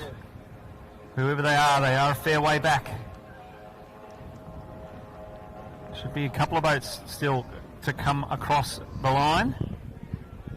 But looks as though the first 2, congratulations to Thomas Carl in Mojo Racing. Force, Power Marine gets across the line in third place. And it looks as though Craig Dodge in Dodgy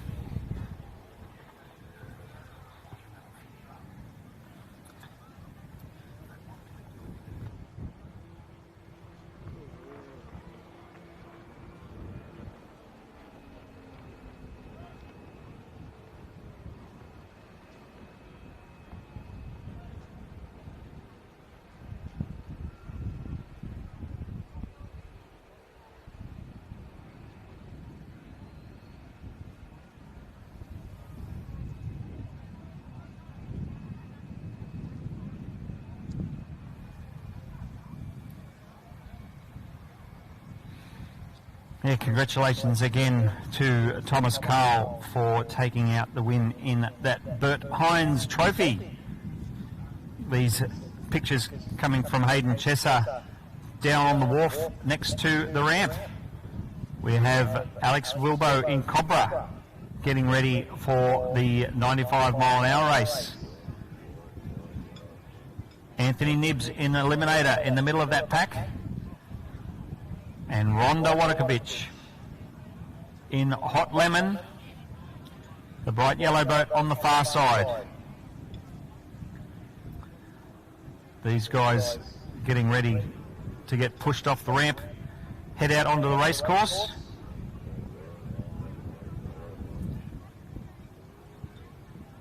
The boat Force may back around, back up and do a back-to-back race. Was in that Bert Hines mono boat race. He may back up and run again in this 95 class. We'll just wait and see in a moment. However, our inboard displacements as part of the 95-mile-an-hour class will head on out.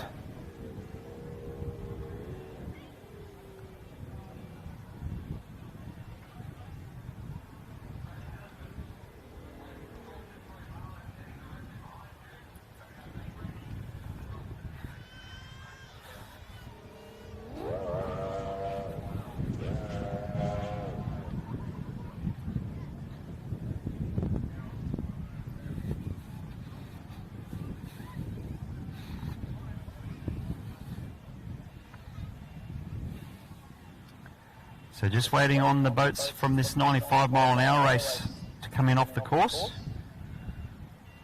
That will give the signal to these inboard displacements that will head out under the 95-mile-an-hour speed restricted class.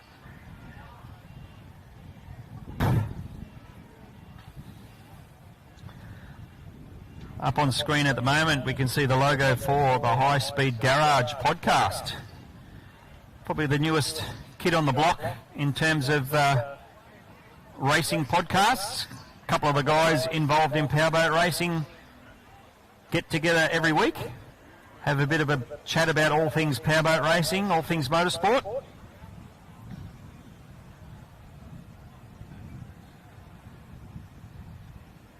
So if you haven't already, you can check out the High Speed Garage podcast. And coincidentally, bit of a link, visual link there, the outboard tunnel boat in the background on the ramp there, being campaigned by Mitch Williams, who is the driving force behind the 100-mile-an-hour club podcast. Thomas Carl is pretty happy. He just took out the Bert Hines trophy for the outboard monos. We saw him just get out of the cockpit, stand up on the deck. Very, very happy indeed. Job tough. Bit of a celebratory shower of champagne there from Rowdy Burns. I know. Very welcomely deserved. Thomas chose not to have a swig of the champagne, probably because he might still be a chance of having another race later today. So, very smart idea there from Thomas Carl. He did have both hands up there signalling 10, so whether that means that's his 10th win, we're not too sure, but very happy indeed is Thomas Carl, the driver of Mojo Racing.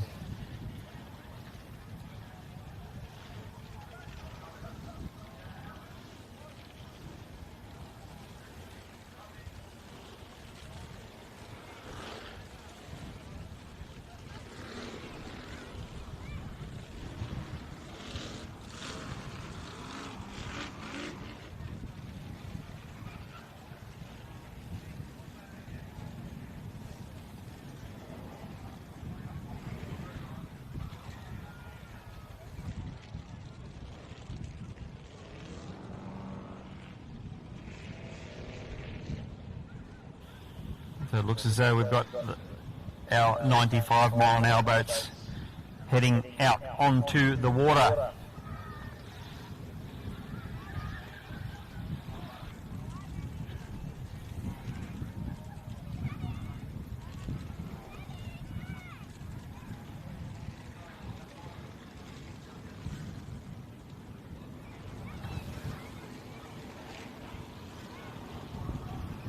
We did touch on it a bit earlier. Folks, if you happen to be here at the St George Motorboat Club and enjoying powerboat racing for the first time, and it interests you, there are a couple of other major race meetings coming up in New South Wales in the coming weeks and next month.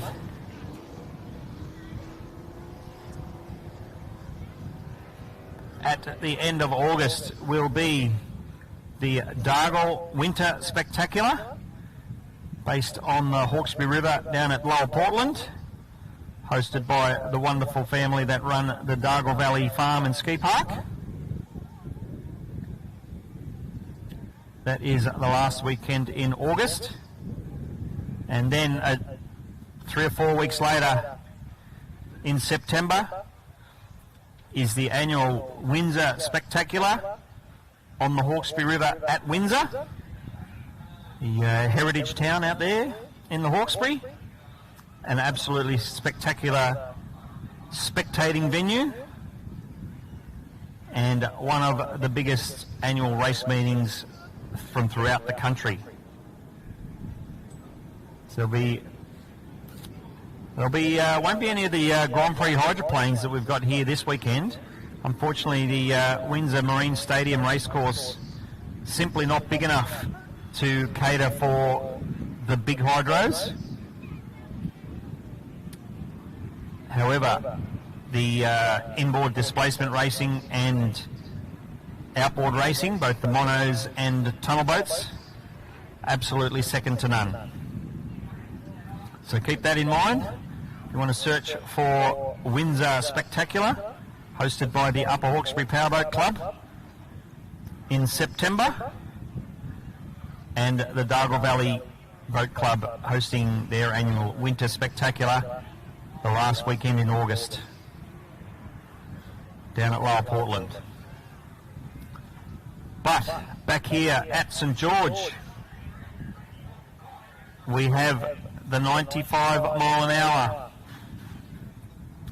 category. As you can see, we've got inboards and outboards. This particular class, this particular category, is open to any boat configuration. It is basically, the only limitation is the fact that you are restricted to a top end speed of 95 miles an hour. And that's an absolute maximum, 95 miles an hour. Each of these boats carry GPS units with them, and if those GPS units register anything over 95 mile an hour, it could even be 95.2 mile an hour. But that's faster than 95 mile an hour, so you've essentially broken that speed restriction. But Anthony Nibbs in Eliminator normally doesn't go close to breaking the speed restriction. Fires down the back straight away. He's had a very successful win in almost every start I think he's had this weekend, actually. So a very successful weekend for Anthony Nibbs. That's the boat called Force on the outside. And I think that is Dodgy, the other outboard mono, a little bit further back in the pack. Rhonda Wadakovich at the wheel of Hot Lemon, also a little further back in the pack. That's the bright yellow boat heading down the front straight away now.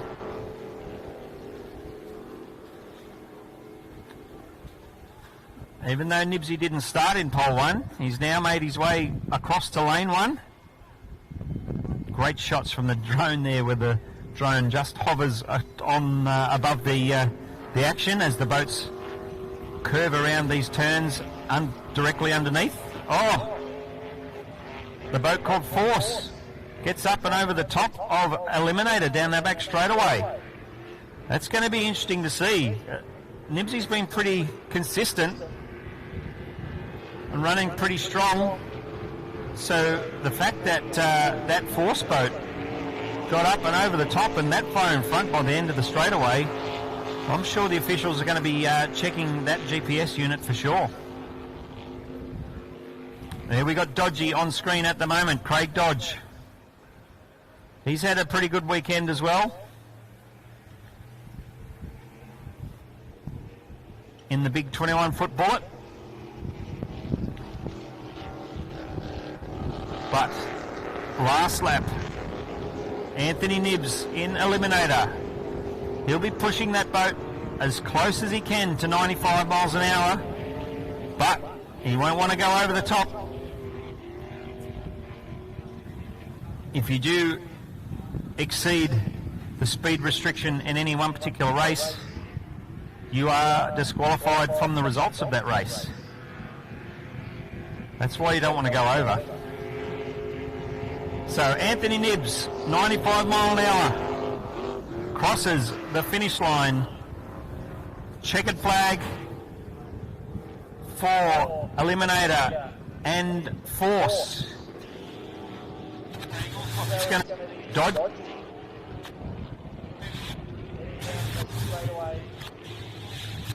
Checkered flag. That means it's left to Hot Lemon. Copper it is to grab fourth place. But it's up and over the of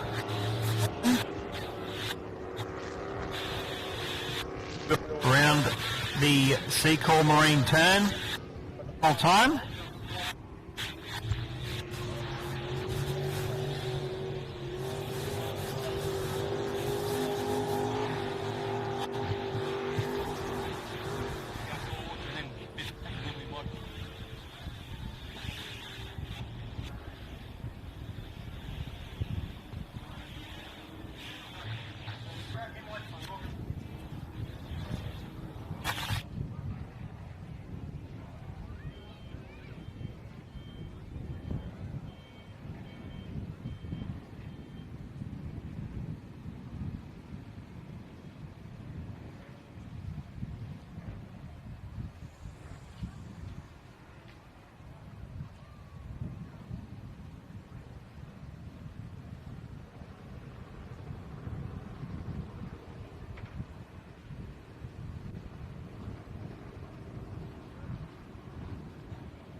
So another 95 mile an hour race down. We can see the big GP Hydro Warlord getting lifted into the water. That'll be in preparation for Heat 2 of the Emil Lundberg Memorial.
So we've got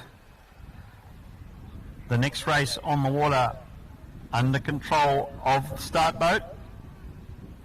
White flag is up. Should be the 95 mile an hour race.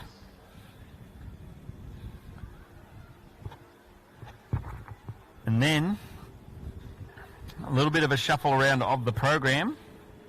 We did see the big GP Hydro Warlord on the crane getting lifted into the water.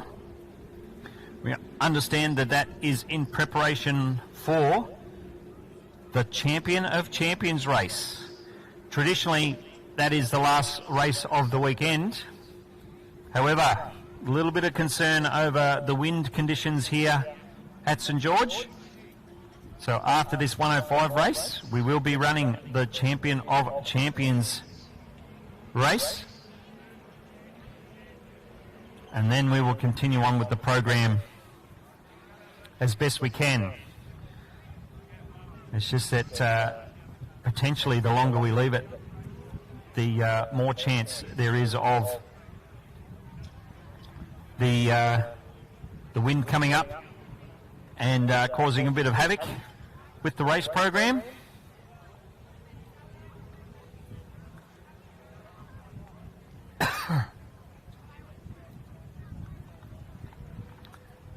So 105 mile an hour class. Same conditions in terms of speed restriction. It just happens to be 105 miles an hour instead of 95 miles an hour, which was the previous race. So we got Smith Family Racing out of pole 1. Problem Child out of pole 2. Krusty on the outside in 3. These 2 outboard tunnel boats, they're going to be very careful heading into the breeze, which they don't have to worry about it so much going down the front straight. It's actually coming up the back straight where they're going to be able to, where they're going to be heading into the breeze a little more. Joel Smith staying nice and tight on those turn buoys. Mitch Williams staying close, but staying out in lane 2, which you do need to do. You do need to hold your pole positions on the first turn of any race course. So even if you happen to be out in pole 6, you might be streaks ahead. However, you still need to go around that first turn around in lane 6. Mitch Williams gets the nose up in front of Smith Family Racing. Joel Smith, the blue and yellow boat on the inside. Mitch Williams having his first race win not too long ago in the race program. But Joel Smith dives into the turn. Mitch Williams not letting him get away too much. Both boats silhouetted by the afternoon sun here at St George. Joel pulls out only a boat length or so. Now Mitch does his best to come on back.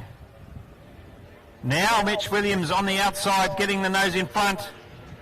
Side by side these two guys. 105 miles an hour. Both of these guys might be tempted to continue to push the accelerator pedal down. However, they need to observe this maximum speed of 105 miles an hour.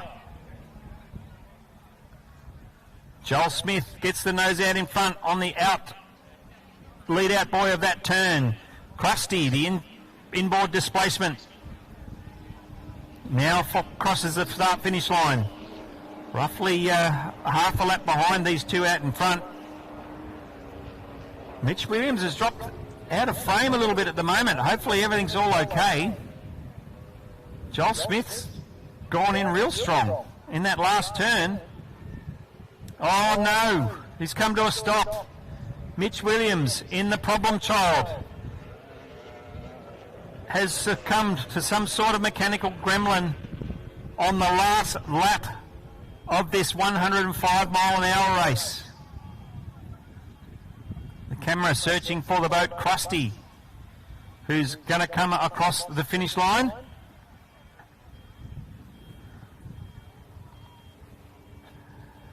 And Krusty now heading down the back straight. He will pass the stricken problem child boat. Unfortunately, bobbing, floating in the water. You can see Krusty easing off, making sure he stays nice and wide. A safe pass of the stricken problem child. Krusty rounds the Seacall Marine end turn for the final time, potentially for the weekend, because because of the wind conditions, we're getting close to the end of our race program.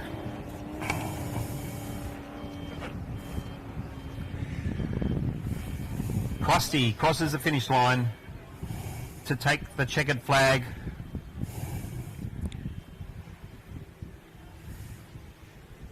So the next race on the water is planned to be the Champion of Champions. We've got the GP Hydro of GP1 now down off the crane into the water. We saw Warlord getting dropped in there a little bit earlier.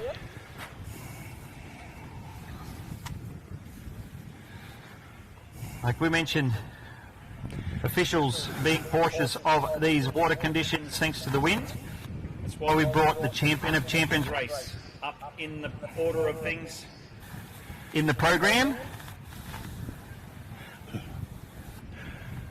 I think that's pretty smart there, Nath, because you and I have been at Eastern Creek Speedway together, and you know, when the weather looks like it's going to close in, they get all the main feature races in, and if they get anything else in, well, so be it. But well done to all the officials, because races like the Champion of Champions, this is a gun race. This is a Group 1 race for this venue for this year. What a field we've got. I've just interviewed Andrew Chilber. Tickled pink to be here. Lambert Family Racing, despite the concerns at Randwick Children's Hospital, he comes out of pole 2. So, what a roller coaster ride he's been on. Mainlane Dono, Simon Troy, a local boy. He's out of 3, GP1 out of 4, Warlord out of 5. Thanks for looking after commentary there, mate. I just went and did a whole heap of interviews for Grand Prix Hydro live stream, so a couple of fillers there. Did you actually see what those rotten so-and-sos did to Tom Cole? Put him in the drink. No, we didn't see. We did see the celebratory bottle of champagne get popped, but Craig, you've just... Apparently they grabbed him and tossed him in the water as a backup celebration. So I don't know how that goes down in the middle of winter in Sydney. But yeah, that'll be interesting to see how things go in the pits afterwards. But once again, congratulations to Thomas Carl.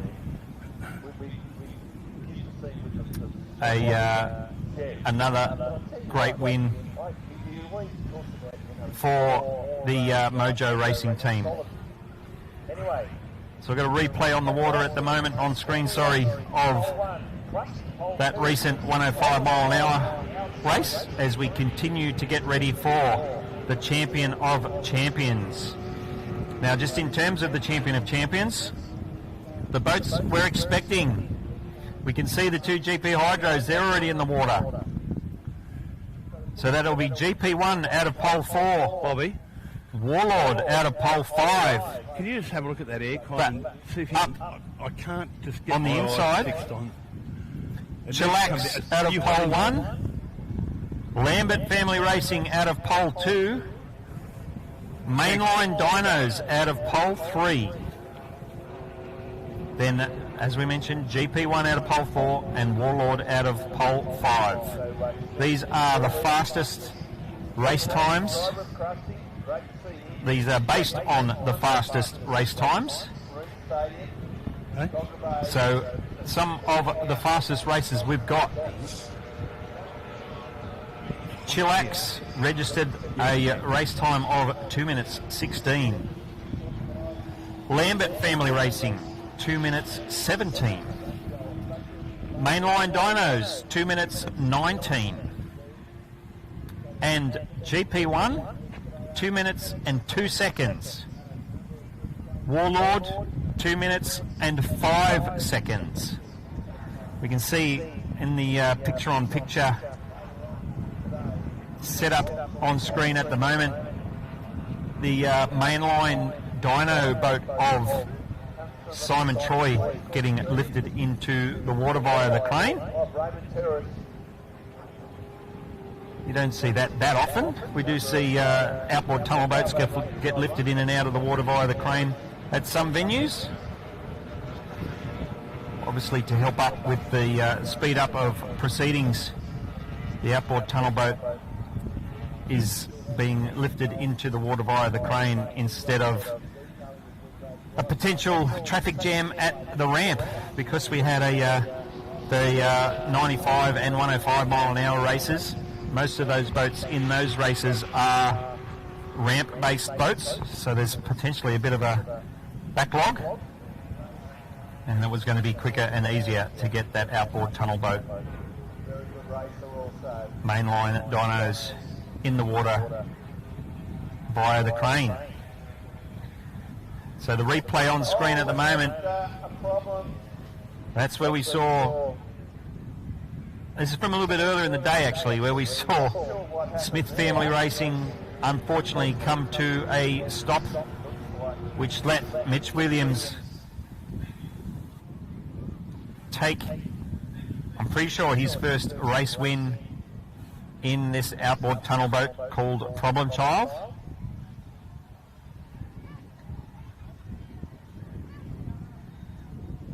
The mainline dynos outboard tunnel boat getting lifted into the water, as mentioned, via the crane. We're expecting to see Chillax and Lambert Family Racing, also outboard tunnel boats. They'll most likely be heading to the ramp, courtesy of one of the tow tugs, in preparation for this Champion of Champions.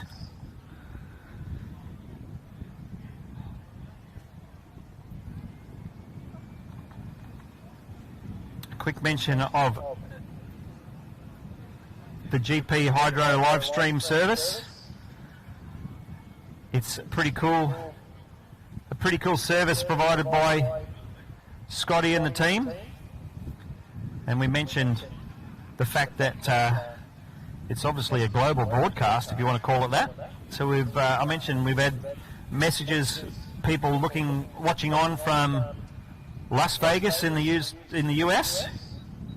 Someone else mentioned that they're currently travelling in Mexico.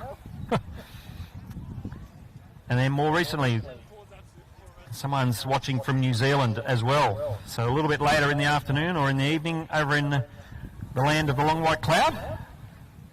But a few of the Kiwis taking full advantage of the GP Hydro live stream service provided here this weekend. Speaking of the Kiwis there, Nath, I did, because I like the other form of horsepower, I was watching a replay of the 1983 Melbourne Cup the other day, and the winner was a horse called Kiwi. Came from Stowmother's last on the band and won with Jimmy Cassidy up. The horse was trained by a man called Snowy Lupton, father of Warwick. Well, there you go. And Snowy had a unique way of training uphill and down dale and all that kind of thing. So I do know that the Lupton are big farmers in New Zealand. I'm quite sure they'd love to be here, but they're in Canada, or I'd imagine somewhere. And I tell you what, I'm really looking forward to this. I went to the interview with Andrew Chilver and the Prince of Pakenham, one of the real nice guys in the sport. And I alluded after the interview, I said to the wife, you know, he takes our champion to champion, 5,000. She just held a hand out. So I think there might have been a bit of jewellery on the way home by the sound of it. He takes the... But I tell you what, he's got some company. He's got some company. And often we hear drivers of a displacement or a tunnel, some of the big Grand Prix, that they can leave a bit of a hole in the corners.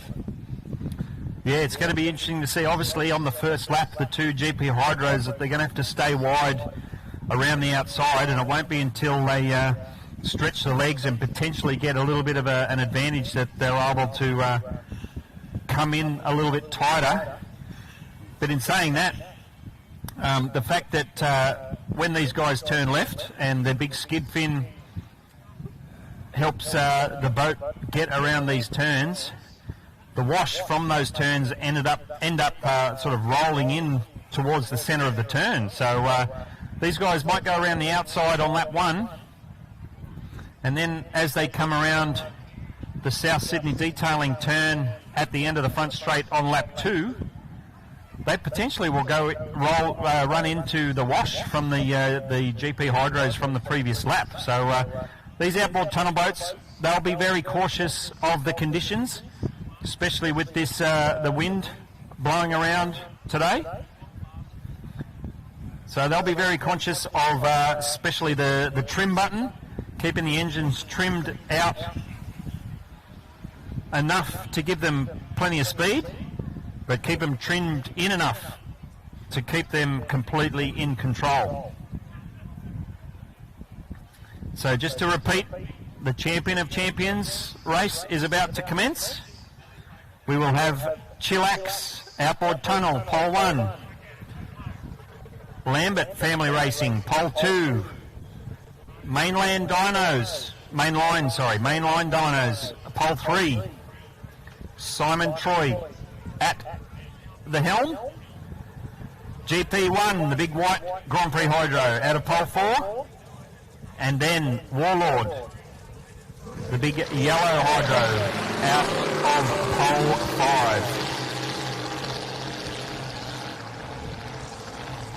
5. So if you happen to be here at the St George Motorboat Club, you might want to make your way to one of the big glass windows and get a good vantage point. This race coming up is one of the highlights, will be one of the highlights of the weekend. We saw a sensational race between the two GP Hydros just a little bit earlier in the program, and they put on a spectacular spectacle. Bad choice of words, but it was certainly a sensational spectacle just between those two GP Hydros. And now we've got that same challenge, but throw 3 outboard tunnels in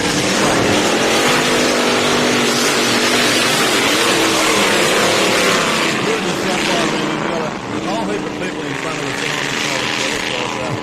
a couple of the ladies there are getting into the Sauvignon Blanc and the like. When those big GPs fired up, the ladies took one gulp of the Shambers, saying, "What the hell is that?" And I tell you what, it's just like, you know, I've seen people at Top Fuel drag racing, people that haven't been before. It's a real eye-opener. And these things here, they are the Group 1 machines of our sport.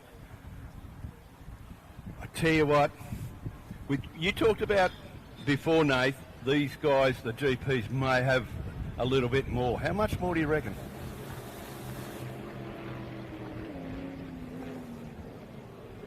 A lot more. I was trying to pick the right words.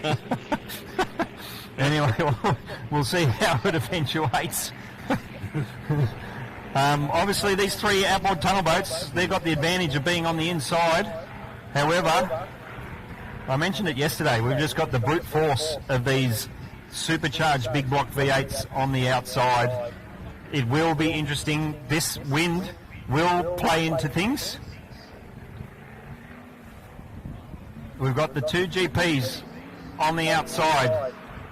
The white GP1 up from Melbourne. The yellow GP Hydroplane Warlord. That team from all over the place. Boat owner from Melbourne. Boat driver from Queensland. Coming on down to the straightaway. Lining up behind the start boat. Flag is down and away they go. Warlord gets the advantage over GP1. Both of the GP Hydros streak out in front of the tunnel boats. Warlord's pulled off on the right-hand side. Coming to a stop. Backed right up. The tunnel boats, we've had it coming together on the inside. 2 tunnel boats. have come together. The red flags will be out. So it was very interesting to see the start of that race. Warlord was on the outside. He had the early jump at the drop of the flag. He got out 1 or 2 boat lengths in front. However, we saw the Warlord boat go off in terms of outright speed and noise. I thought it was all over. It looked like he pulled out to the right a little bit, but he did continue on around the corner, but that was out wide. And then we've had some sort of coming together of 2 of the tunnel boats on the inside.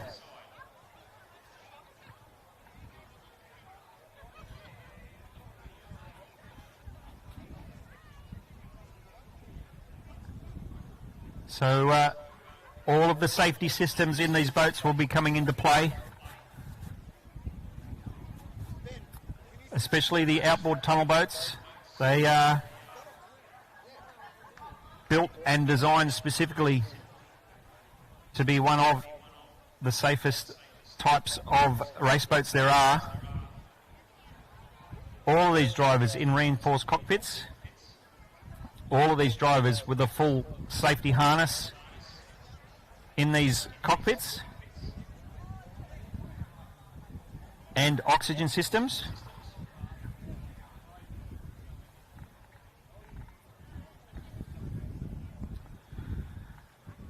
So the 2 GP Hydros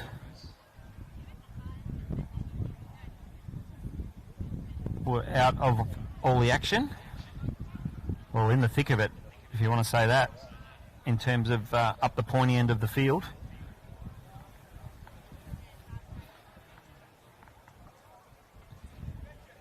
Obviously, the GP Hydros switch off in a red flag situation.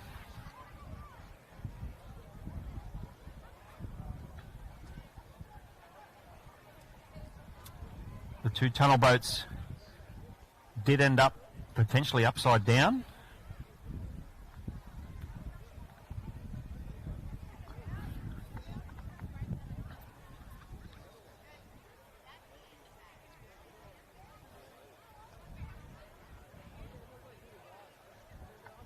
You can see the direction of the wind.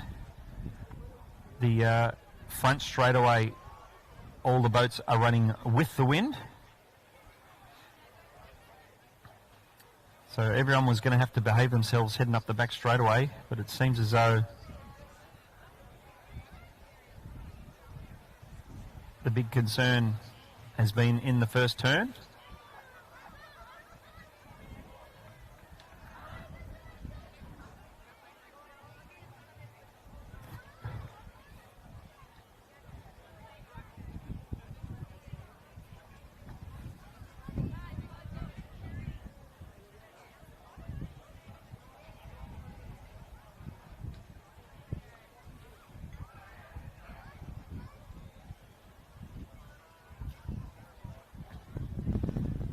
We can see the GP Hydro of GP1 actually got probably halfway down the back straight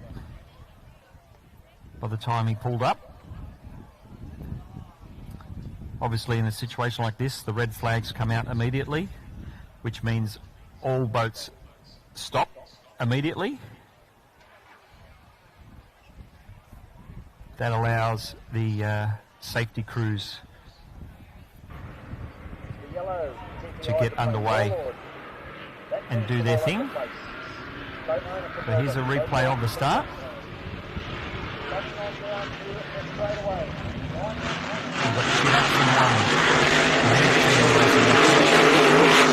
Mainline dynos in 3 with the 2 GPs.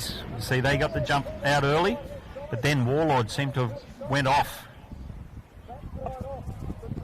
and it was, looks as though Chillax and Lambert Family Racing coming together the boats in pole 1 and 2.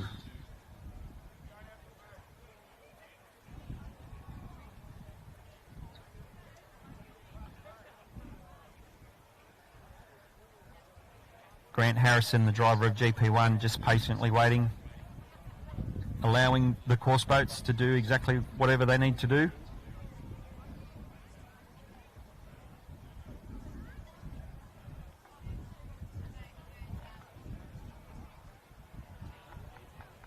All the other race boats are required to give any incident area a wide berth, again to allow the rescue crews to do exactly what they need to do.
So it looks as though at least one of the tunnel boats is hooked up with the jet ski to get towed back to the ramp.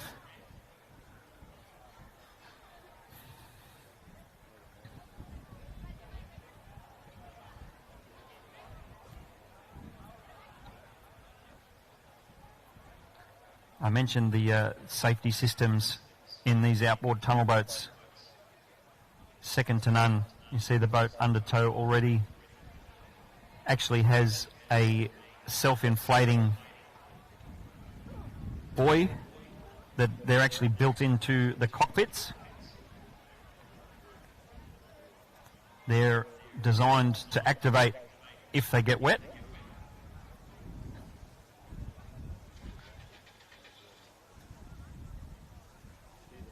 And that is obviously to help especially the cockpit area of the boat to stay floated up and out of the water. The second tunnel boat there getting hooked up to the jet ski.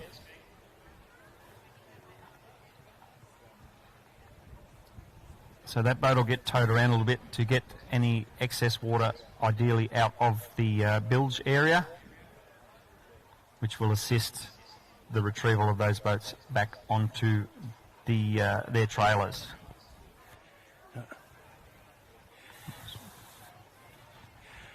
Yeah, thanks indeed, Nate.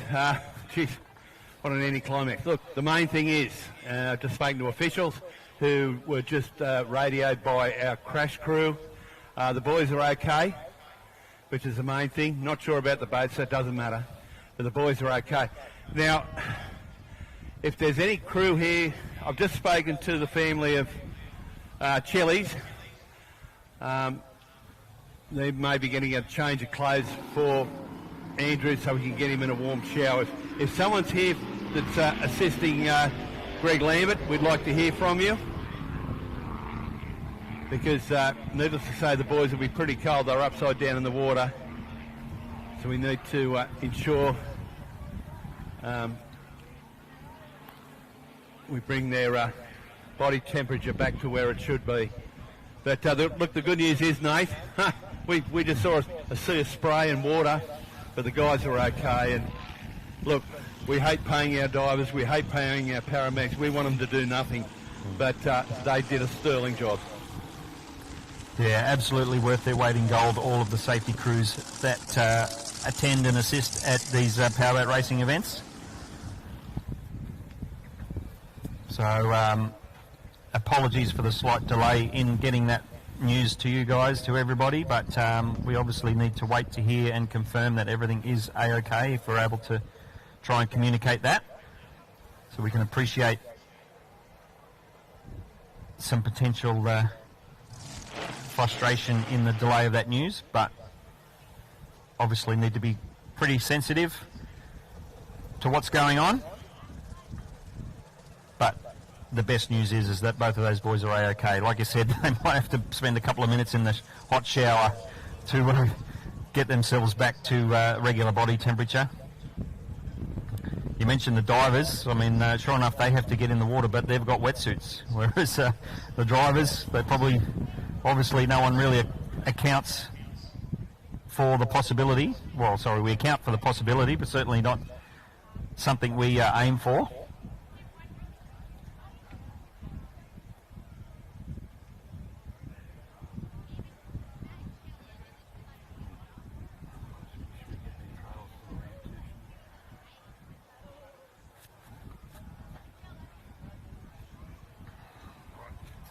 Can only assume that as these tunnel boats get back to the water, get back to the ramp, as we mentioned, if we'll do another call out in case there's any crew members in the pit area with a set of waders.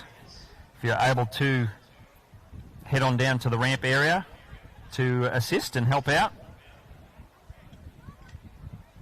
just we'll get those two outboard tunnel boats back on the trailer. Thankfully, in terms of some of these race boats, the outboard tunnel boats are some of the lightest. So fingers crossed it won't be that much of a drama.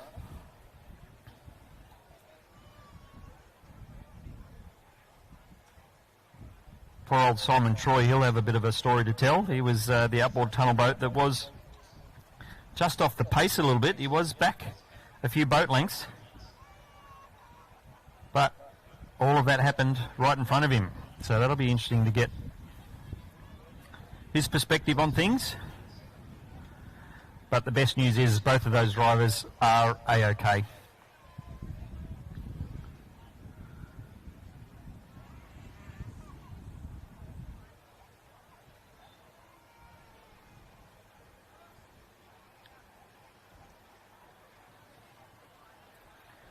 We can see the Hydro GP1 hooked up on the crane. Warlord will potentially be getting towed back to the ramp. Mentioned before all this excitement happened, it looked as though Warlord was off song and backed off power-wise.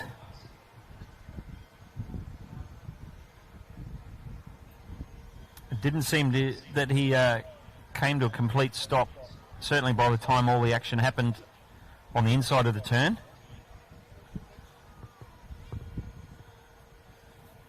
However, looks as though the boat Warlord unable to get back to the ramp under his own, back to the crane area, unable to get back to the ramp under his own steam.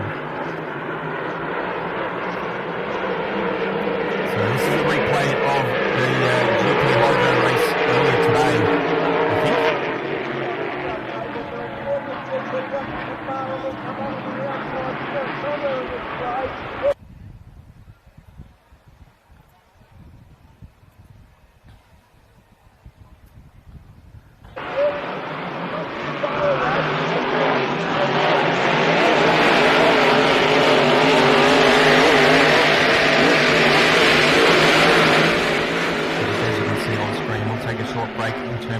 The action here at the 2025 St George Spectacular.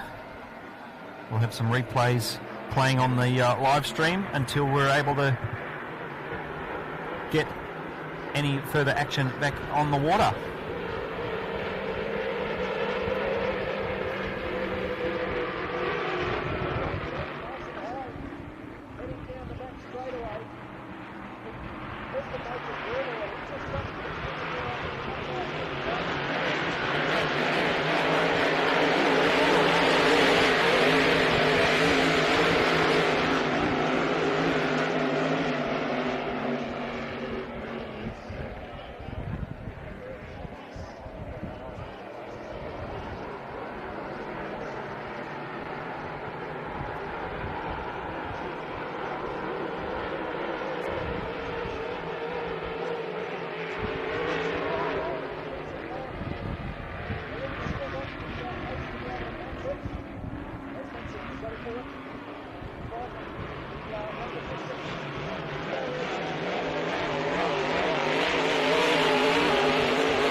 lengths difference there.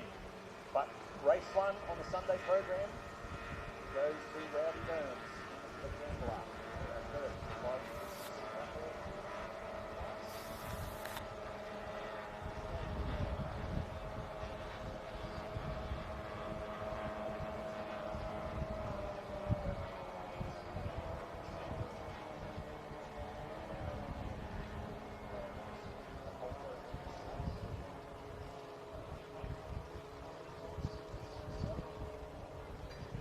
Ragged edge coming across the line to the right and Alice James while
Well, ladies and gentlemen, boys and girls, we're here with Oscar Stevenson, I should say, of course, from Geelong, Victoria.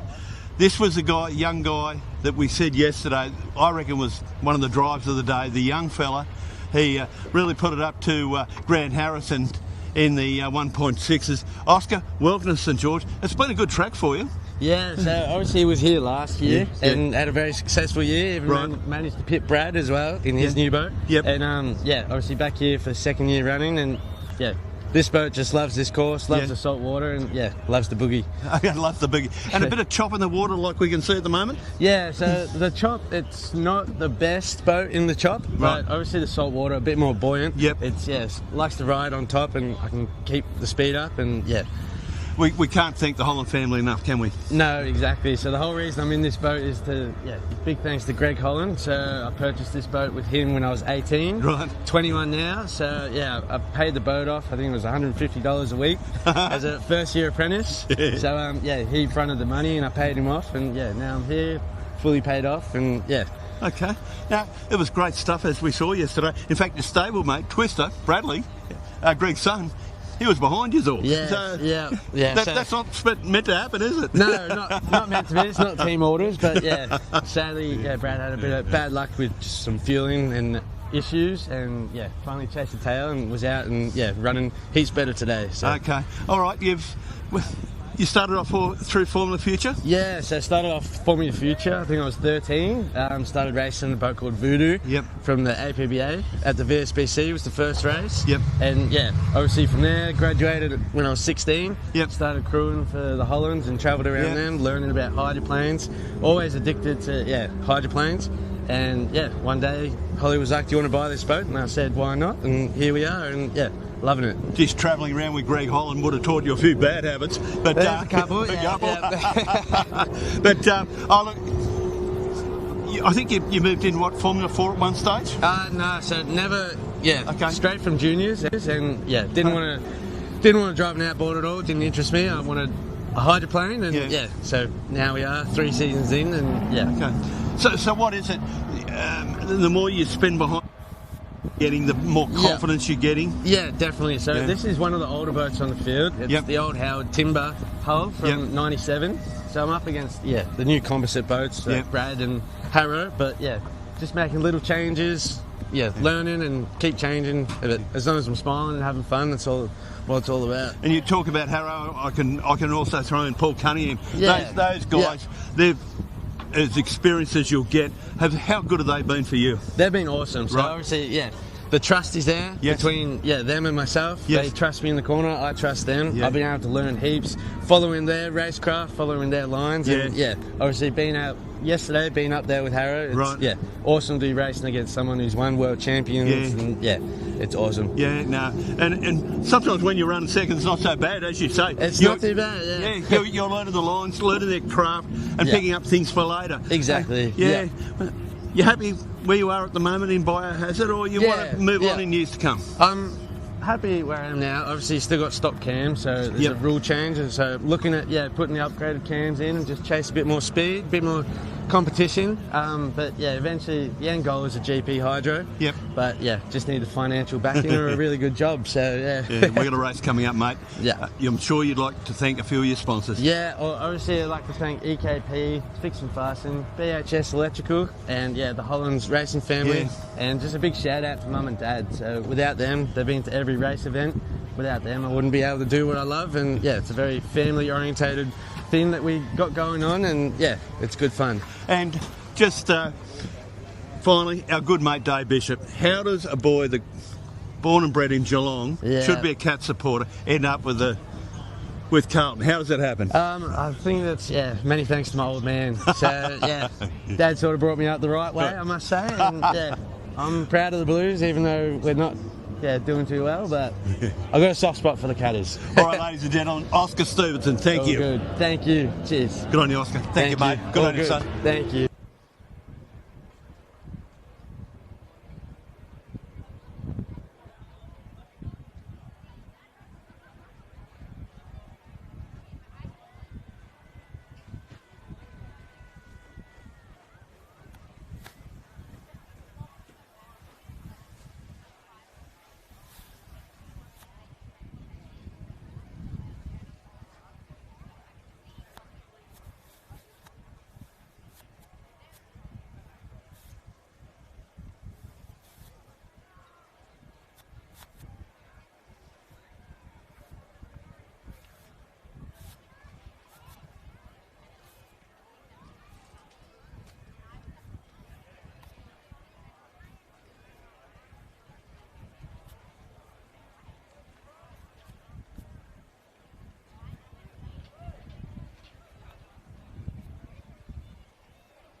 So, ladies and gents, boys and girls, just to let everyone know, we've both the boys have been fully checked and A-OK, maybe a little bit sore in the morning, but they've been checked over by our medical staff. They're both in having a warm shower, so we'll get their body temperatures back up. They're all in good spirits.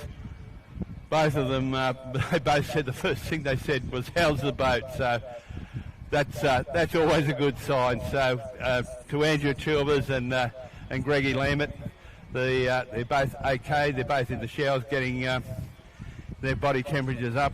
And just a message for Greg's wife. He's been unable to contact you, but the wife's currently in Randwick Children's Hospital with the youngest daughter.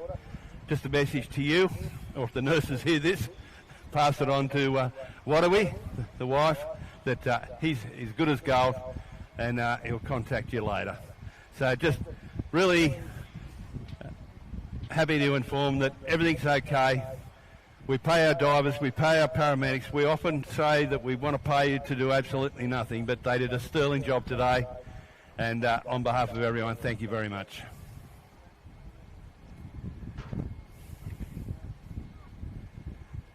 Yeah. Yeah, I know. No, Nathan's renting it down for me. No, I just got the boys in the shower. Oh, yeah. Yep.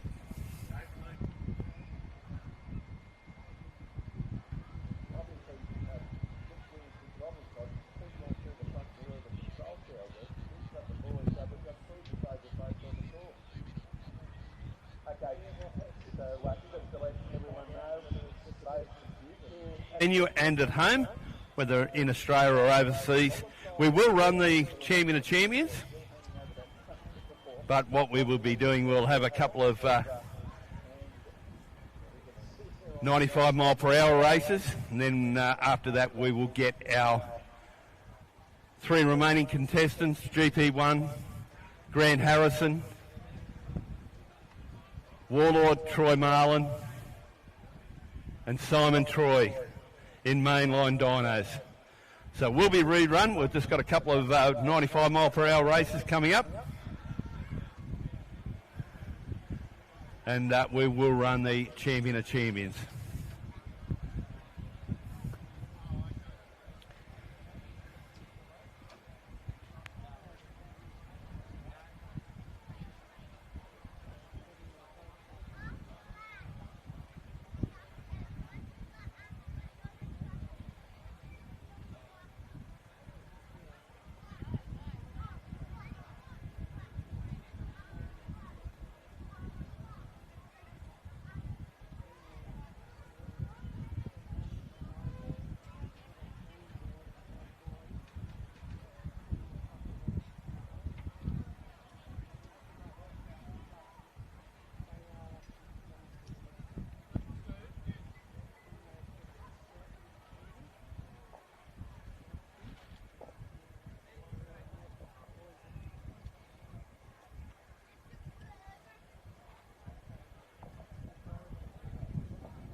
Just an important message, ladies and gentlemen. We have a few white caps in Cogra Bay. Our officials are monitoring the situation at the moment. So we've got a hold in progress. As soon as we know what's happening, we'll certainly keep you up to speed. But racing on hold at the moment. We've got white caps coming down Cogra Bay, and our officials will let me know, and I'll let you know as soon as possible what will be occurring.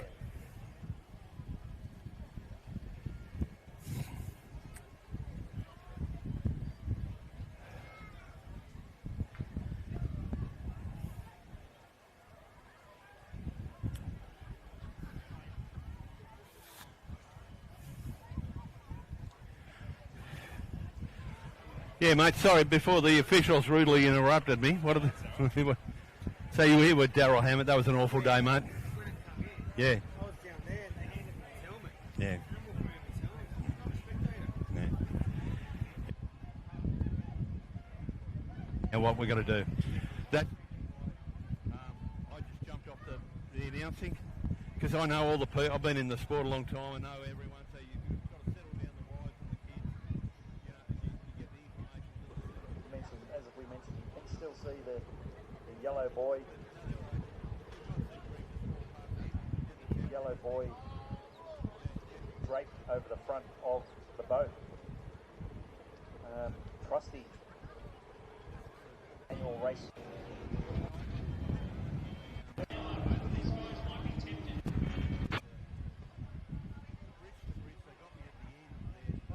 Coming on down here straight away.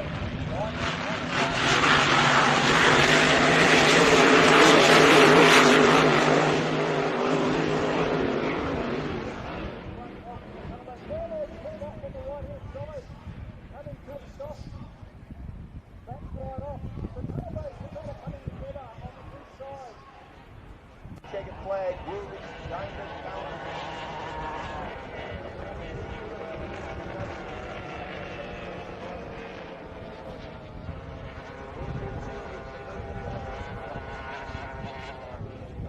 Number 49.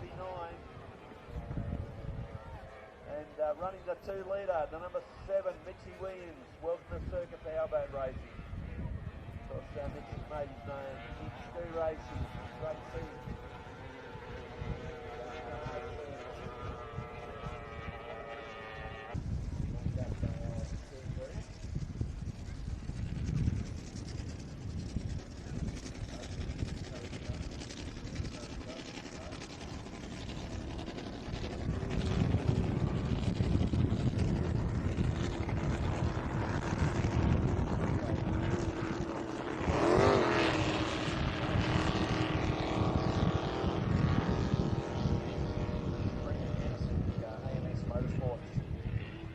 Hydroplane. Probably had his best run of the weekend, even though he still finished second. That's a boat showing a lot of promise, a lot of speed. Every time Ando gets this boat out on the water, there's more what to do.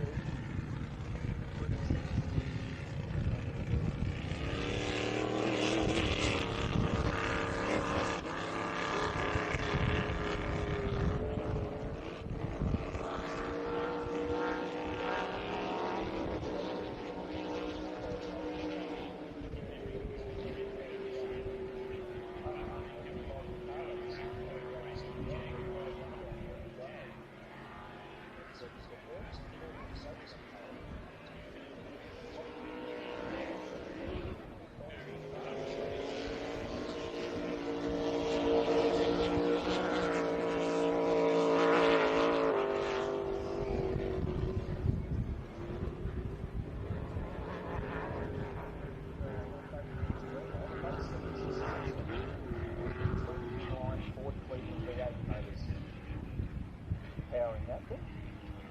So it's pretty cool history and background to this current trophy race for over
switched around from the previous starting positions.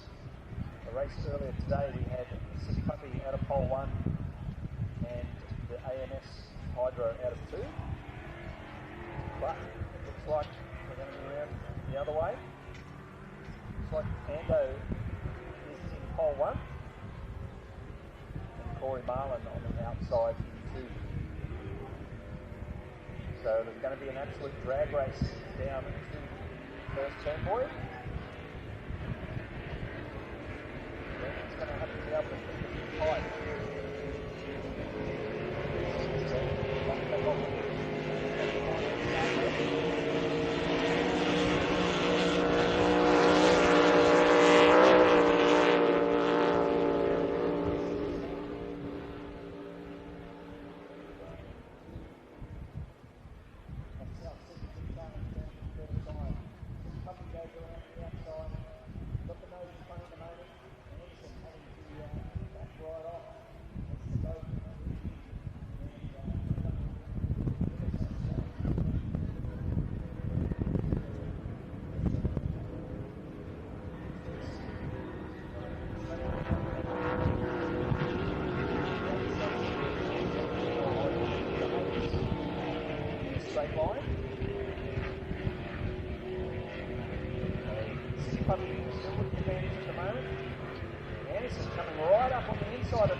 So out of 1, we've got Hollow Point, only Force out of 2, Power Marine out of 3, Blue Bay, well that's not there, and Mojo Racing on the outside.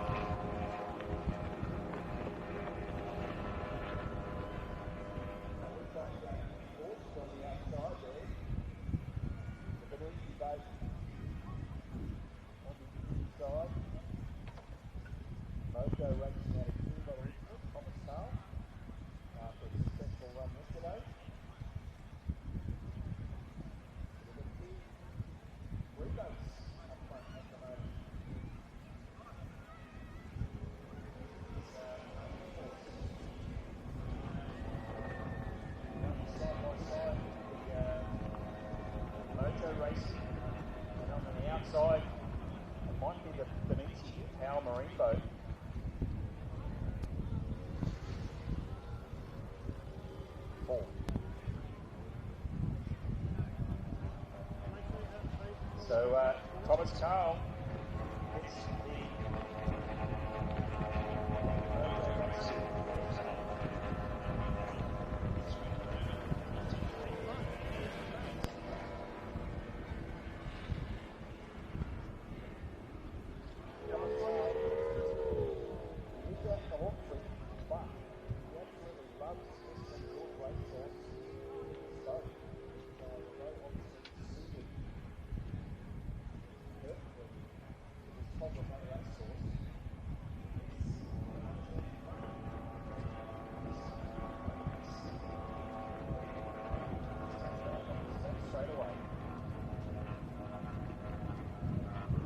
only force.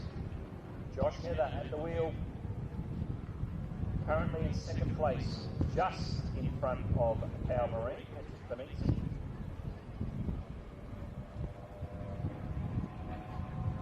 Side by side, a couple of lanes apart.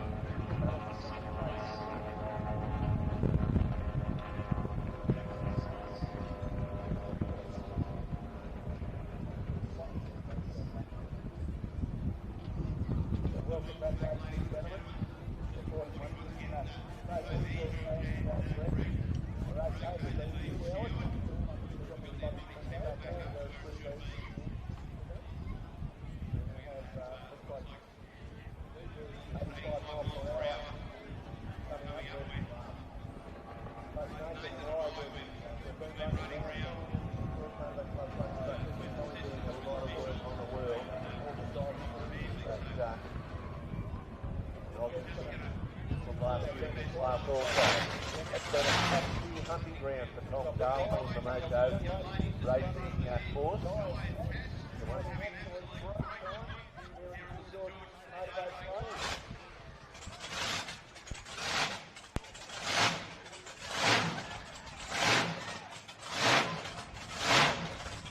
note we've got a boat, our pole boat with the white flag up.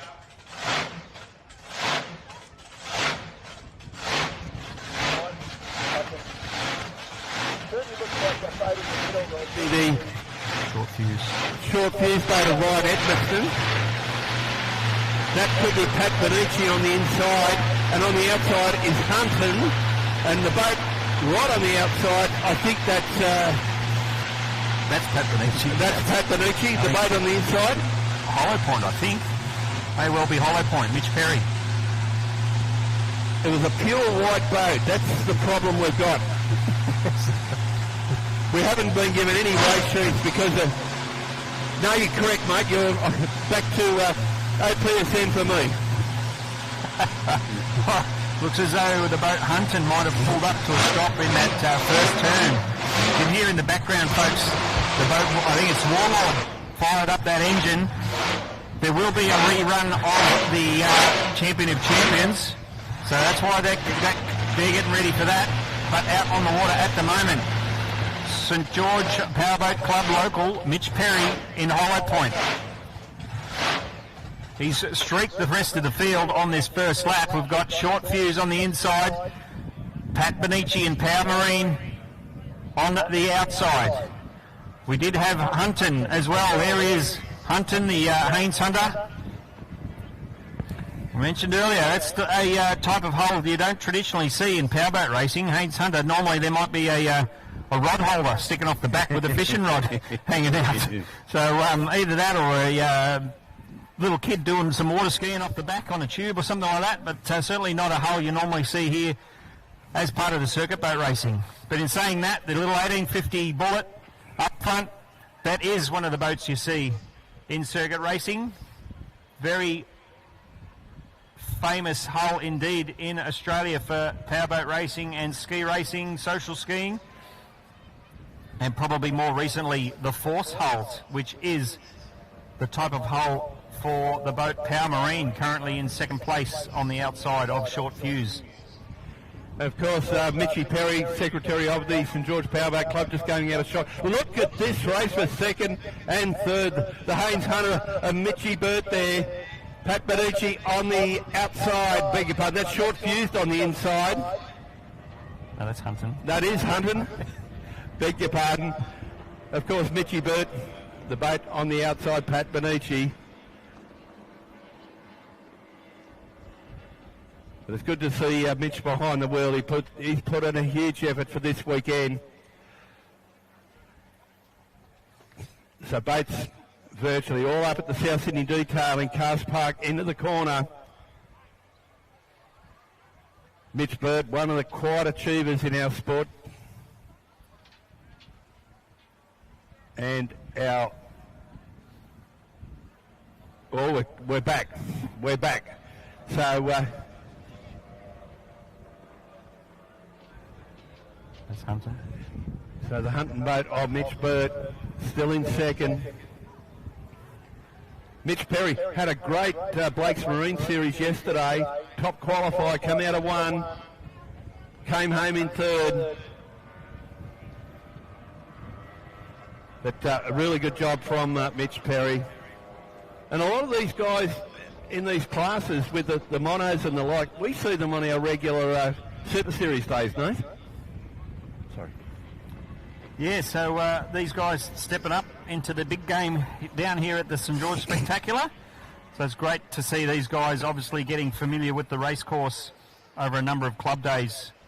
Well, we call them club days. You guys have set up your own Super Series, which is essentially a ongoing point system over a number of club days, which is fantastic to see, getting a lot of excitement and interest back into club days, which is brilliant. So out on the water, we did see Hollow Point cross the line in first.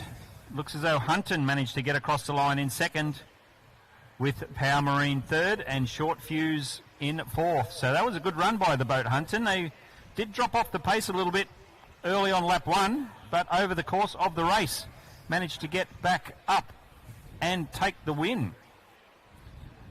So folks, everybody here at the St George Motorboat Club, the plan for the rest of the afternoon is next race on the water will be the rerun of the Champion of Champions, and then after that will be the Commodore's Invitational.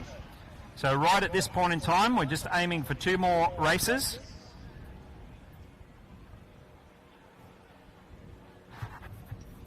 We can see the crane slewing around, getting ready to hook up the big yellow GP Hydro Warlord. Driver Troy Marlin there on screen. Like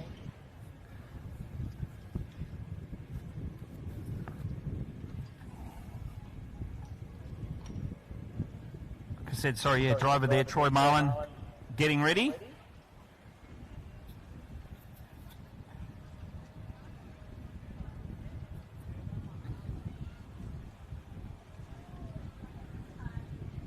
So those boats, looks as though they might be going back to back, the mono class, just to help fill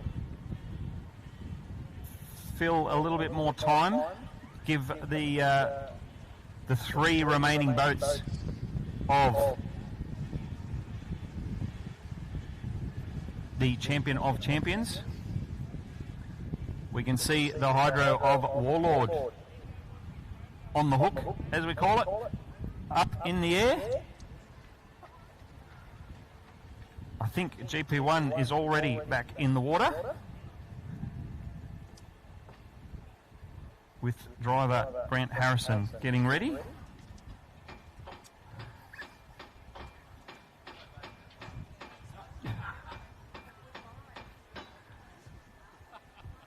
That the yellow Hydro of GP Hydro of Warlord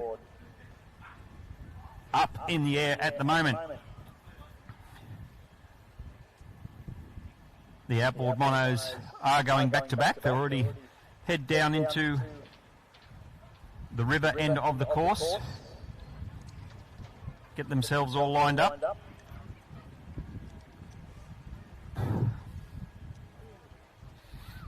So it will be 3 more races for the rest of the weekend. The second race for this outboard mono class, as they line up under control of the white flag in the start boat. There will be the rerun of the Champion of Champions, the 3 remaining boats, and then the final Commodore's Invitational, the final race of the weekend. Outboard monos all lined up. Flag is down and away they go. Power Marine in 1, Hunton in 2, Hollow Point in 3, Short Fuse on the outside in 4. Power Marine having a bit of a bumpy ride down this front straightaway. The other 3 boats seem to be sitting a little more smooth. Looks as though it is Hunton gets to the end of the first straightaway with the nose in front. However, Patrick Benici at the wheel of Power Marine takes full advantage of the inside pole, comes out onto the back straightaway, about 2 or 3 boat lengths in front. Hollow Point giving chase. He's had a stranglehold on these races most of the weekend. Hunton back up over the top of Power Marine. At the moment, we've got Haynes Hunter versus Force Hull. Engine-wise, we've got Mercury versus Yamaha. Hollow Point, Mitch Perry from the St George Motorboat Club Committee, running dual duties this weekend. He's, as Craig alluded to, he's done a lot of pre-work in the preparation of getting this event set up. But come race day, pens and pencils go down. The race gear comes on. Back up the pointy end. It is Power Marine. This is the strongest run he's had all weekend, I think. Might have been battling for second and third a few times, but I think this is the first time Power Marine has had the nose out in front.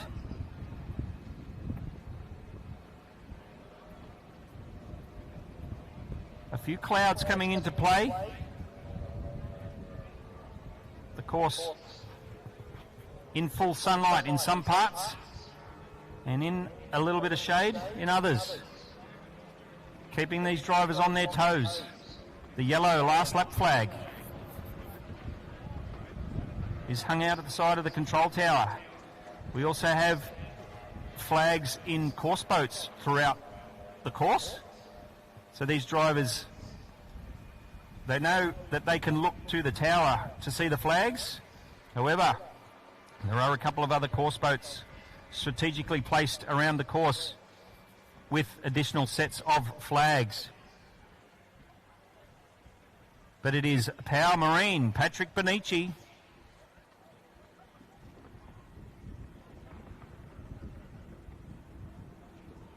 He's got that force boat sitting very nicely. I mentioned down the front straightaway after the drop of the flag, he had a bit of a bumpy ride. That seems to have sorted itself out. Rounding our Seacor Marine turn for the final time at the 2025 St George Spectacular.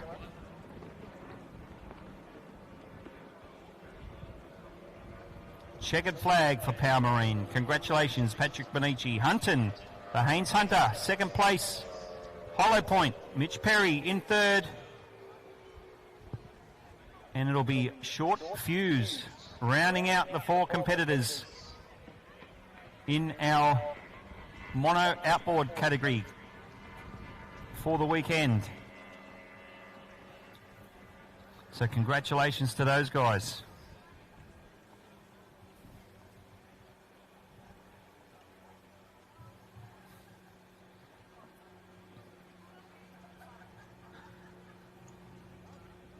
So as mentioned, the rerun of the Champion of Champions is coming up. The third and final boat currently on the crane heading towards the water.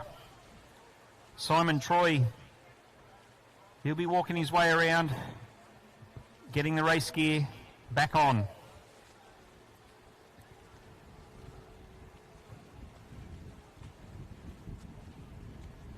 What a race this is going to be for Simon Troy.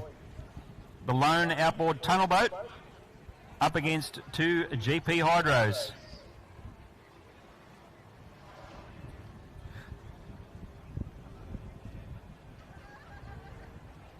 in overall race time to qualify for this race. Simon is a little bit down on the 2 GP Hydros, but for the first turn, the first lap or so, they're going to have to go out nice and wide and give Simon plenty of room.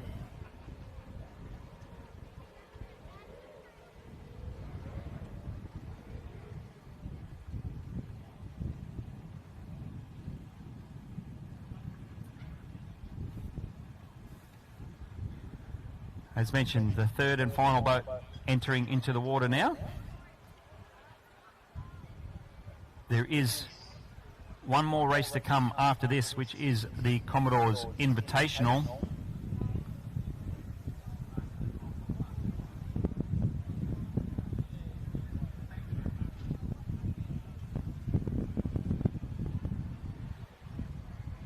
The boats for the Commodore's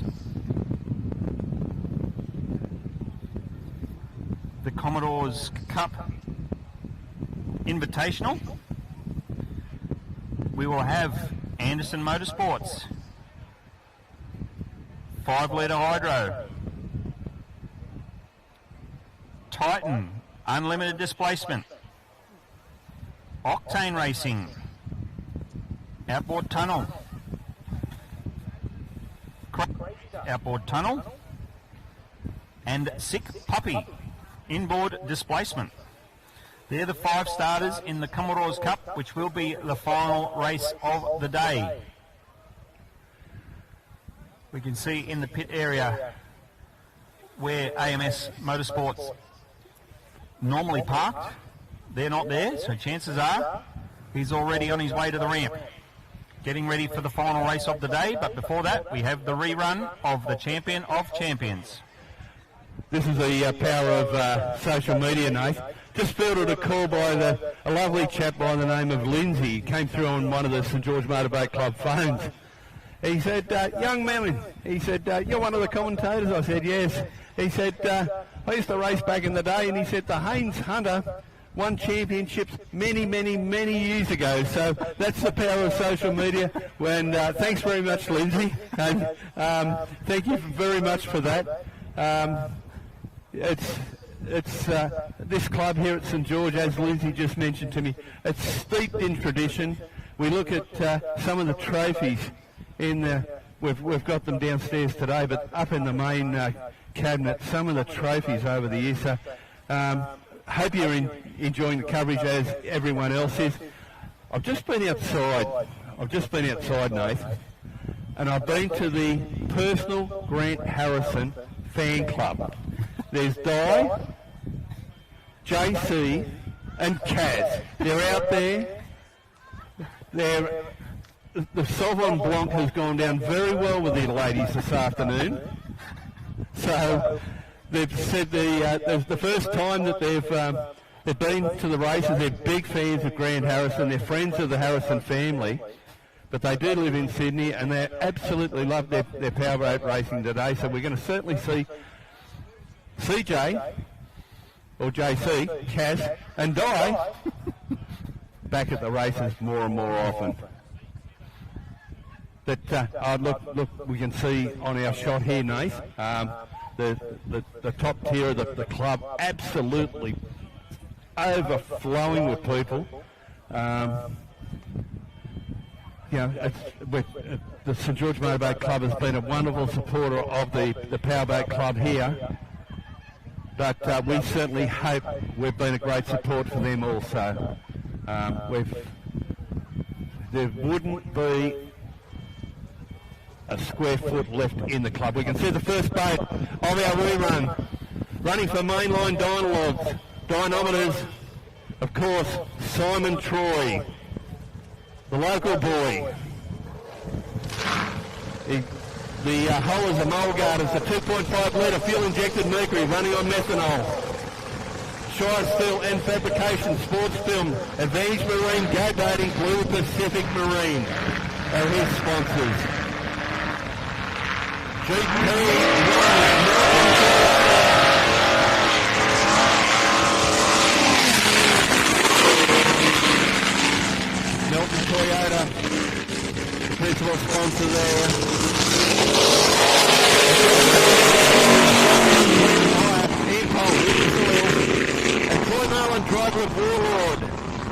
Grant Rollison hull. A 510 big block Chev. Marlin Racing are the sponsors, along with Packaging Needs, Warren's Plumbing and Drainage, and Inglis Race Engines. So strap yourselves in, ladies and gentlemen, boys and girls. I'm sure we've got some Grand Prix Hydro fans. We've got some Harrison fans just in front of Nathan and I. Goodness me, if he wins. Have we got any Simon Troy or Tunnelboat fans? I'm sure there's plenty out there. Let's hope the charge down the front straight. Look at this in the piscatorial waters of Cogra Bay. Angelo Testalamuta, our start boat driver, done a wonderful job all weekend. Nathan Mills, I'm excited, so you should be as well. Most definitely. As mentioned earlier, probably the best race we had so far this weekend was the two GP Hydros out on their own. Now we get to see a replay of that. Plus, Simon Troy, he's going to throw his hat in the ring. He's got himself his best advantage being the inside lane. We know the outboard tunnels love the inside lane.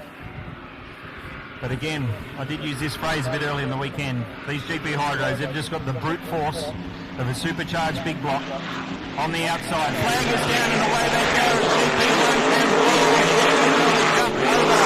and Simon Troy in mainline dynos. It's the two GPs heading down into turn one. GP1 still leaving plenty of room for the tunnel boat on the inside.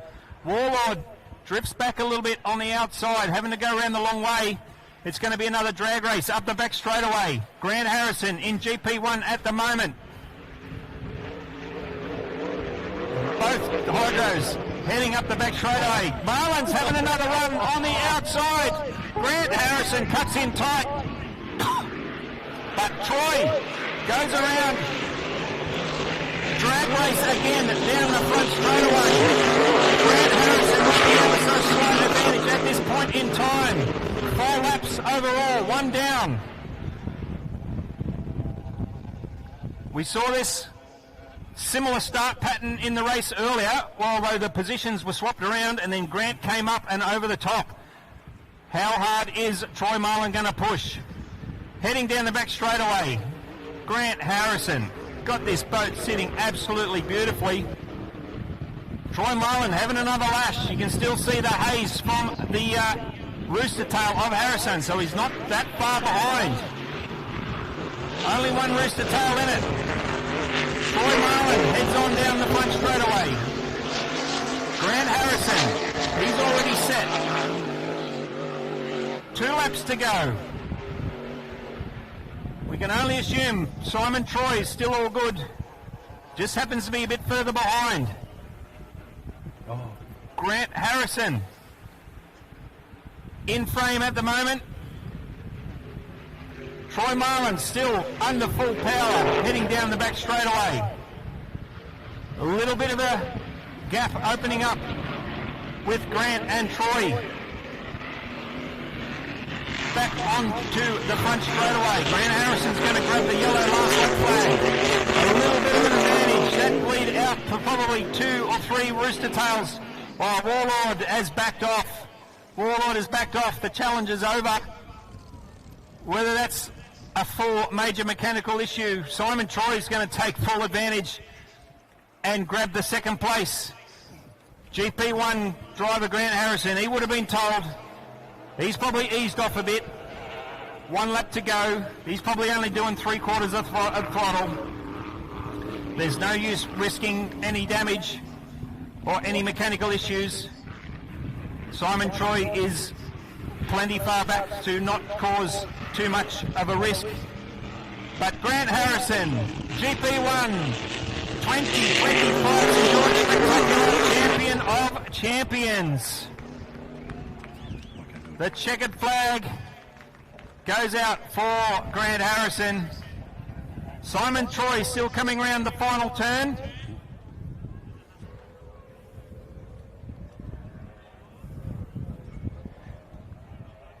Don't need this. Hydro? Simon Troy, second place. Champion of champions. We go down the P. What a race. What a race. Thank you. 3 laps. It was still on. Grant Harrison. Congratulations, mate. He had a problem earlier in the weekend where it was an incorrect propeller choice, but they soon sorted that out, and I don't think he's lost a race since. Yeah. So these guys got some reliability back. I'll rev the crowd up. We're bulletproof for a number of years. And then just the last probably 3 or 4 years, there's been a few gremlins. I was just going to come looking for you. A lot to do with hardware bits and pieces. Rudders, propellers, propeller struts. But right at this point in time, there's no memory of those hard times. It's all about the 2025 St George Spectacular Champion of Champions.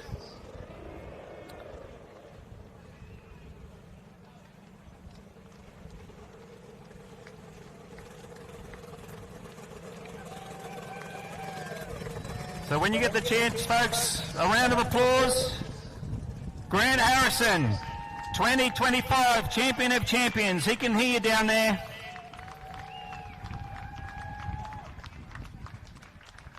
Well done to the Melton Toyota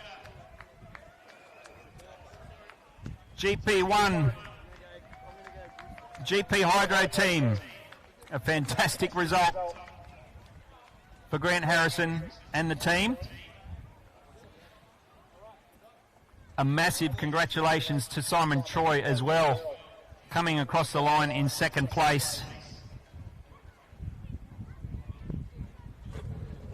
A massive win for that Mainline Dynos team. You'll be pretty happy, Simon. It'll almost be as if he won.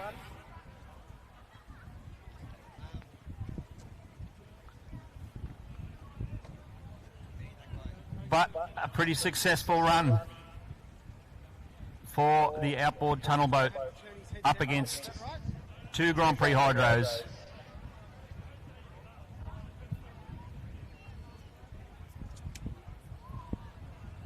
Testing.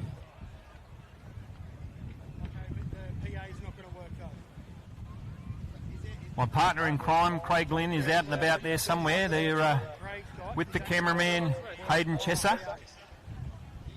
No doubt they're going to try and grab a hold of Grant Harrison and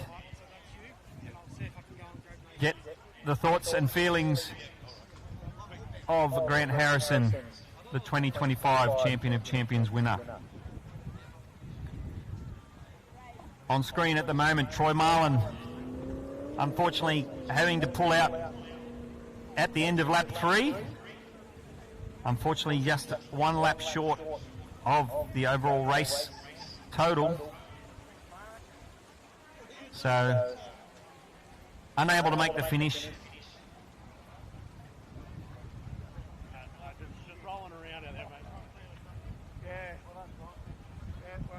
It looks as though my partner in crime, Craig Lynn, is down on the wharf.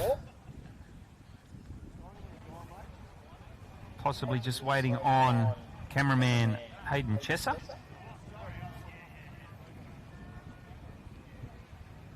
I'm actually just going to hand the microphone over. We're going to get the microphone down to Craig on the jetty as well, so everyone here at the venue can hear his words as well. Still on.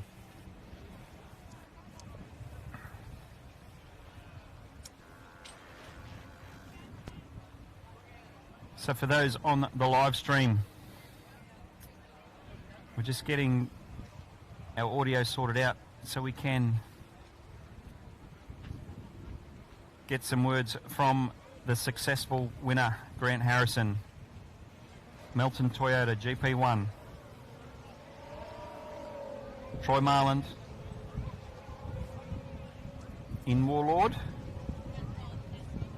A suitable challenger. But unfortunately, some sort of mechanical issue.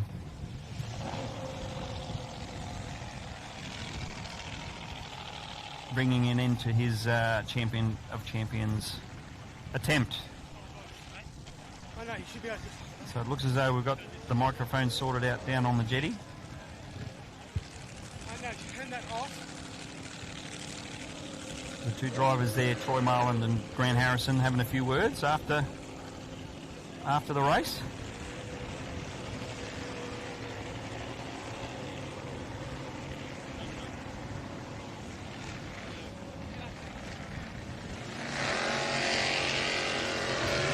Here in the background, another V8.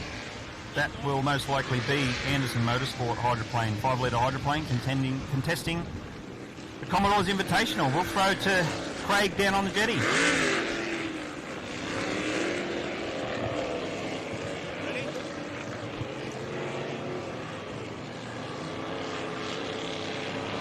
Ladies and gentlemen, the 2025 Champion of Champions at the St George Powerboat Club Spectacular. Put your hands together for Mr. Grant Harrison.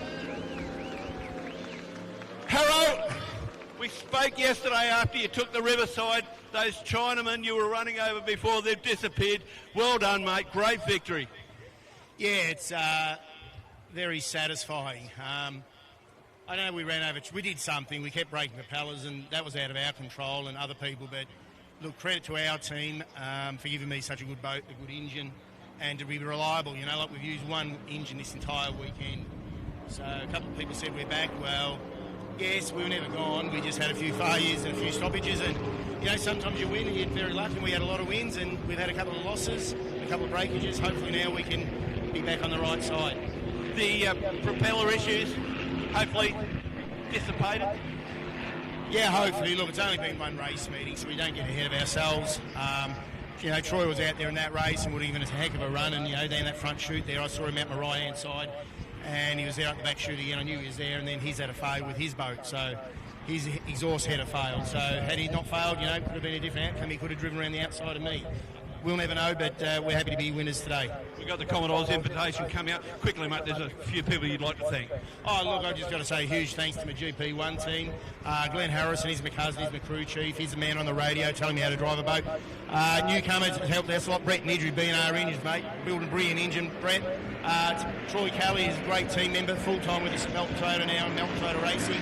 Paul Cunningham and Paulie Morrow driving all the way from Albury, from Wangaratta. All right, all the best. Well done, Grant Harrison. Commodore's Cup Invitational underway. The white flag has dropped. Titan, unlimited displacement on the inside in pole 1. Matty Peck in Octane Racing, lane 2. Anderson Motorsport, the Hydroplane, supposed to be going right around the outside, but it's the blown boat Titan. He's removed the rear wing. He was running a wing mounted to the back of that boat earlier this weekend. Back up the inside of Octane Racing. Titan stays in nice and tight. Matty Peck not letting him drift out much at all. Still leaves a racing lane. Sick Puppy trying to squeeze up the inside of the blown rock boat at the moment. Down the front straightaway. He's got the nose in front at the moment. Anderson Motorsport on the outside. Back of the pack, but a very fast pack indeed. But it is Matty Peck in Octane Racing out the front at the moment. Sick Puppy has comfortably snuck up the inside of the blown boat Titan. 5-litre displacement, unlimited outboard up the front. Sick Puppy's on a charge. Commodore's Invitational.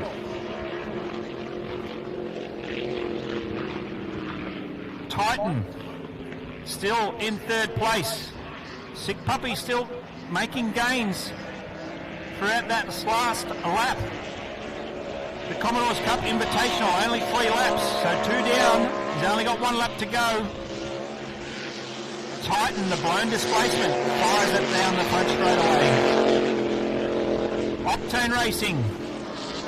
Is he leaving the door open for Corey Marland? He left enough room. Looks as though Corey had a bit of a hop and a jump over the wash. That might have affected his final tilt at potentially taking the win. Brendan Anderson still rounding the South Sydney detailing turn for his last lap. But it is Matty Peck up the front. Sick Puppy still having another run. Final drag race to the finish line. Checkered flag for Matty Peck. Commodore's Invitational. Sick Puppy, 5.2 litre displacement. Takes it out for second place. Over the top of Titan.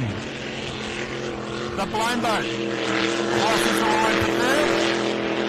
And Brendan Anderson, who's having an absolute cracker of a race meeting, comes across the line in fourth position.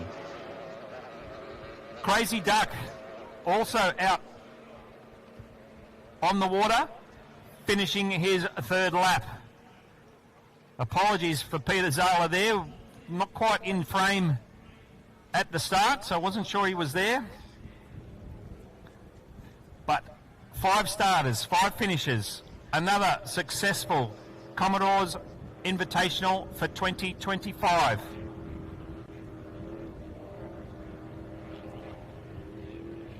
And with the conclusion of that race, folks, that is the last race of the day.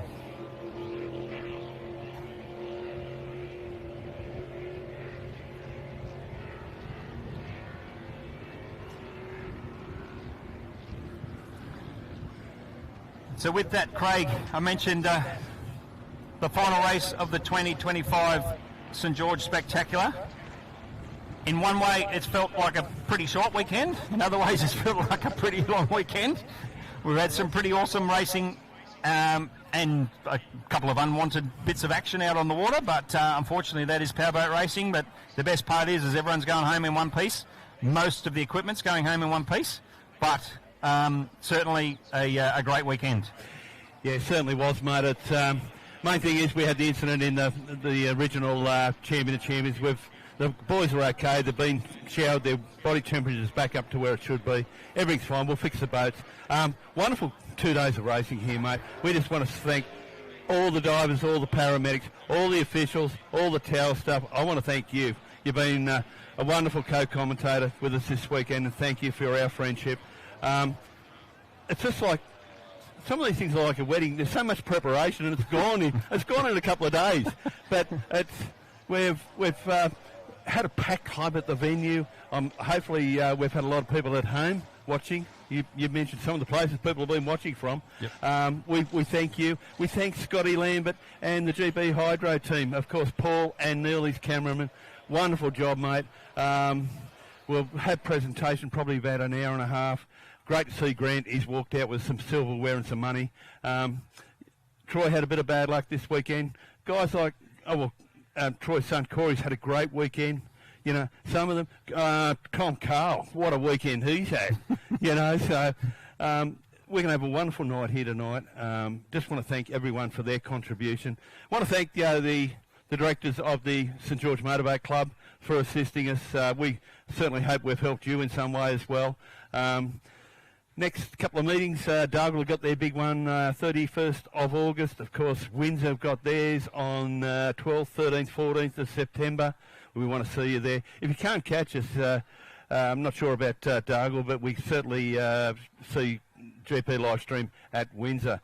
I've got to get out and do an interview with Octane Racing. You might want to close up, but mate, I want to thank you very much for what you've done. You've helped me out deluxe. We've had a lot of issues in the background here, which myself and a few others have had to clean up, let's say, and you've done a hell of a lot for us, so thank you very much.